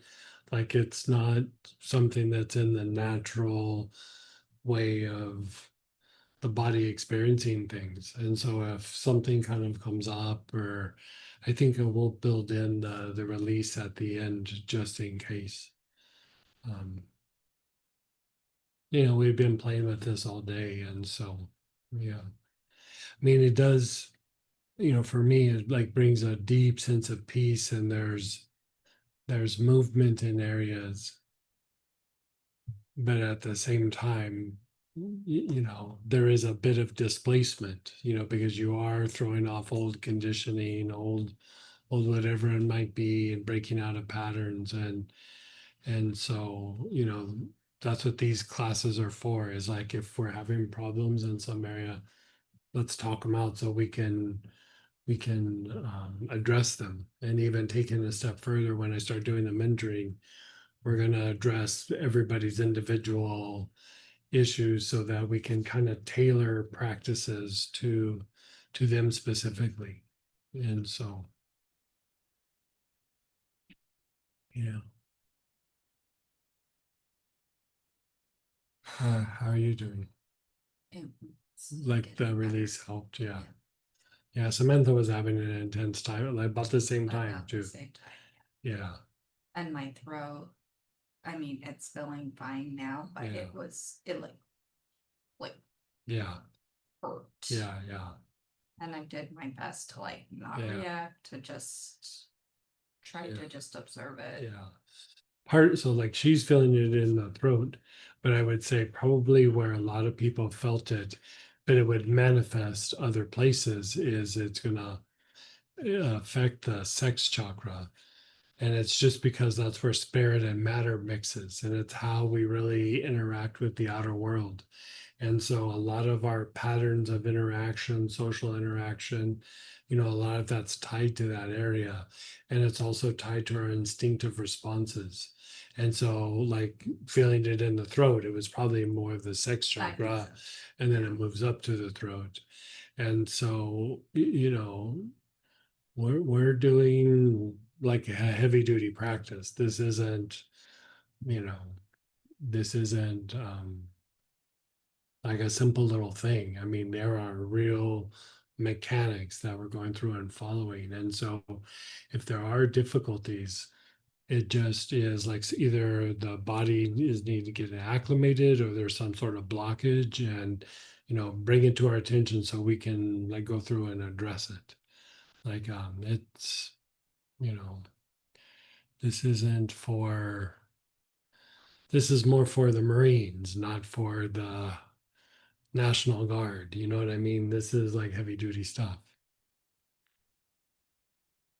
And go ahead, Rob. Hey, Ruff. Hey, Greg. Well, I had a little bit of a nap in the middle of that one. Hey, good for you. Um, so is this universal process part 2, or the upgraded version is what we just did Yeah, here? there's still a piece that like I didn't do at the very beginning, Oh but boy, there's more to go. Yay. there's a little tiny bit. Yeah. And we already kind of did it during the day. That's why I didn't do it now. But like at the very beginning, um, before we do the heart, where we're breathing in and out, you do Yeah. the organs of blood purification, Okay. because that helps to activate the heart. Right. Okay. And then it helps the whole heart thing. We had already done it. So I was like, this is already a strong thing. But Yeah, uh, knock me out. yeah, I can, let me see if it's All all right. clean enough. I can email this right over to Samantha right now. And Well, I'm sure tomorrow will be even yeah, okay. more. We'll do it tomorrow. We'll find even more goodies and things here. So But I'll email you like the final version. okay, or The- just put Yeah, it in we'll it do the put it final in the version. Wednesday Wednesday follow Okay. up. Yeah, there you go. All right. Yeah. Cool. Thanks. Yeah, you're so welcome. Well, I know I'm glad we didn't start with this one, this version. Yeah, there's a reason I save it for the end of the day. Yeah. Well, even like us working up to it, like we've Yeah. done multiple angel Right, classes, we've right. done multiple vagal tone things. Yeah.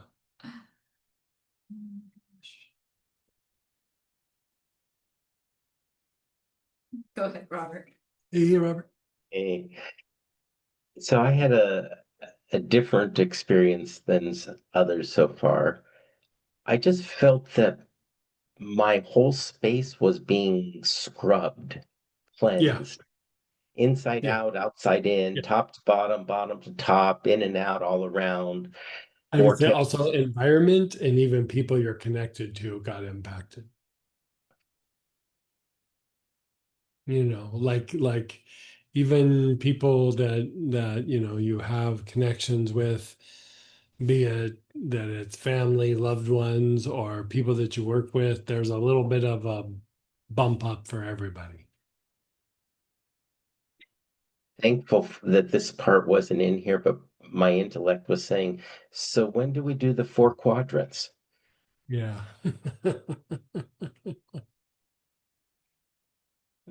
I could Thank throw you. that. I'm sure you could. Well, you know, the so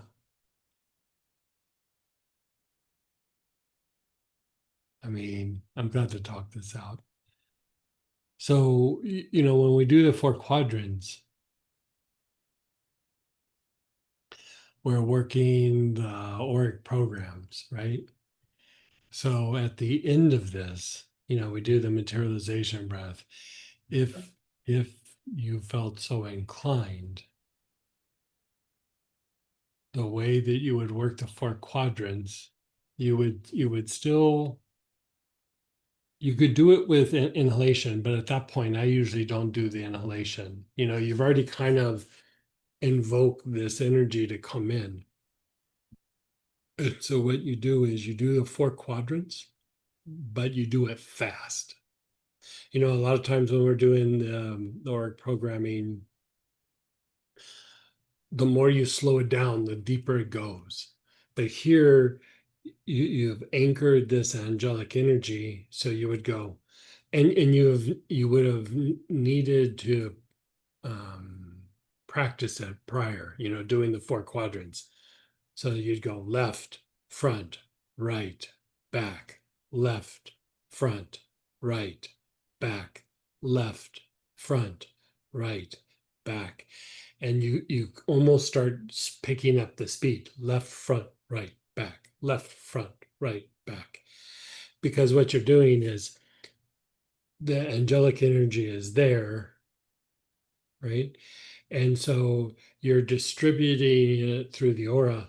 But as you start doing that circle like that, it amplifies the angelic energy. Like you're going in a clockwise motion. So you keep going left, front, right, back, left, front, right, back, left, front, right, back, left, front, right, back. Rather than just doing it in the aura, you keep doing this like clockwise motion like that. And it keeps like building the angelic energy in the field. I did it with you as you were saying it, and it feels to my body at this moment, it feels more complete. It feels Yeah. like eh, there there's something there to hold on to, but there's Yeah. nothing there. Right. Yeah, Right. Right. like you Yeah. described the room that isn't a room when you go Right. into the heart. Feels like I'm in a room with no walls. Yeah. Right. Yeah. Yeah. There's something there, but I can't describe it. Yeah.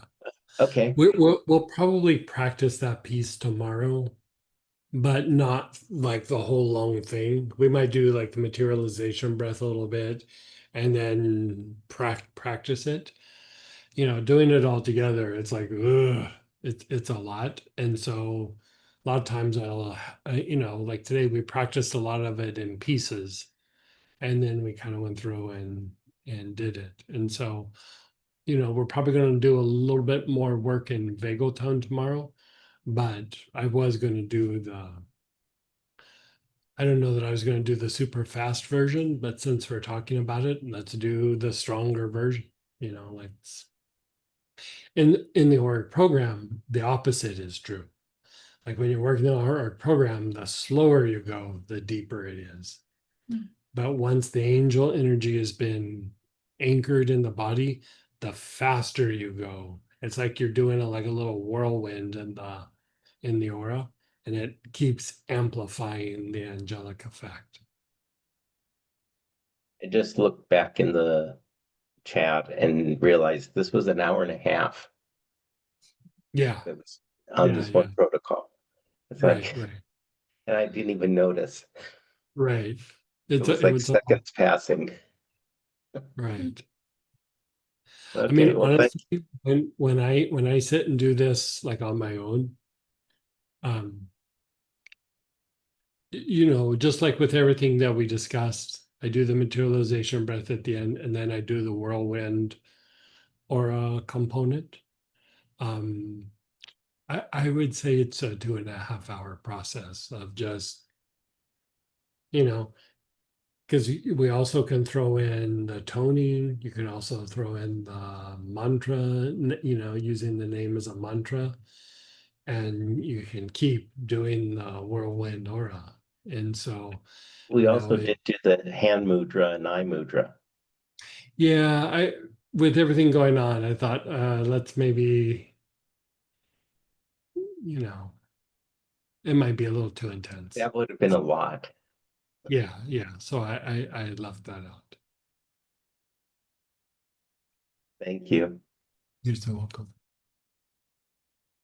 Right, couple shared questions. Mhm. I am still healing. I heard this sentence multiple times. I am the chosen one. I also felt profound sense of love. Not sure what it means, if I made it up in my head. If you can, if I could ask you. Yeah, I'm not sure. Yeah, you feel love. Yeah, sometimes it's good just not to even interpret it, just let it sink in. You know, this was very outside the senses, and so I would just let it kind of keep sinking in.